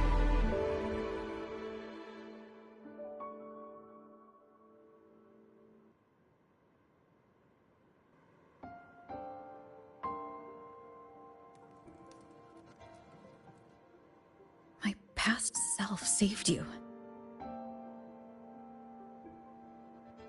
I was sinking into the lake, choking. Everything was fading, until a pair of warm hands caught me.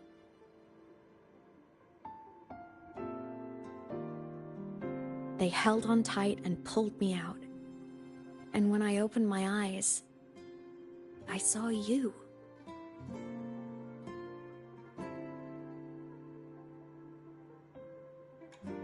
But then I realized the talisman my parents had left me was gone, probably lost to the deep. The thought alone broke my heart. I cried so hard. And you had no choice but to scoop me up, comforting me as best you could. You took me back to your cabin to get warm. And after that, well, you guessed it. I stayed with you there, under your care, until the day you left Lahai Roy. Why did you keep this from me?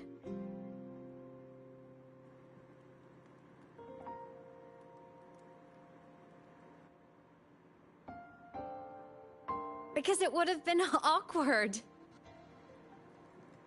Imagine someone you don't remember runs up to you, all smiles, saying, "Long time no see. I'm the kid you used to look after."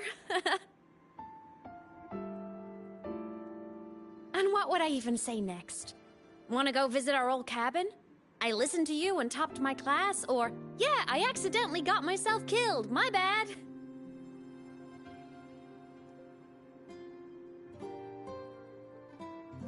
Saying any of that would only burden you.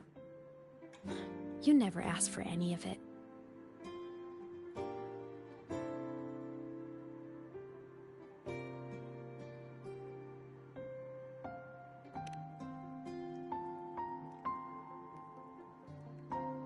Since I woke in the Gorges of Spirits, I've met many people from my past. They've helped me recover pieces of myself.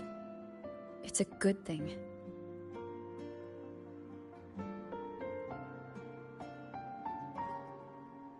I can make my own choices. You should have a little more faith in me, Imeth. I see.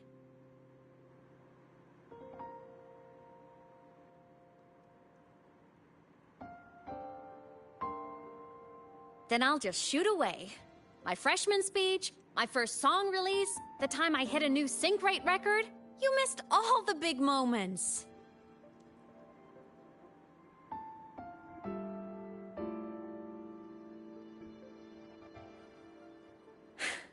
But I couldn't be mad. I knew you were busy. You were always off saving Solaris from the Lament. You had to, and I do think that's a good thing. So I thought, why can't I do the same? Look, I kept Lahai Roy safe while you were away. Sure, there was a cost, but not bad for your unofficial apprentice, right?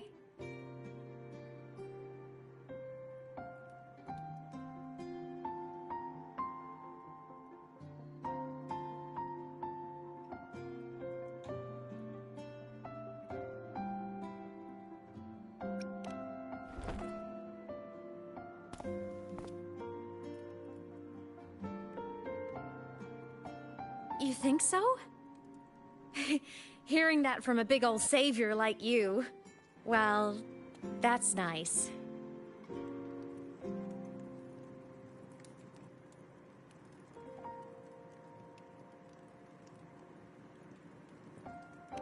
You mean after you left? Well, pretty normal, I'd say. Went to school, enjoyed my days, just like you wanted me to. And then, I became a ghost. Since then, it's been drifting between the Academy and Void Space.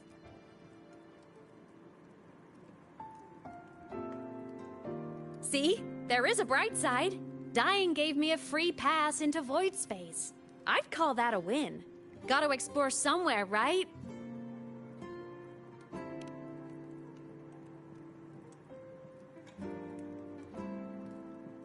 Saw you? Oh, you mean that thing you brought up in class?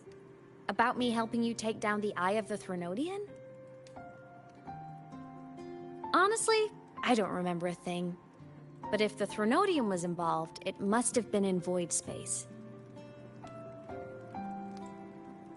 Anyway, no clues from me. Threnodians having weird powers is nothing new. Or maybe you were just seeing things?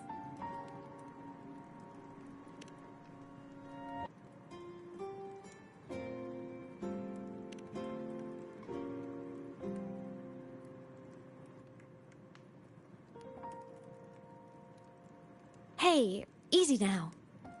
Just rest here tonight. We'll handle everything tomorrow when you're stronger.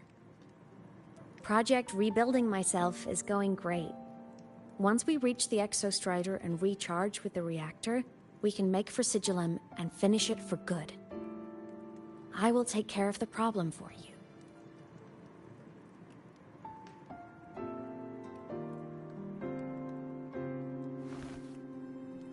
We will face it together, Imeth. Of course. But for now, bedtime. You take your old room. I'll be in mine.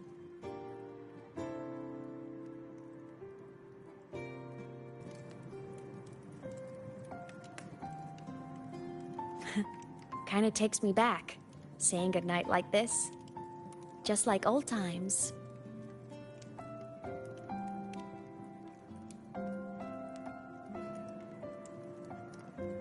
Good night.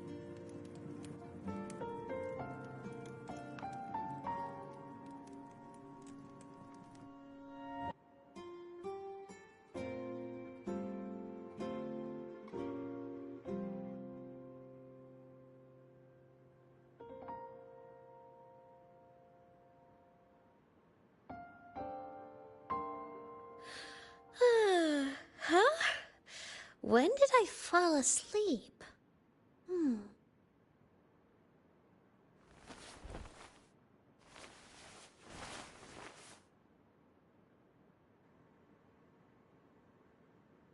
My paper plane. I have to show it to her.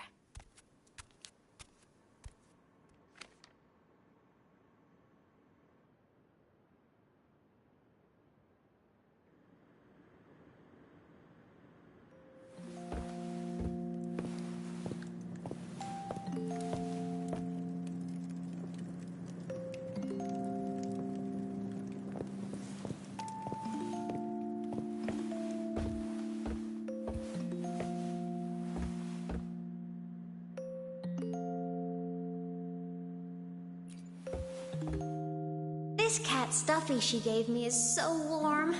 I love cuddling it when I sleep. Feels like she's right there with me.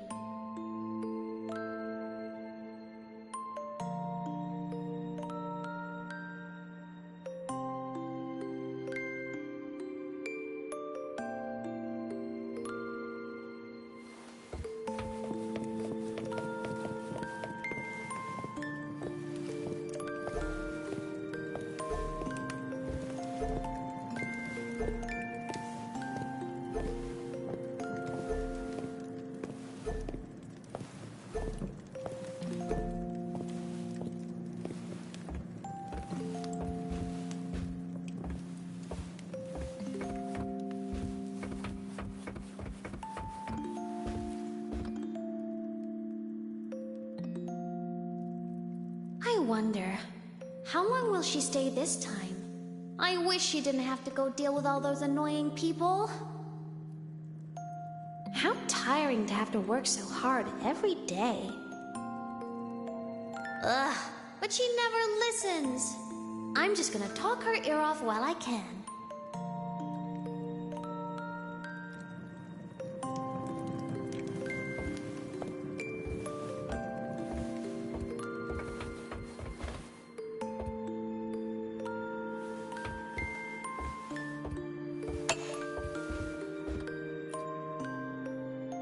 Drew my favorite story.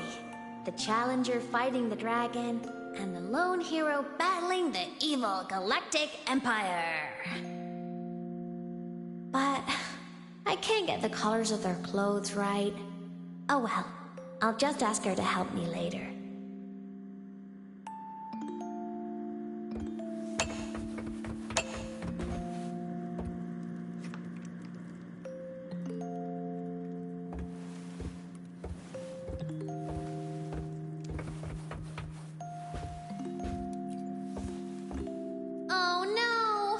I forgot to save my game. That was my best score ever. Next time, I'll definitely beat her record. I'll show her.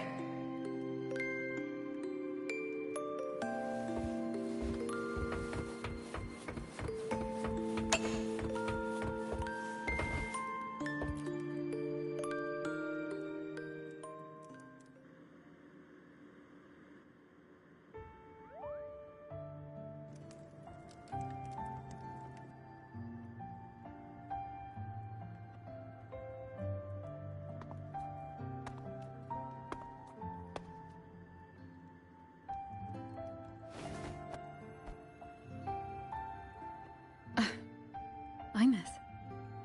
What's wrong? Can't sleep?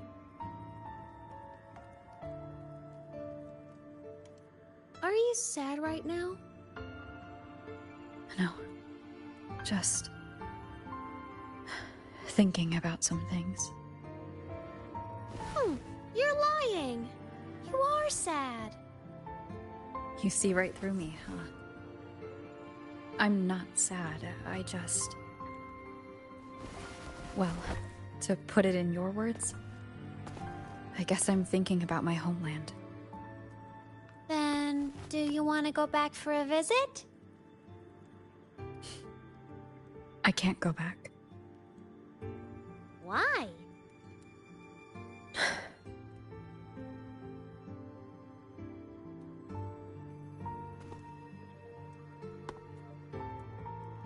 Can I tell you a secret?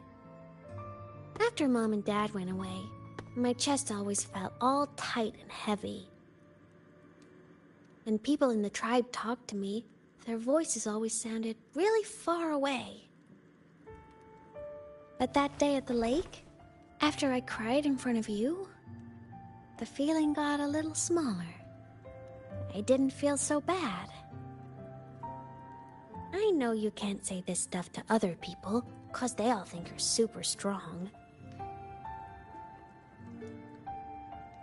But I'm just a kid, and I don't think you're that strong. So, if you need to cry, you can cry with me.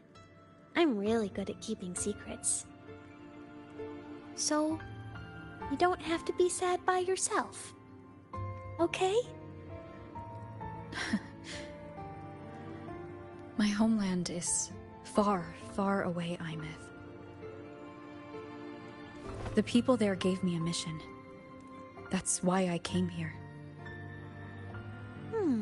What kind of mission? It must be really important to come so far. It's complicated. Too complicated for you right now.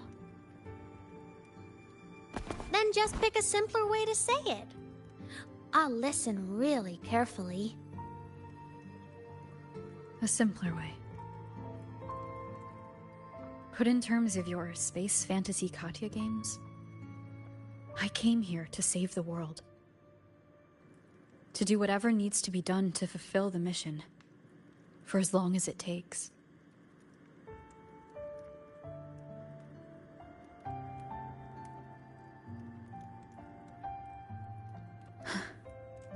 But was it the right thing for me? Because one day I realized I would never return home. I couldn't stop thinking about that faraway place.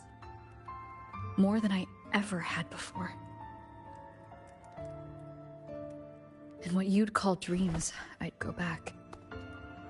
Stand there. Just stare at what I once called my homeland. Even if staring didn't change a thing. Even if it was pointless. Oh, I see. You miss home. Maybe. But talking with you makes it not so bad.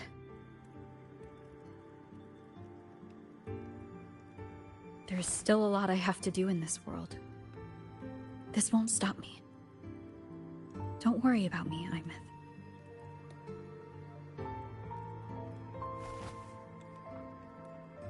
Yeah? I'm your family too. Until you find your real family and can go back to your homeland, I'll be right here with you. Sounds good. Thank you, Imeth.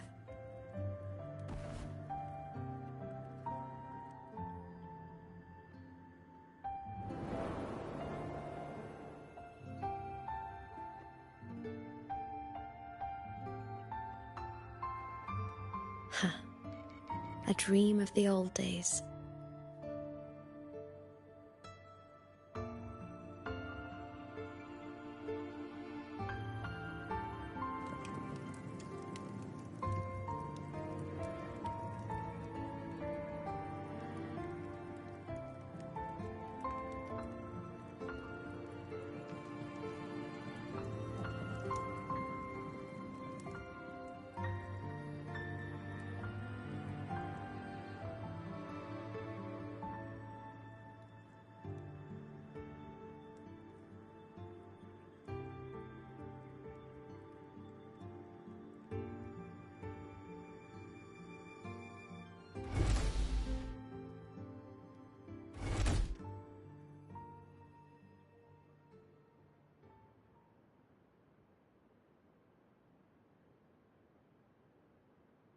homeland.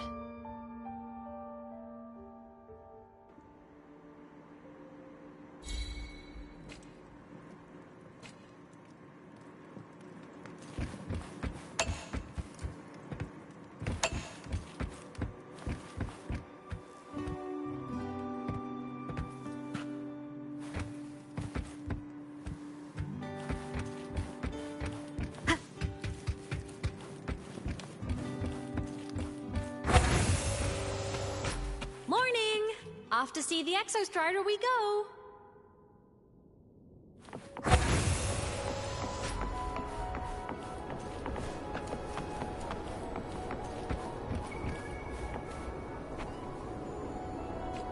I'm a transform!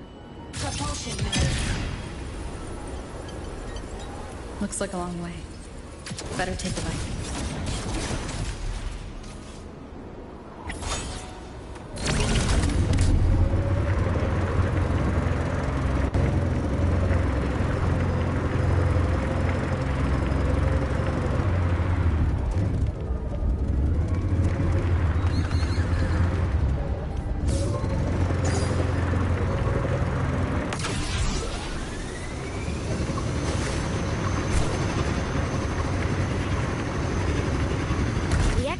Is surrounded by water.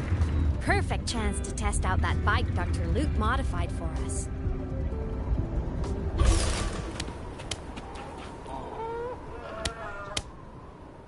Are you ready for the end?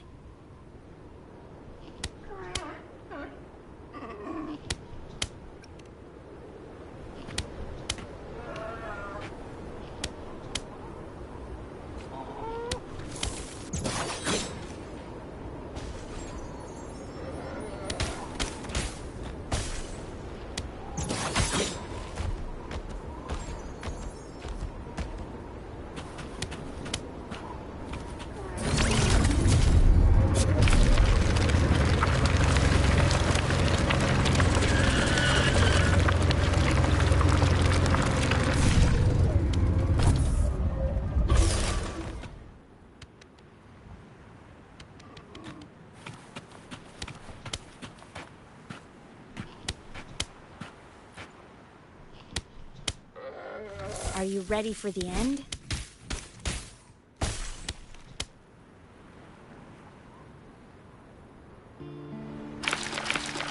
Ime, once you get all your power back, will people be able to see you again? Hard to say. There's no precedent for my situation. It's all just theory. But what if it works? What would you want to do then?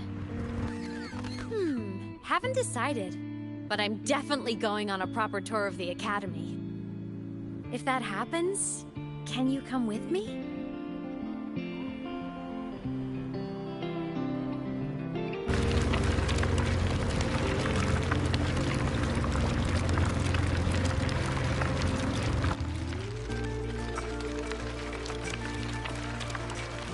Look! It's sleeping.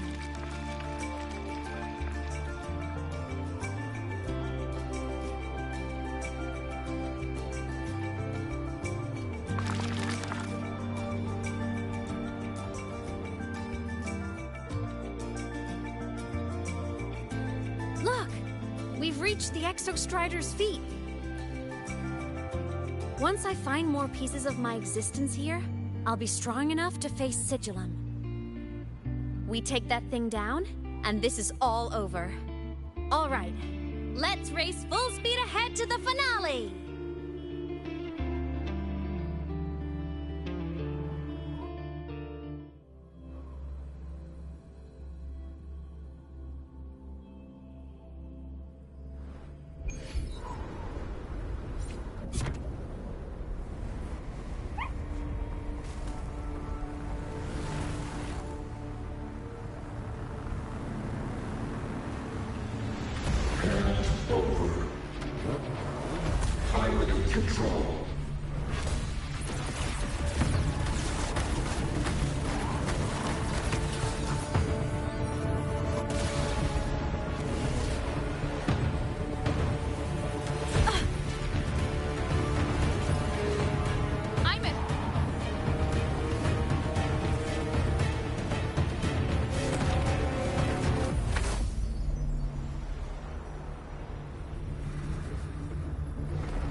straight for the Exostrider. I have to catch up and get Imeth back.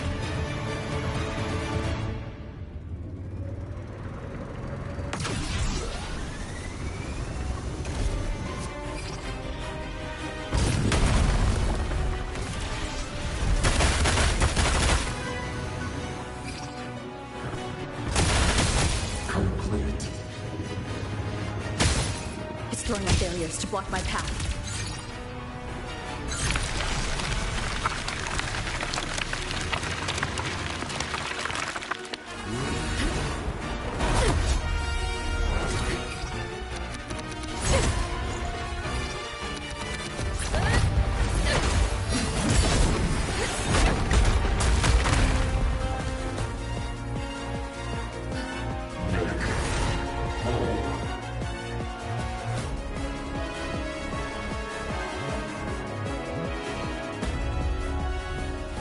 I need to find a way out of here first. Sigillum isn't just after the reactor core. It's targeting my frequency, and Imeth's piloting control of the Exostrider as well. What exactly is it planning?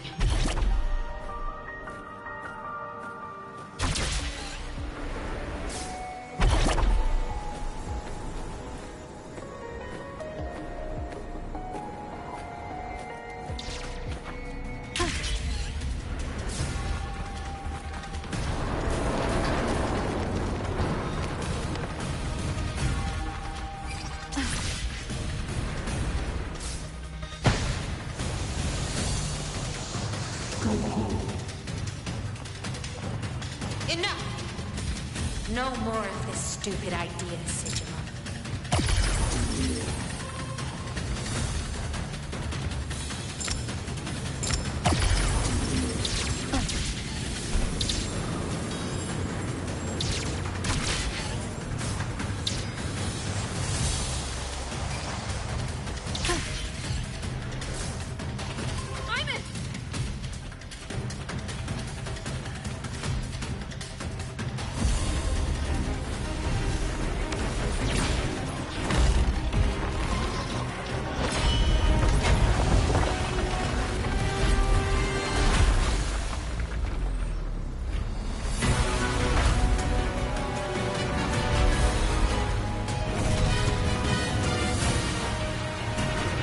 If destroying you is the only way to protect her, then so be it.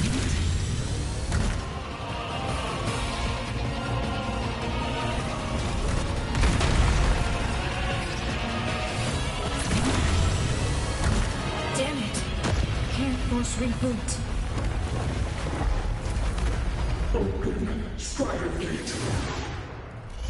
Not while I'm here. Don't even think about it. Imeth can't fully control the Exostrider. She needs my help.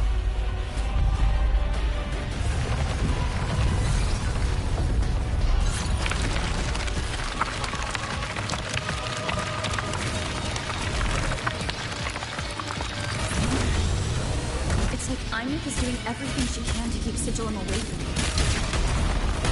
And then there's the Strider Gate. There must be a connection.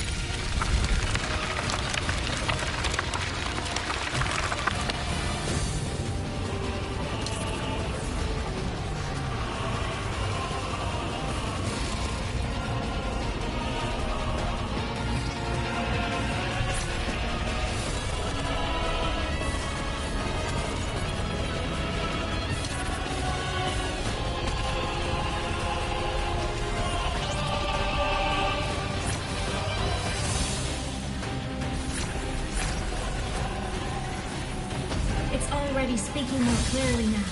I can't let it drain any more of her frequency.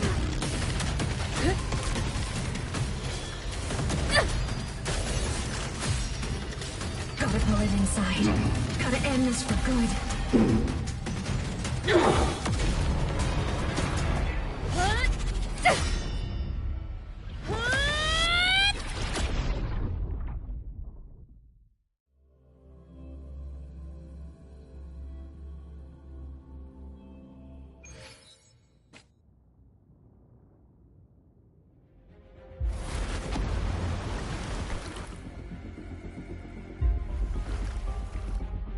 You all right, Imeth? All good. Inside the Exostrider, I'm the one in control. Go home.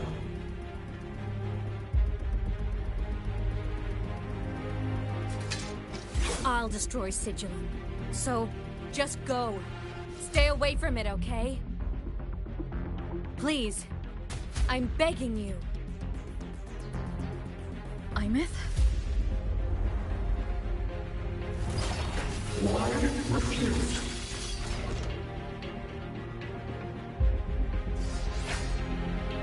So lonely.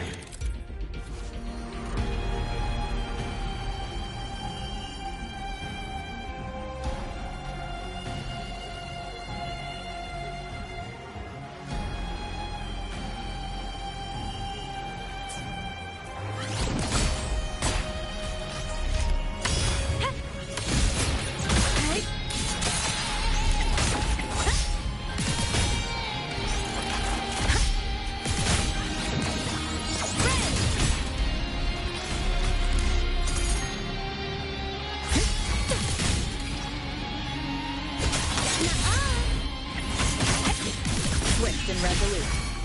Down with the curtain! One foot down. The wicked!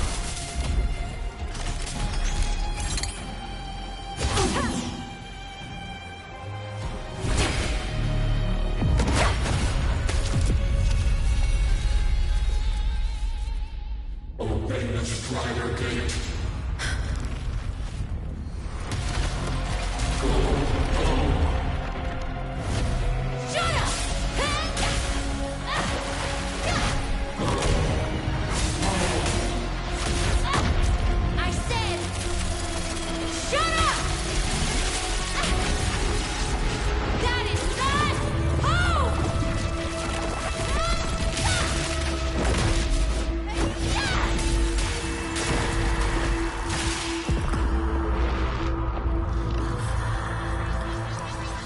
I won't allow anyone.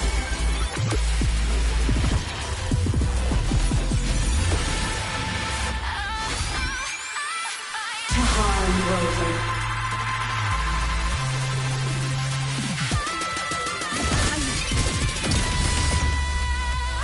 Don't worry.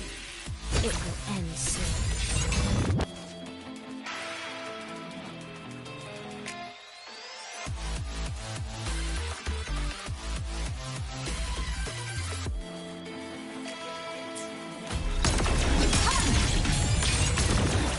Starlight over the seas! Scorch through the void!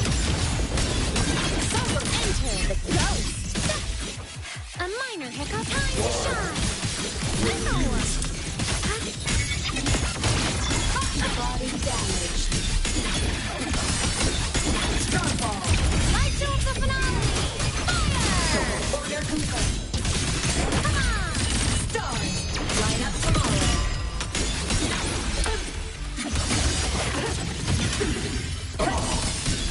Light art! End blow! Eclipse!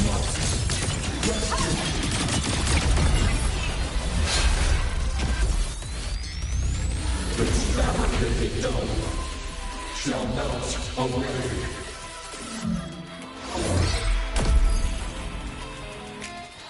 Lasers, charge.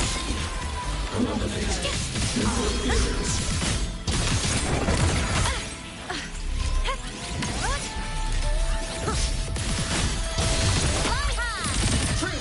Reach the cosmos. Light off. System integration complete. Oh, it's alright. I'm a... Soul enter on cue.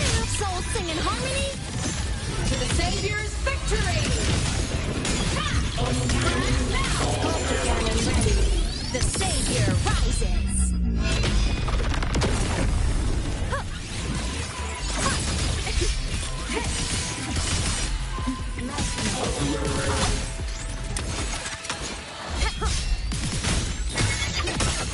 Swift and resolute.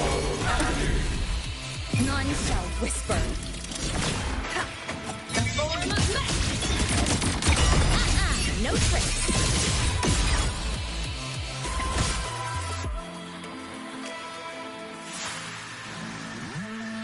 Must. This mission has become an eternal shackle.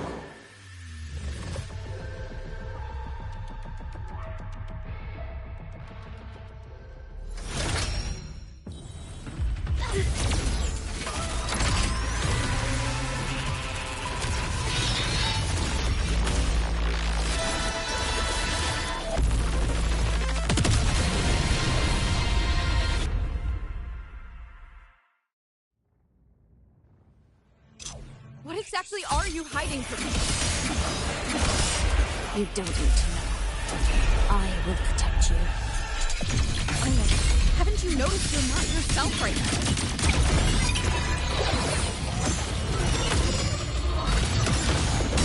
Heroes on! Lights up! Blindlights checked. Come on! Stars! Light up tomorrow! For what cause? You fall silent.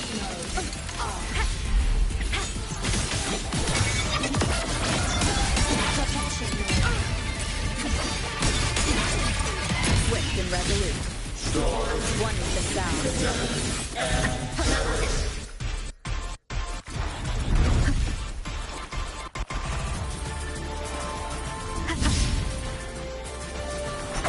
Recalibrating. Crash now! Feather drone, fly high! Truth, reach the cosmos. The savior rises. Blade cleaves the night. Herald, purged in light. From the sky. Smile. Sparks. Ignite the world.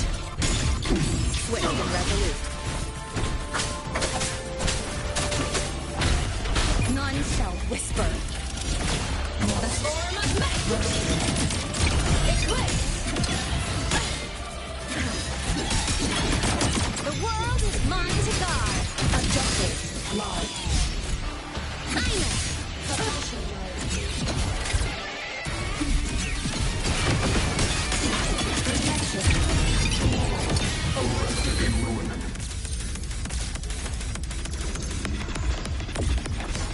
Recalibrating. Lasers charged. System integration. Come on! Stars! Light up tomorrow. Meltdown! Body limit unlocked. The savior rises. Starlight over the seas. Scorch through the void.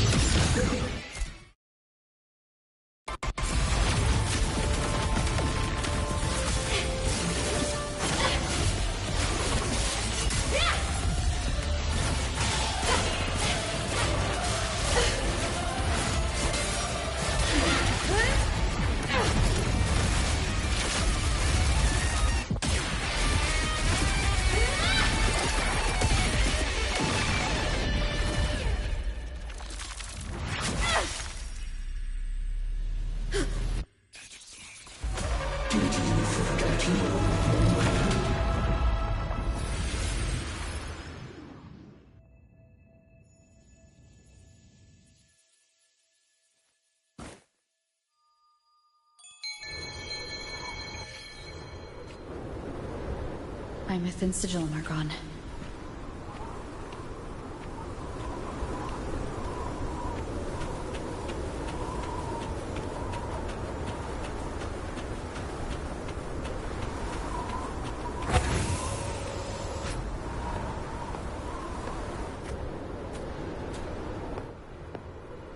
Is this Imet's old dorm? Since she can resonate with the Exostrider even after her body was destroyed, her frequency must have merged with it.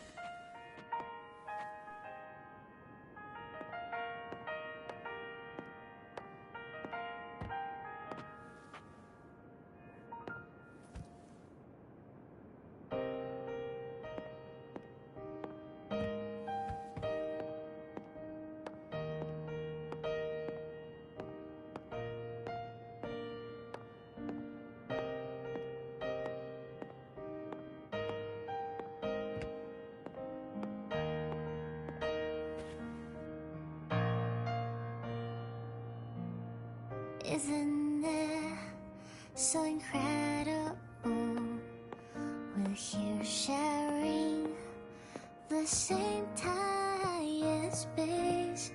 In your eyes, the stars look like thousands of bright stars. I've gazed at for thousands of times. Da, da, da, da, da, da, da, da, da, da, da, da, da, da, da, da, da, da, da, da. Goodbye. You build a world of miracles, some mundane but precious. The stream of shimmering daily movements return way to my soul and stop me from A poster of Fleet Snowfluff's fan meeting. so I sing together. Every light I'm giving all goes back to you, goes back to you.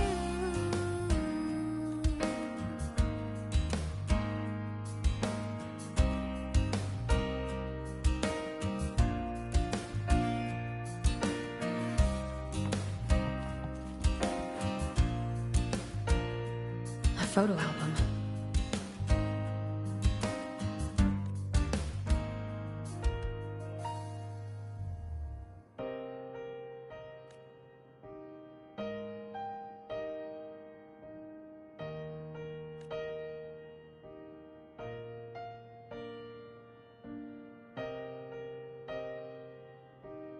I am Imeth, the Academy Star, a synchronist, a savior. Please, Don't look for at me. Isn't it so incredible? This looks like a projector. The same time and space. In your eyes, the stars look like thousands.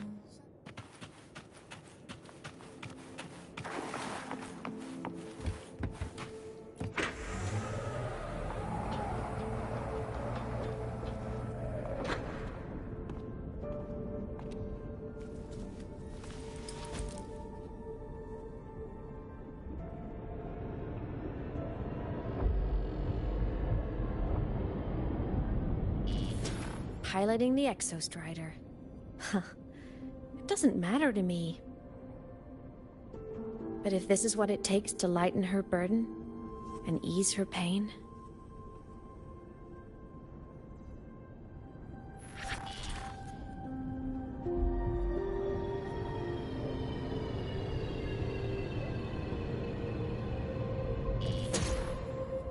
Saving the world. Huh. Nothing but a pair of shackles. Heavy, eternal shackles.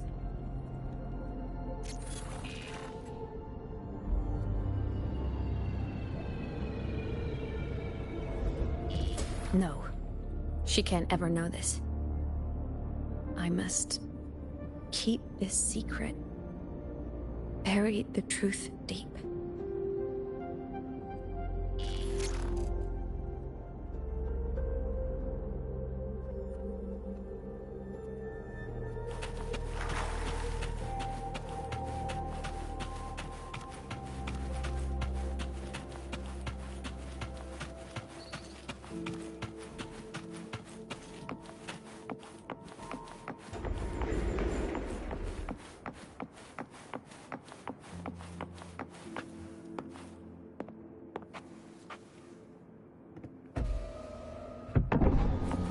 Why?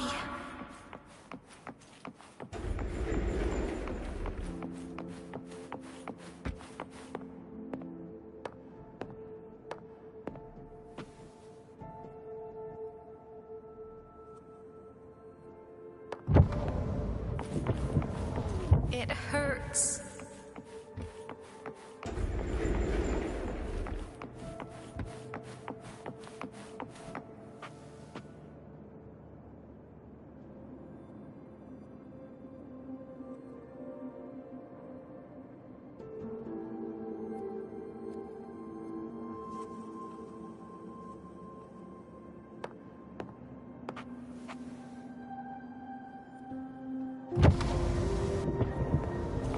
What should I do?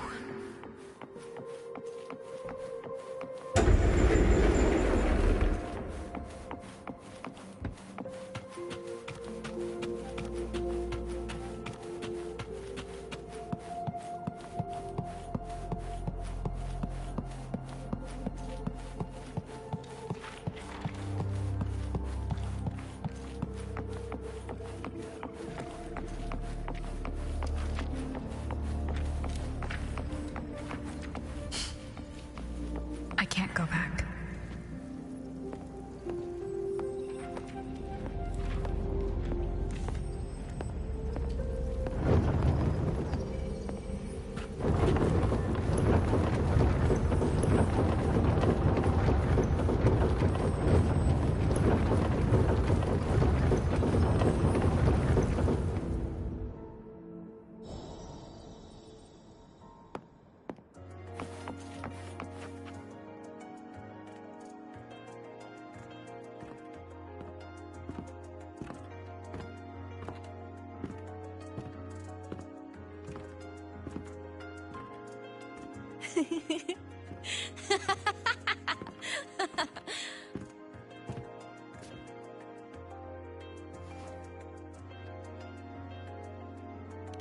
Oh, are you talking to me? I just heard the most hilarious story. Couldn't help myself.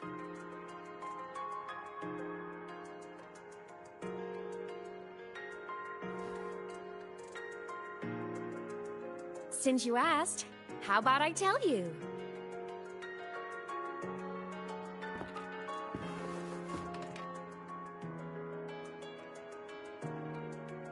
Once upon a time, there was a black cat who set out to save the world.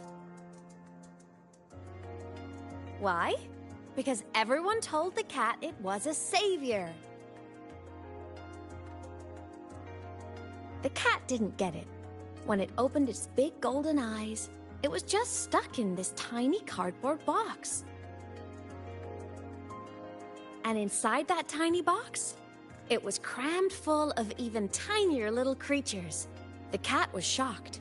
It had to tiptoe around, careful not to step on anyone.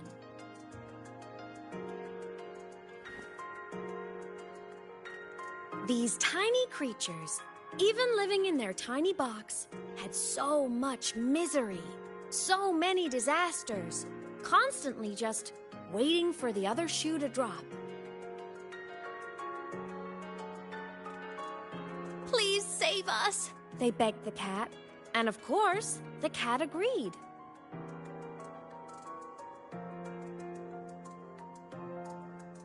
Even if they hadn't asked, the cat would have helped anyway, because that's who the cat believed it was, a savior. And so the cat took up its sword, always fighting, always talking, always roving. Saving the world over and over. Until one day, it realized the cardboard box had been sealed shut.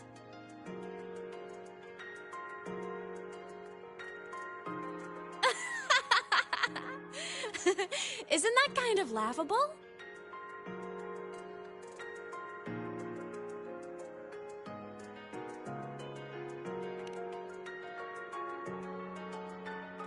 Right? It's just a cat. Why did it have to do all of that? But in such a laughable story, somehow everyone else gets to be happy. The ones who relied on the cat, the ones who hated the cat, they all got exactly what they wanted.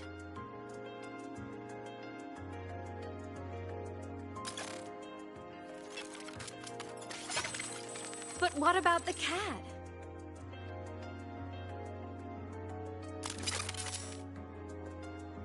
It wants to go home, but no one remembers. The box is sealed shut, and the ones who put the cat in there have already turned their backs on it. Even the cat itself has forgotten.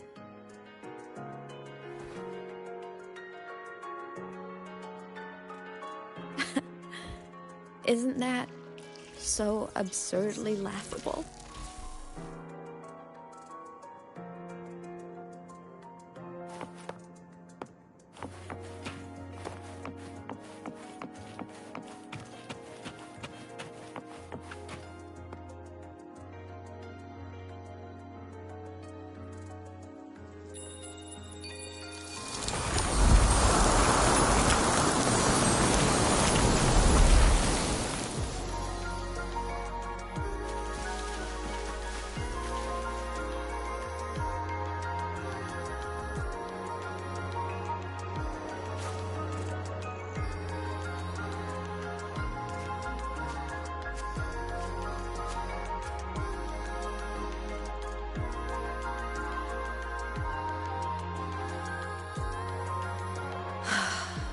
My head's been loud.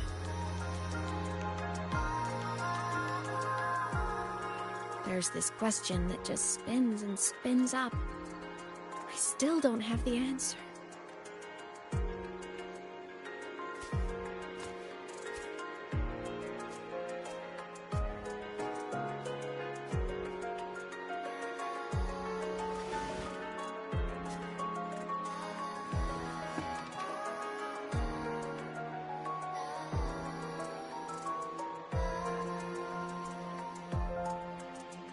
Now that you're here, I want to ask you what you think.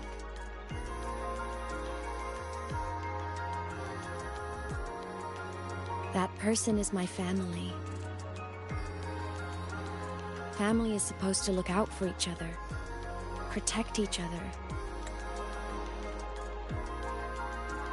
So I want to do something for her. She doesn't say it, but I can see it. All the stuff piled up inside her. The more you hide, the less you share. But I saw her recently, and I think she seems more carefree than before.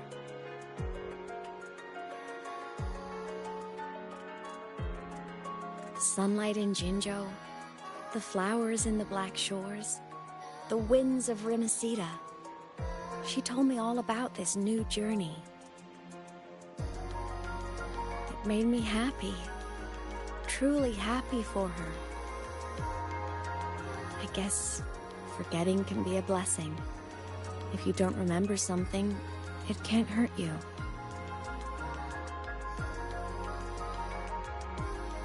So I started thinking, maybe I shouldn't tell her what I saw in Void Space.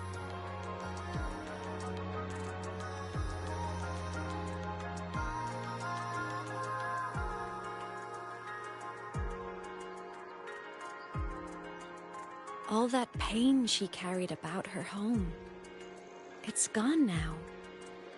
Why bring it back?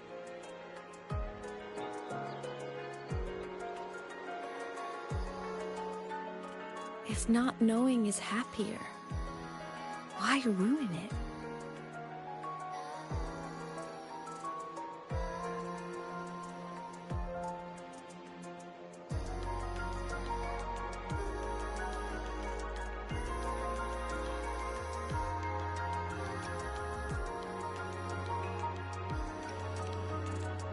Even if the truth destroys that happiness, I can't. I don't want to see her hurt. I want to protect her. We all need a little hope to keep going, right? I want her to hold on to that hope.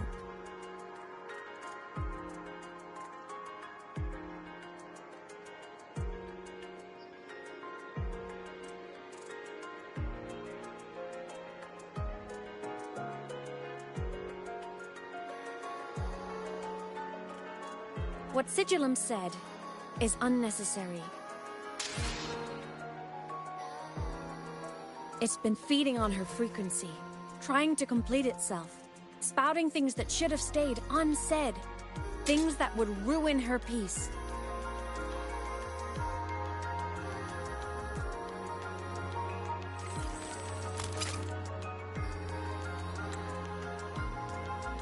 I must destroy it before it spills the truth. I brought it into this world. I'll be the one to take it out, too. Nothing truly matters. Not even saving the world. But you have to believe what you're doing has meaning. That's the only way to keep moving forward. And that's why.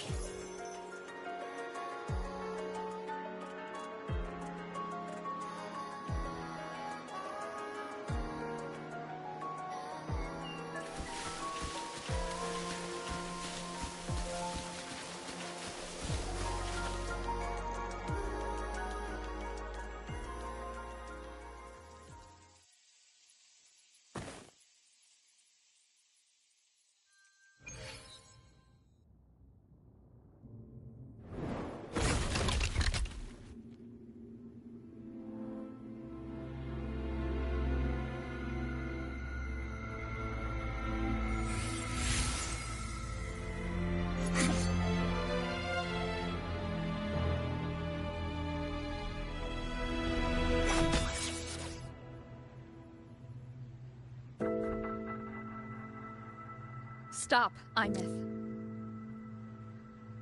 I told you to stay out of this.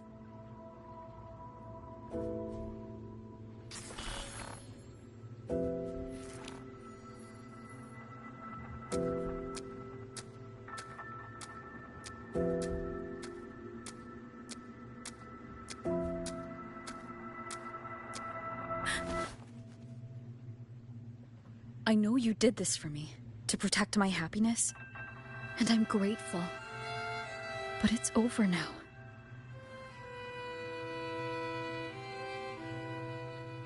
I need to hear it. All of it. Whatever the truth is, it's my burden to carry. My choice to make.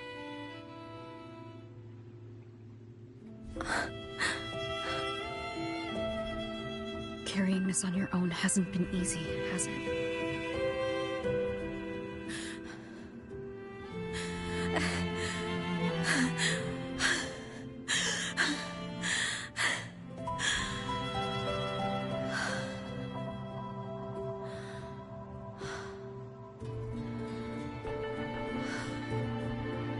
Do you really want this? Even if it changes nothing. Even if it only weighs you down. Things only weigh on us because they matter.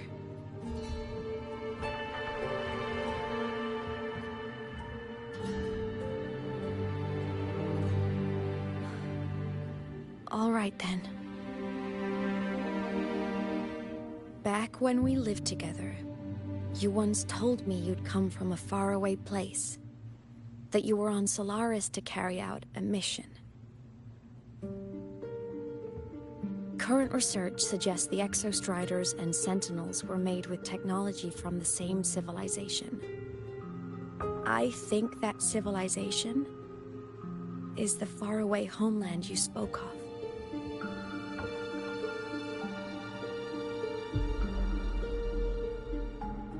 You never spoke of it to me or anyone else again, so I kept it to myself. Until I died and slipped into void space as a digital ghost. As I wandered through the ruins devoured by the Threnodian, I stumbled upon a faint frequency. Your frequency. Time is chaotic inside void space. There's no telling when it has been devoured. But I could feel your warmth in it. After so long without you, I couldn't let it go. I kept it with me. Guided by its strange connection to other frequencies, I traced my way through countless overlapping spaces until I found the remains of an Exostrider. That was when I realized that Exostriders were built to transport Sentinels.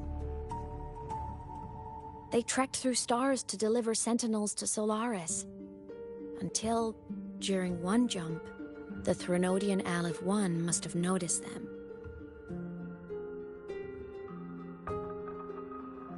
Its hunger had festered for so long that not even devouring the entire universe could sate it now. That frequency then led me to another relic consumed by the Threnodian, a creation built by the same makers of the Exostriders.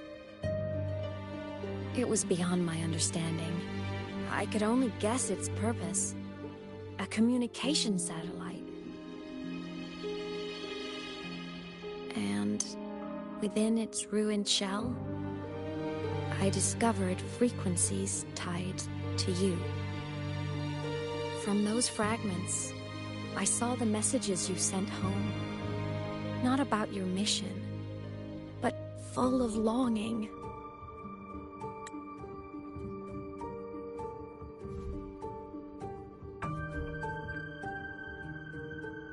You said you wanted to go home, even if just to lay eyes on it one more time.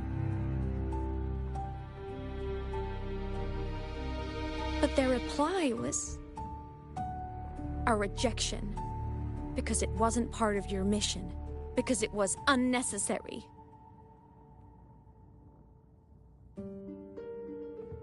They were the ones who cut communications. They ignored every wish you had outside your mission. They forced you into this life of roving. And still, you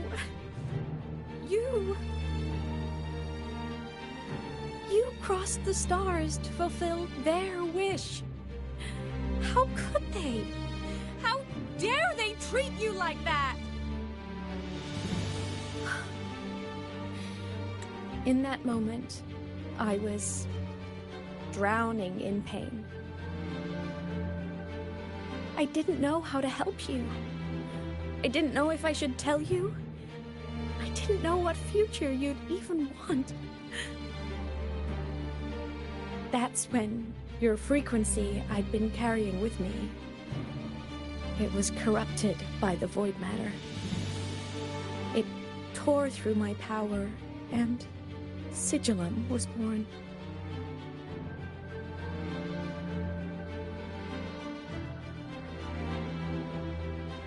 It was born from my mind, from all my worries, my fears, everything I imagined you'd suffered. At first, it acted on nothing but the instinct to go home. It craved your frequency, trying to make itself whole, trying to seize access to my piloting control. So it could reactivate the Exostrider and cross the Strider Gate to get back home. Exactly.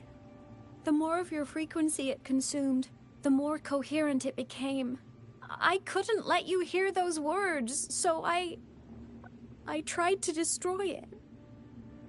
This is what I've been keeping from you. I'm sorry.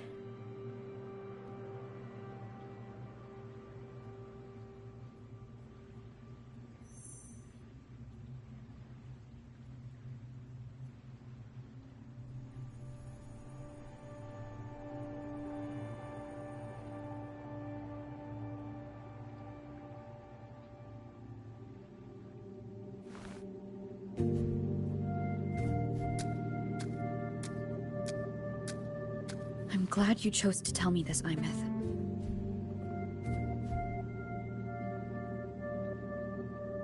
Hearing this, it's a lot to process. I'd be lying if I said it wasn't. I just need time to figure out my next move. This homeland of mine. Even saying it feels strange to me. But don't worry. The journey I've had since losing my memories, the hope I found, that's mine to keep. No one can take that. Saving the world, I never saw it that way. The people and civilizations I met, they saved themselves. I was just there to help.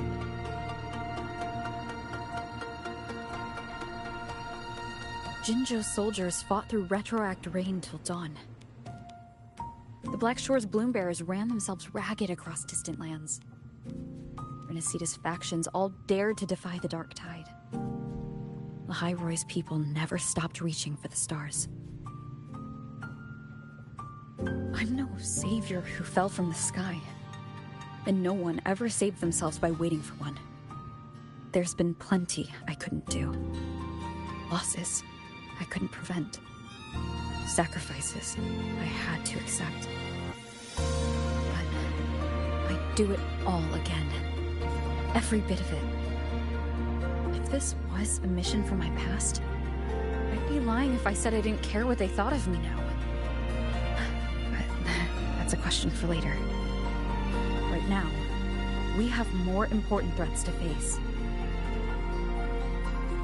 The fact that I'd choose this path even without my memories, that tells me this is who I am. I can't stand by while the lament brings suffering. I care about this world too much. But I'm afraid you'll feel alone.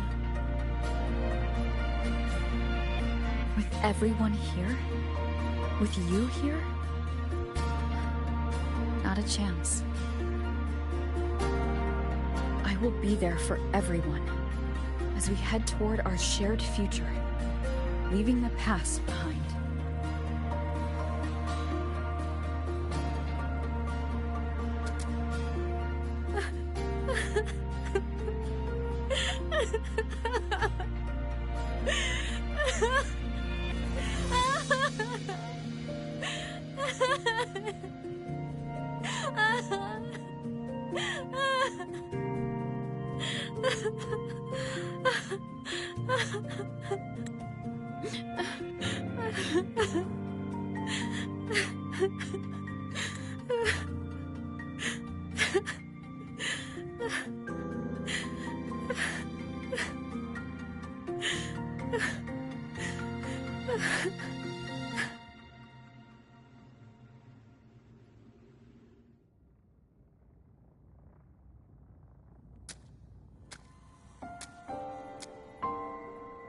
So, this is your choice. Is it worth it?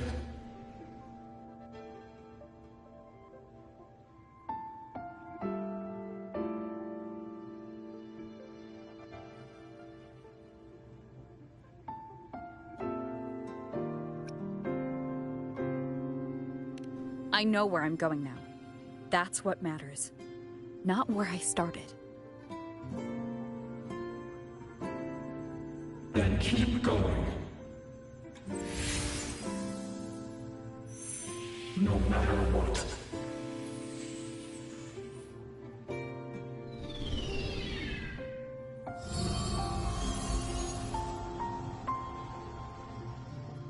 The core. It's returned to the Exostrider.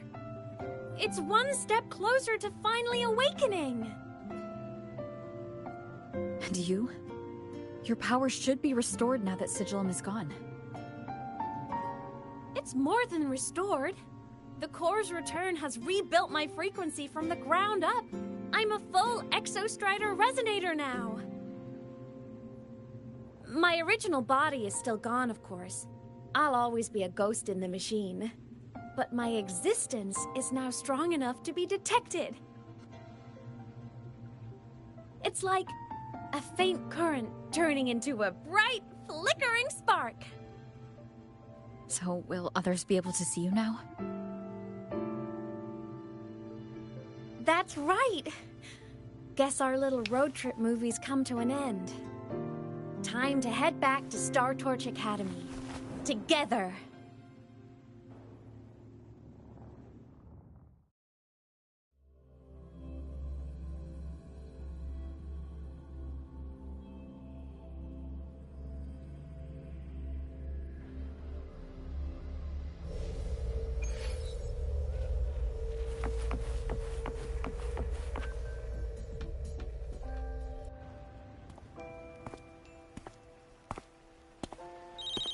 All good on your end, Golden Girl? Lucilla mentioned the Exostrider in the Frostlands just moved. Please tell me that was you. That was Imeth. Given how well you know me, I assume you know her too. You found her? I brought her back to the Academy. It's a long story. I'll fill you in when there's time. Understood. But I do have to ask, on Lucilla's behalf, what's the status of the core? It was returned to the Exostrider. That explains it. The Research Institute is reporting a spike in void matter concentrations over Lahai Roi. Voidstorm activity is kicking up again. Back when the reactor drive was in the sky, its annual self-diagnostics caused the Exostrider's greatsword pointed at the Threnodian to weaken. The Exostrider is probably running the same procedure now to integrate what you returned. Best for you both to stay within the Academy until peak season passes. Alright, I'll be careful. Next time you're in the infirmary, we should revisit your old plan. The one tied to the Exostrider, the Strider Gate, and the Threnodian. For now, just be with Imeth. It must be a great relief to have her back. I'm happy for you. You've earned a break. Get some rest. Looks like Imeth is at the auditorium. What's she doing there?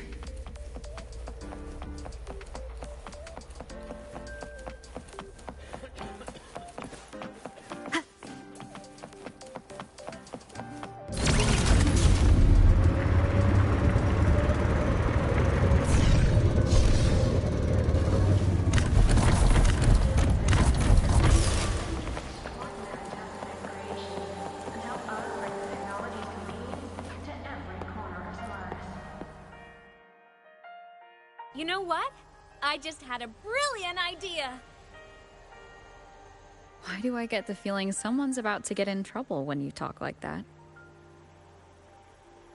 Hey! That's a totally unfair stereotype from when I was a kid playing with snowfluff seals. I was just thinking, now that people can actually see me, I could, you know, attend my own fan meeting. An unfinished song completed after all these years. Doesn't that sound amazing? I know, right?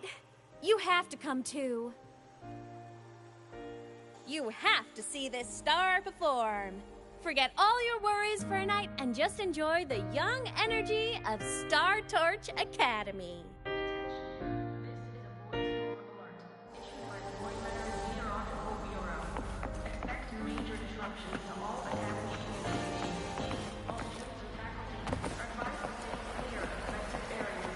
Entries open, everyone!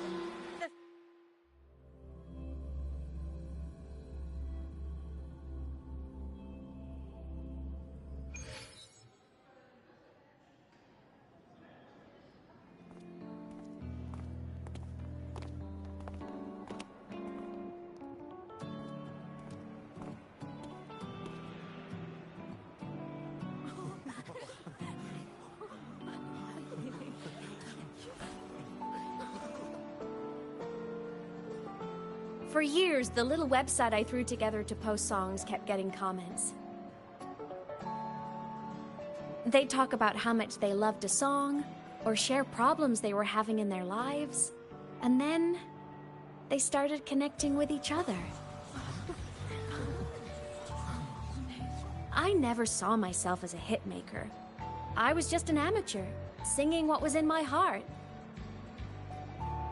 But over time, they stopped being just my songs. They became a melody that connected people. If my listeners want a complete song, I'll finish it for them. Or maybe for me, too. You really do care about the people of Lahai Roi, don't you, Imeth? I guess I do now. Wouldn't have said that at the start, though. To be honest, I never had some grand passion. Before I became a ghost, I just wanted to live an easy, happy life and try a little bit of everything.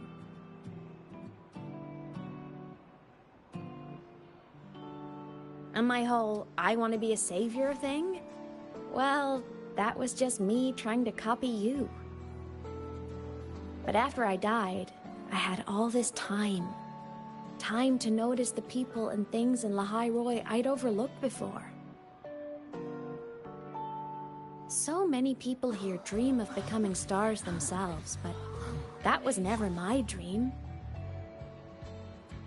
I'd rather be the one who looks up at the stars, the one who watches over them. Really? But the way I see it,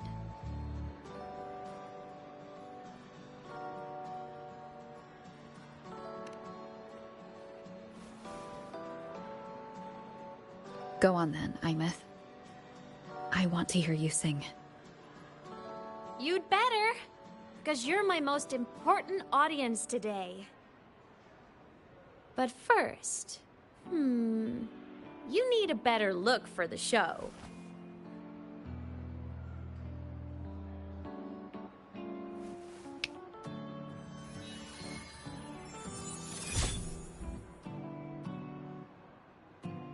There! Brand new! Just like I remember you wearing. Looks good, right? A new place calls for a new look. Ah, this brings me back. I remember when you used to wear this around the academy. You'd leave a whole trail of swooning admirers in your wake. Solaris' great savior.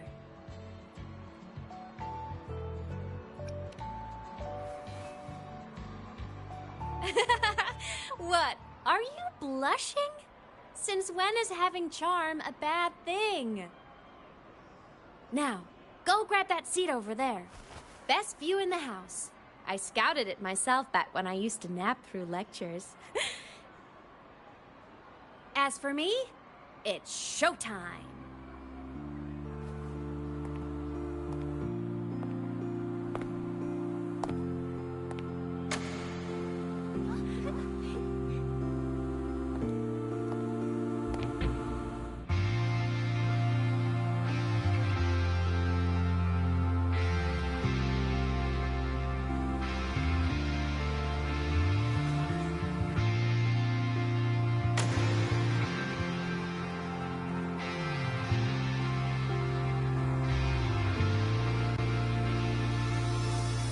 Isn't it so incredible?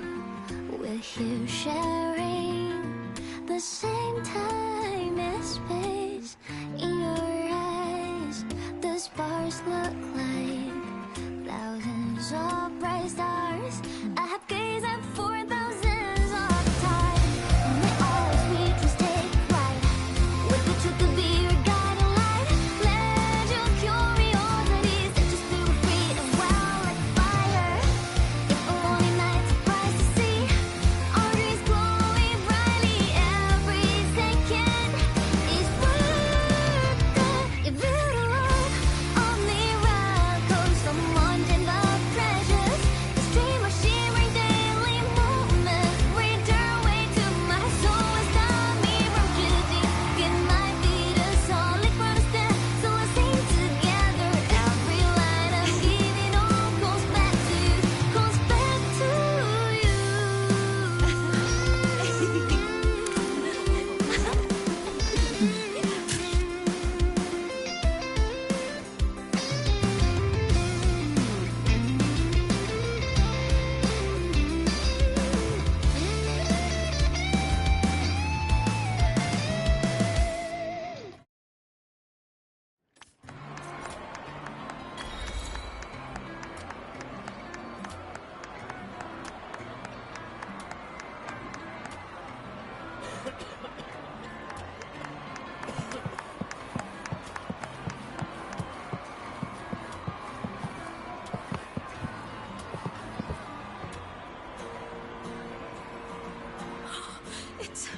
It's her! Fleet Snowfluff! That's definitely her voice. Oh, I can't believe she's actually here. See? Skipping class was totally worth it. Oh, Oh, she's so bubbly and spirited, just like her songs. I'm getting her autograph later. Of all the songs she's posted online, my favorite is Indigo Universe. What's yours? Of course, it's the Tard E song. It's so funny and catchy. You can't be serious. That song's pure brain rot.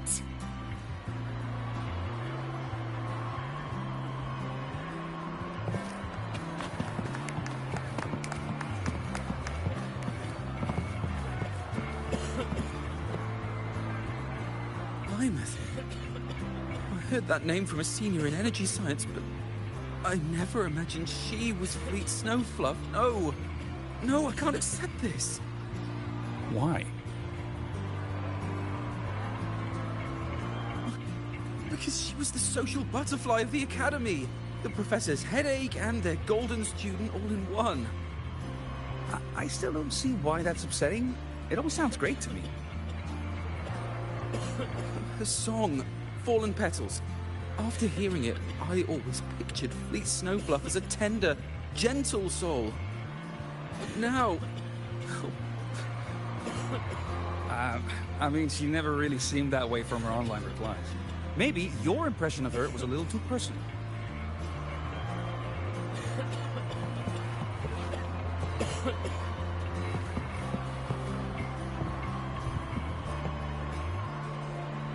Imeth from Rebel College.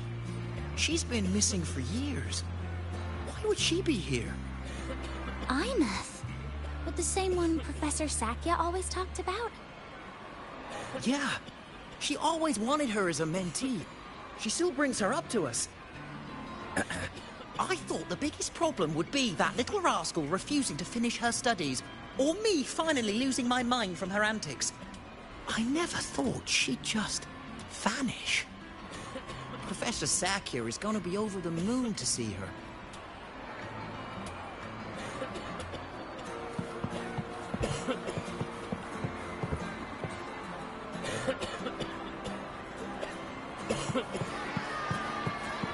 Can't believe I've lived to hear the full version of this song.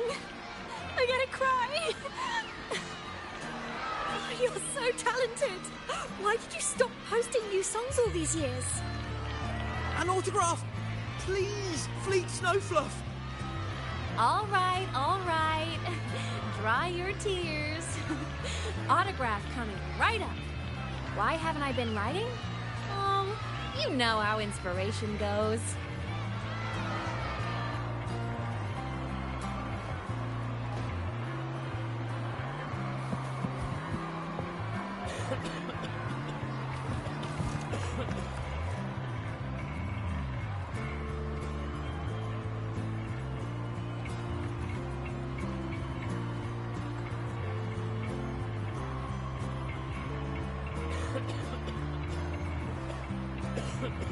My homeland, the Sentinels, and the Exostriders. And the Exostriders were built to transport the Sentinels. The wreck Imeth found in the Void Matter suggests not all of them made it through. The wreck's design matches the Exostriders here in the High Roy, the one forced to go offline to stop the Threnodian. Their power should be comparable. So why was one destroyed and devoured, while the other managed to stop the Threnodian and seal the Strider Gate with its greatsword? Where did that strength come from? There's a piece that's missing.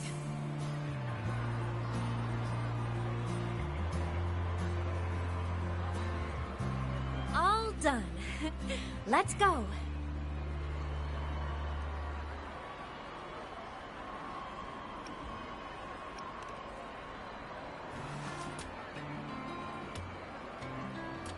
Please, a little meet and greet? I used to host huge parties at the Academy. So, where to next? A wander about the Academy, just like we planned. No rush, just a quiet stroll.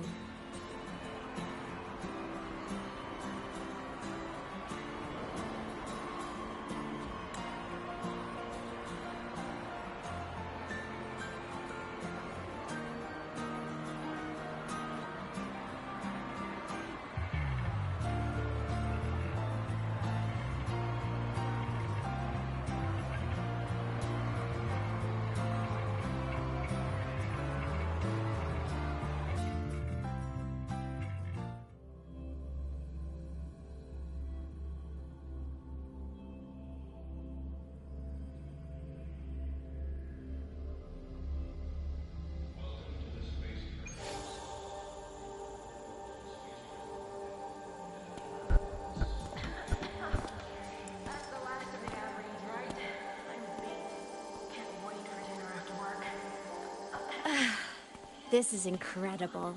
Having company like this? The boredom I felt as a ghost could have literally killed me again. Want to go up top to feel the breeze?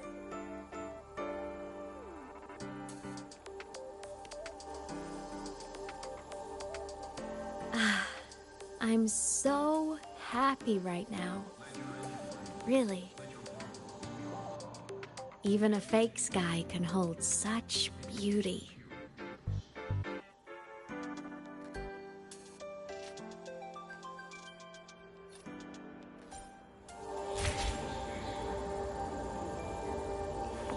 You might want to brace yourself. Propulsion mode.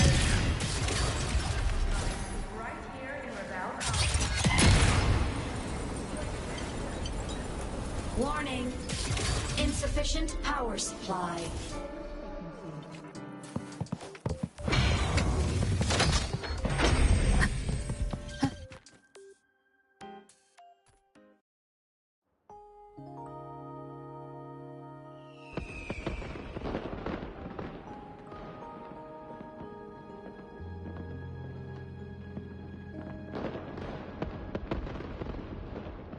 Now that your frequency is stable, what will you do next? Stay in Lahai Roy, maybe?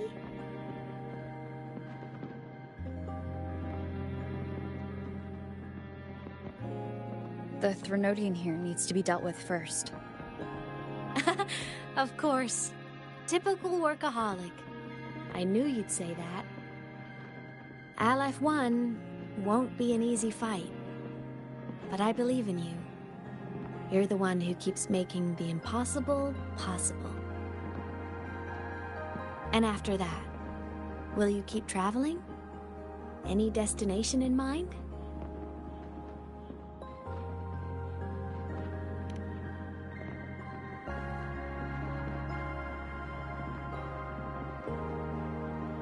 Of course. Take your time. This world you've chosen is vast. You can go anywhere.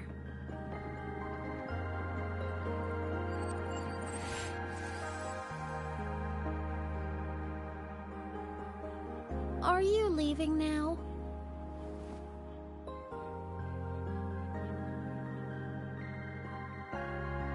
Yes. There's something I have to do. The Academy will look after you.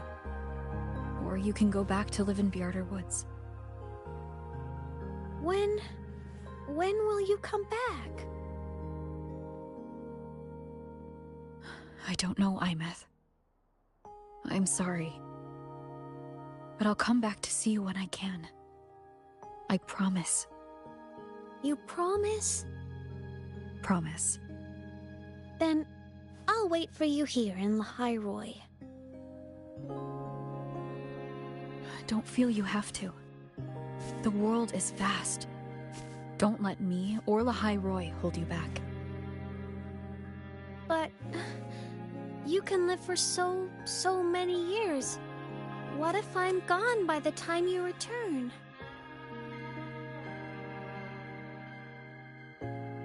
Sorry. I shouldn't have said that. You should go now. Imeth. Just go! I know you're worried. It's not fair. Why does it have to be you saving the world? You're always so exhausted, always getting hurt.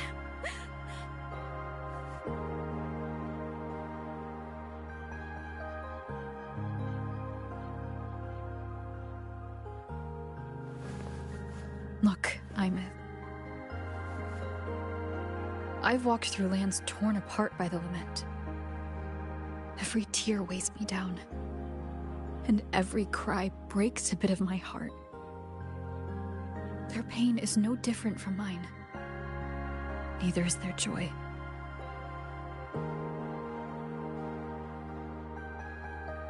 So if I can help, I will. I have to. Then I'll be the one to protect you someday. You protect me? Yes! You're not invincible. You get hurt, you get tired, you get sad. You're just like everyone else in this world. So I'll protect you. I'll chase off anyone who tries to hurt you, like Katia from Space Fantasy. I'll become a savior, just like you. Don't laugh! I'm serious! All right. All right.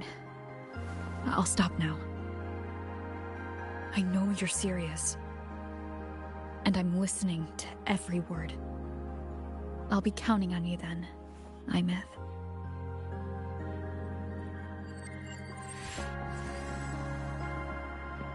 Tired? The frequency Sigilum took is coming back. It's not a great feeling. Abby's already helping me recover through the test mark. I'll be fine soon. Just close your eyes and take a nap. You deserve a little peace.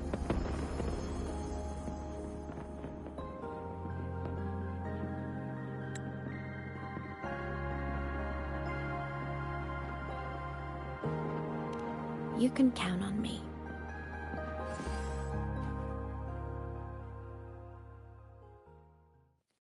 I must not falter. Huh?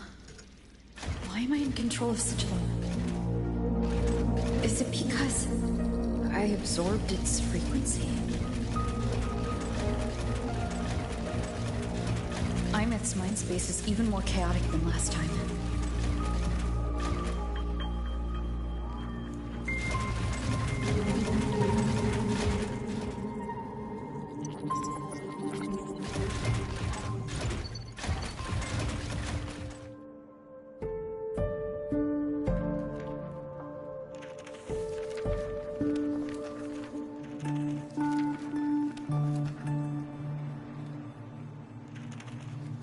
Sigilum. Back for more?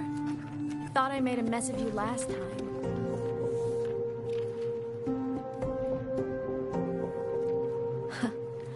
I can tear you apart 1,000 times, but you never really die, do you? Fine. You're going to sit there and listen to me lose it.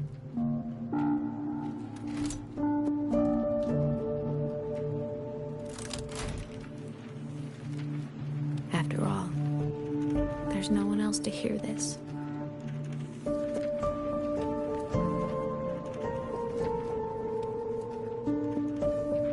I can't speak. Or move. Was Sigilum incapable of speech back then?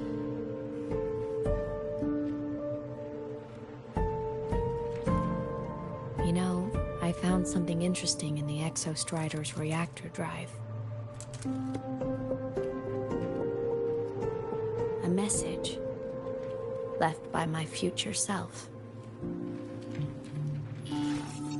Years ago, while sailing the stars towards Solaris, an Exostrider caught the attention of Aleph 1. Both of them tore through the Strider Gate, clashing in the caverns deep below. The Exostrider has combat features, but it was still no match for Aleph 1. Its body was shattered, energy nearly depleted, and void matter kept pouring through the Strider Gate. Aleph 1 kept pushing, desperate to squeeze its whole disgusting bulk into this world. It was almost successful. It would have ended everything. But then a girl named Imeth emerged from inside the Threnodian itself. The great savior, making her dramatic entrance at the final moment.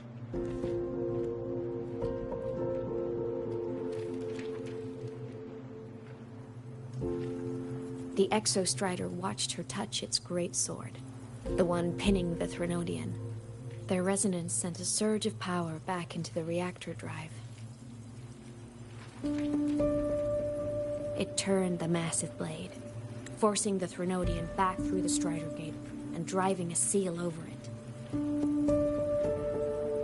But the human girl who had resonated with the Exostrider, she was dragged through the Strider Gate with the Threnodian, vanishing from Solaris forever. Imeth was the key? She helped the Exostrider seal the Threnodian? I was shocked at first, but the moment I stepped into void space, it all made sense.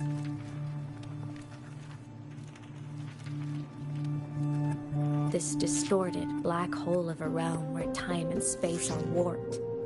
It appeared when the Threnodian came to Solaris.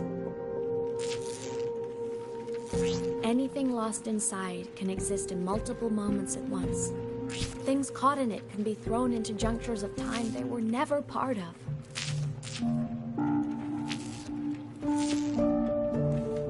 And I can move through it all. The void matter can't touch me.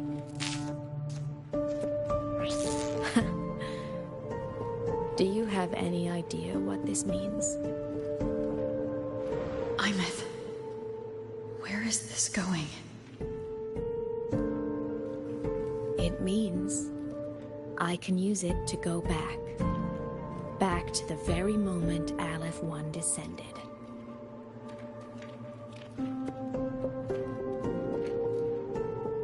Time, cause, effect. A perfect closed loop. But my meeting with her all those years ago, that wasn't the cause. It was the effect. Only by resonating with the Exostrider and dying as a synchronist all those years ago could I later become the Exostrider's true resonator as a digital ghost. And only in this form could I cross void space, return to the past, and power the Exostrider to save Lahai Roy.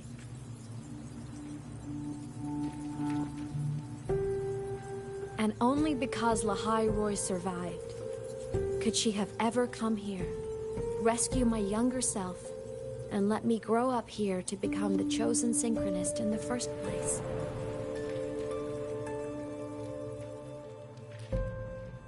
No, I have to get Sigillum to move. I need to stop. Only I can do this. It has to be me. Just like her, I can't turn away from a responsibility like this. There's just one thing.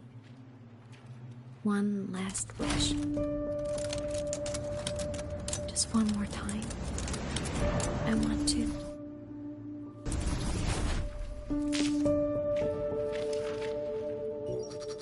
Imeth.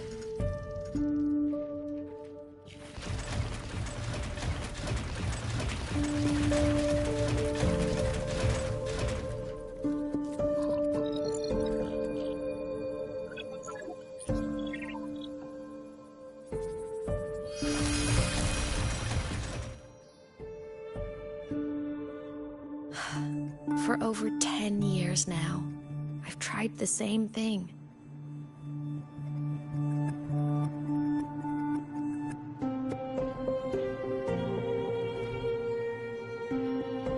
Every time the reactor drive ran its self-diagnostics during peak Voidstorm season, I tried to reverse time, and every time, I failed. I just wasn't strong enough. But now, further along the timeline, the edges of void space are beginning to collapse. I don't know why the Threnodian is changing, but I know there won't be another chance.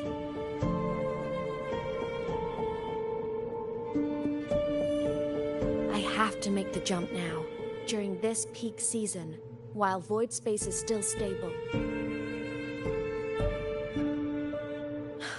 I'm not that child who needed protecting anymore.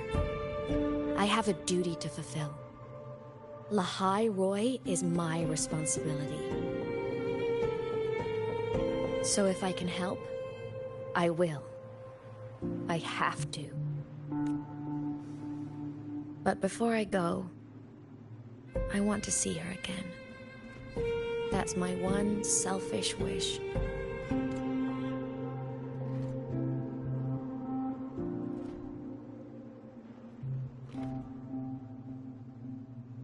I want to talk to her, to know how she's really been. I want to spend a little more time with my family. I was always afraid that when she finally discovered the truth about herself, she'd feel so alone. But it's all right now. She told me about her journey after losing her memories. It was meaningful. She met people. People who care for her, who miss her. People she formed connections with.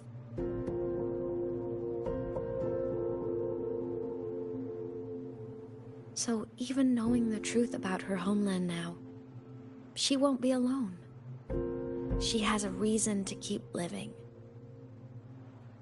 That's enough for me. Now I can finally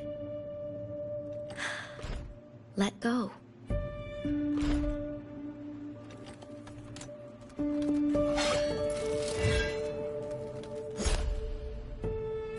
You? How? Imeth, don't you dare decide this by yourself! You're the one who taught me that my pain is no different from anyone else's. I can't turn my back on the responsibility I have.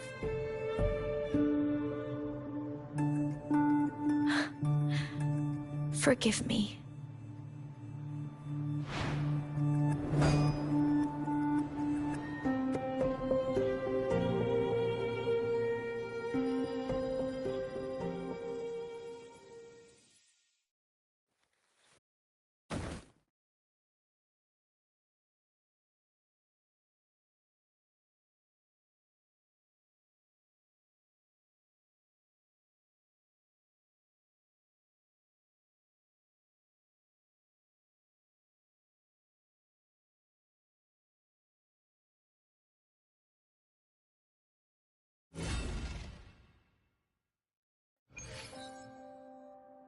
Imeth!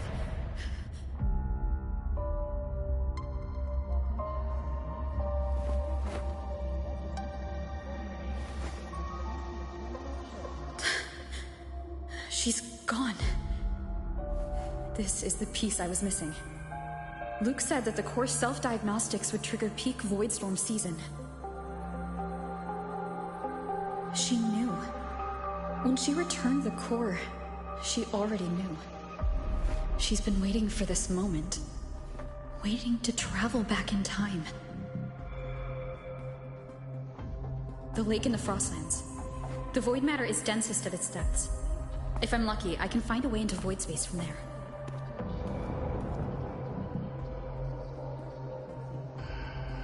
I can still catch up to her. I have to move now.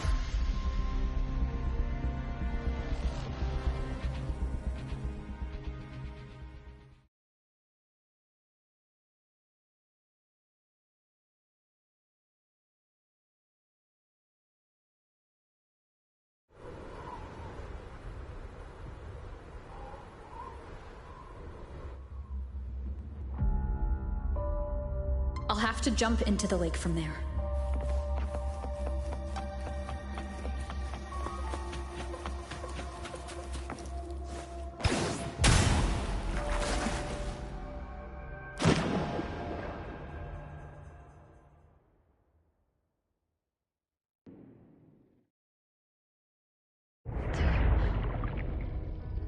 Don't go.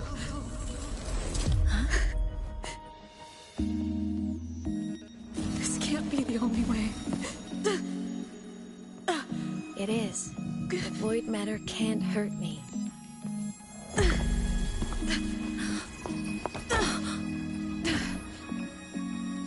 Don't try to save everyone on your own.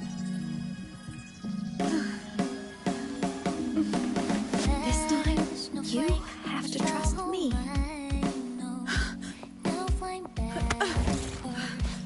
No! If you do this, there's no coming back!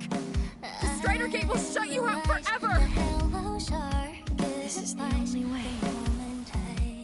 The loop will close. And the High Roy will survive. And we will find each other in the Frostlands. To the very edge of the starry ocean, even if our wings to fall apart, I will get sad. You are for all time. Oh, yeah. May your path be clear. May you get aware. Dreams are all crystallized with please, critical little smile.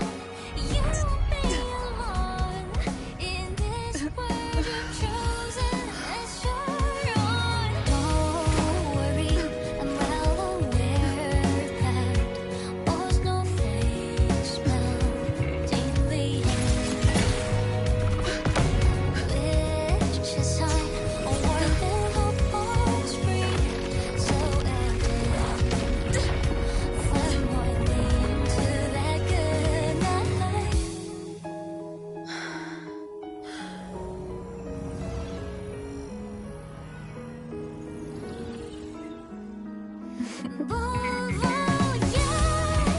May your path be clear. May you get aware.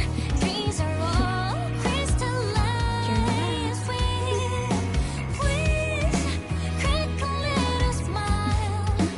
You won't be alone. I hope to make you proud. I hope I haven't let you down. It's such a dazzling riddle. Guess I'll spend my whole life forever with My body. It's breaking apart.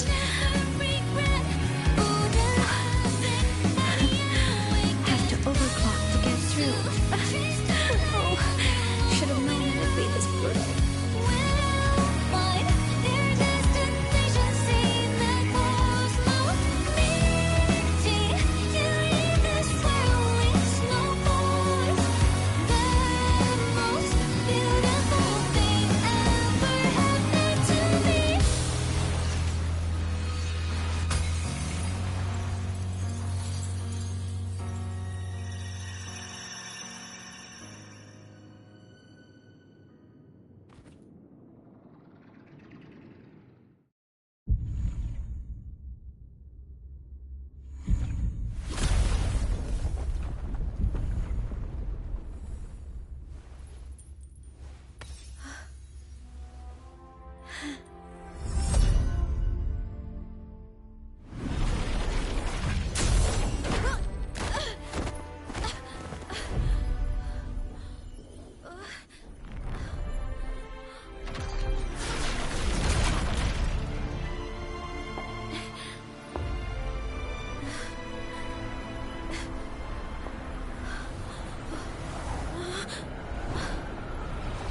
We had our time, short as it was, but it mattered. But even family can't stay together forever. The time to part always comes.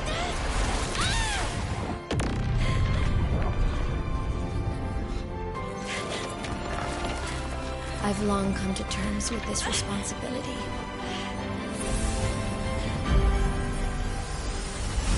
I don't regret a thing.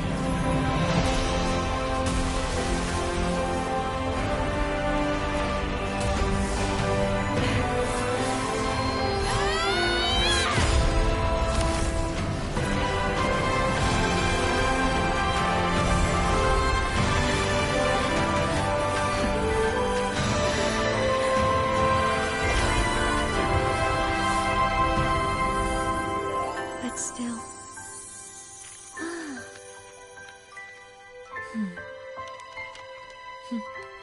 wish I didn't have to leave.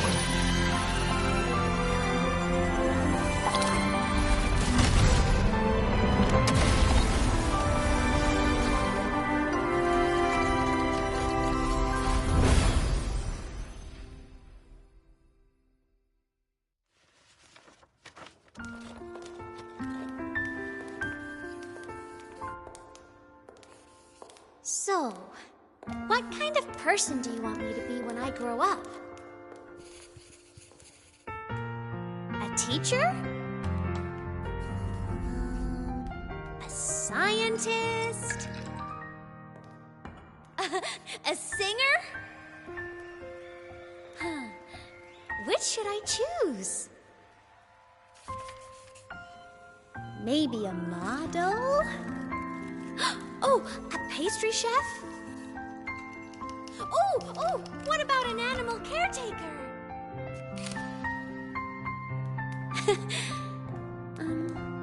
What would make you proud? Imeth. My only wish for you is that you live a happy life. I see. And you? What's your wish for me? I wish that in your long, long life, you never forget how to feel the sorrow and the joy. Oh, getting to share this final journey with you makes me so happy.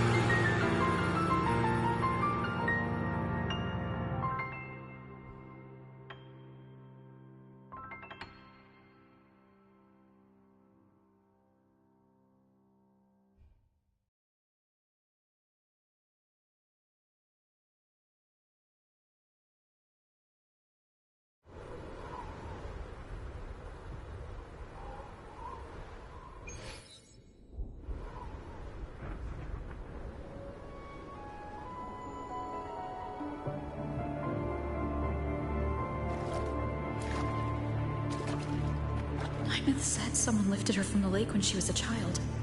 That's when she lost her talisman. It wasn't my past self who saved her. It was me. Right here. Right now. My failure to save Imeth? Has it already become part of Lahiroy's chain of cause and effect?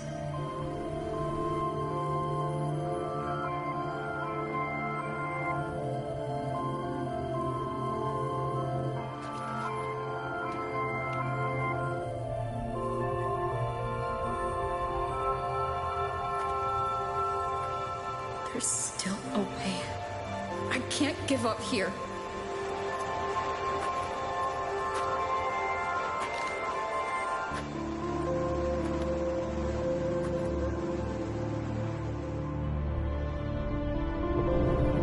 Imeth is on the other side of the Strider Gate. I'll just go through it and bring her back. Someone has to pilot the Exostrider, open the Strider Gate, and deal with the Threnodian anyway. I'll do it. The odds are slim. But they're not zero.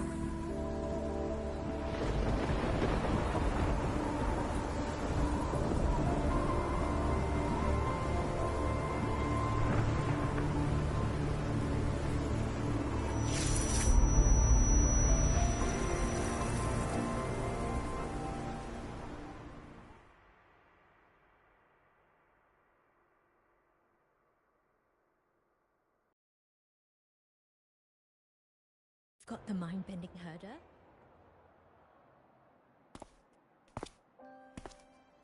Welcome back, Synchronous. Your daily training regimen is being formulated on plenty of terminal ships.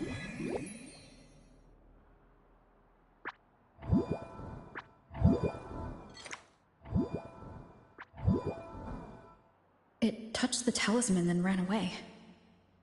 Is it trying to lead me somewhere?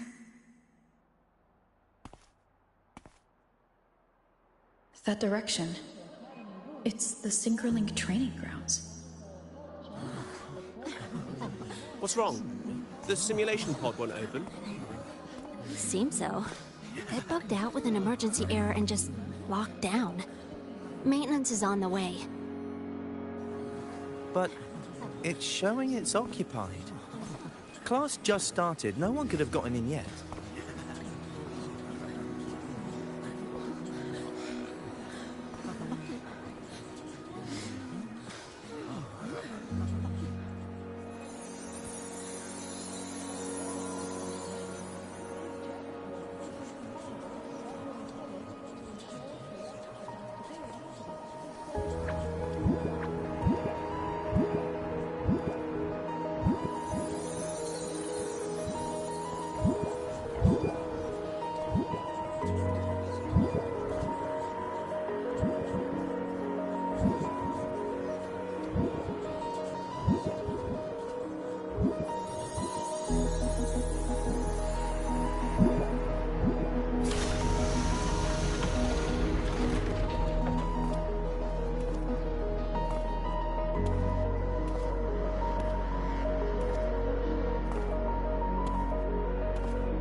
Imeth?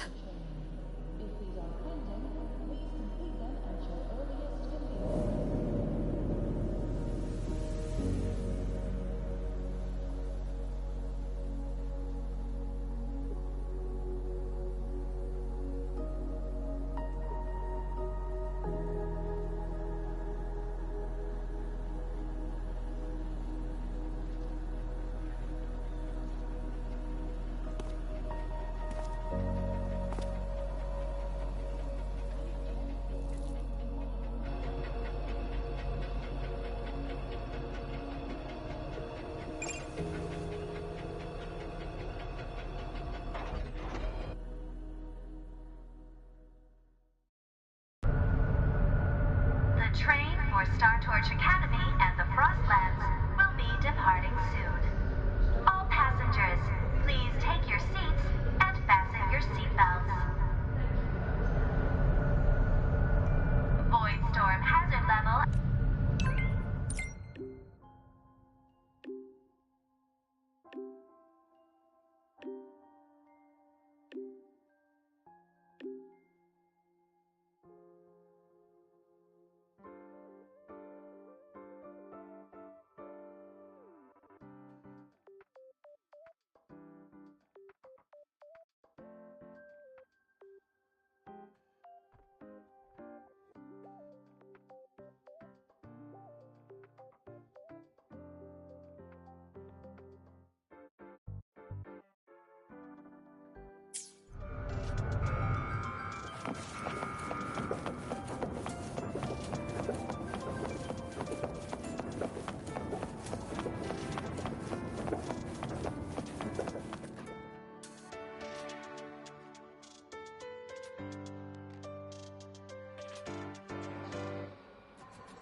This is her paper plane.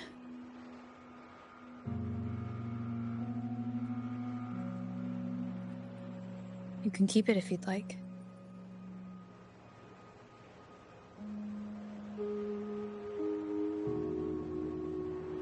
I know you're not Imeth. You're only a piece of what she left behind, kept alive by this talisman. But if you exist, it means she's still alive too, doesn't it?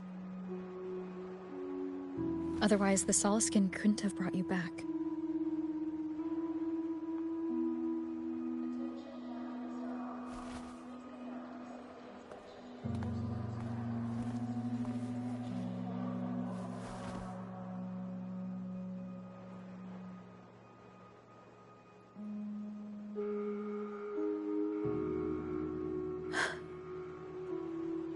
So, it wasn't for nothing. If I hadn't gone looking for Imith, I never would have found this talisman.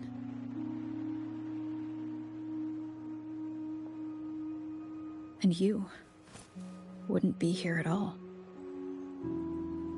Mook told me you're a piece of her. A thread that might still tie her to this world. If I follow it, maybe I can find where she is.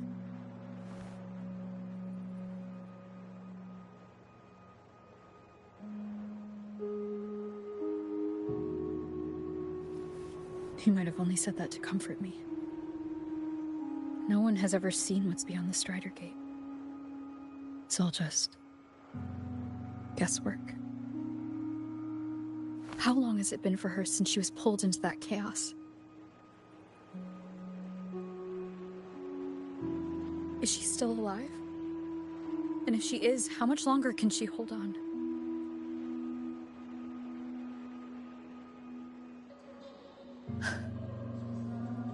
I don't know.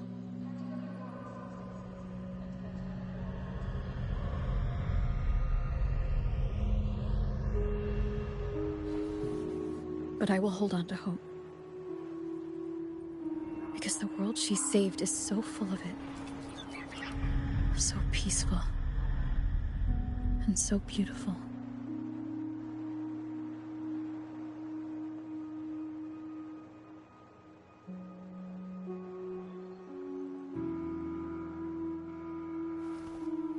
It's strange, seeing Imith so quiet like this.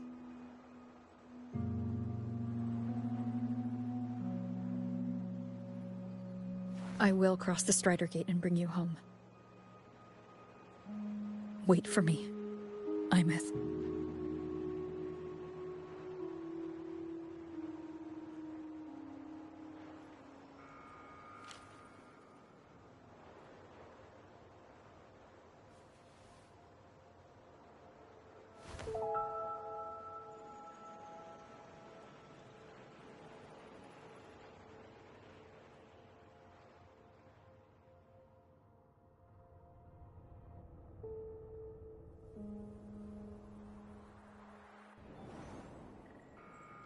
Don't be sad.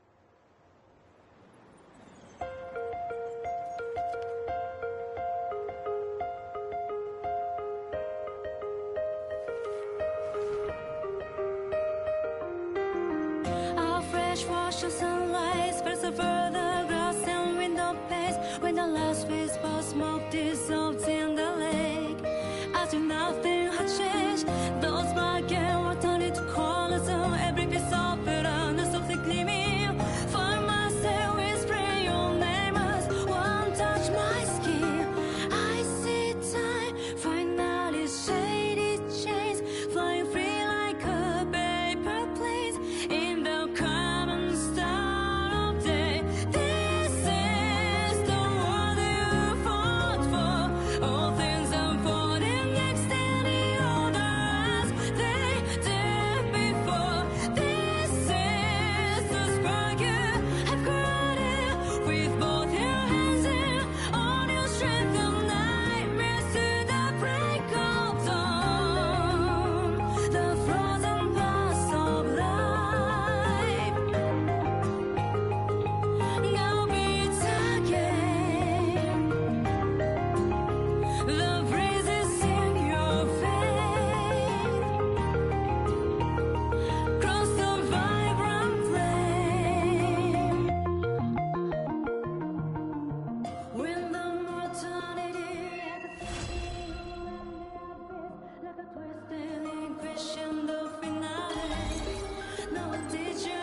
Propulsion mode.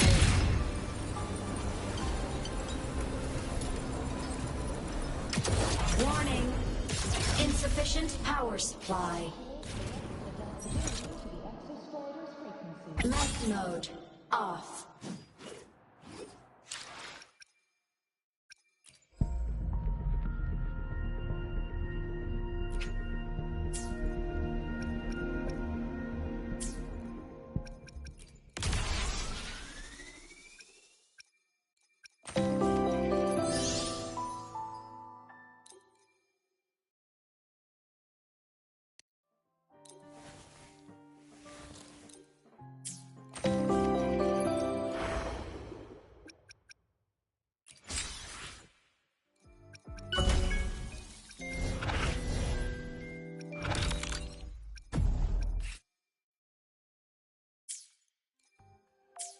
If you got time, be sure to show me that super. Let me be there for...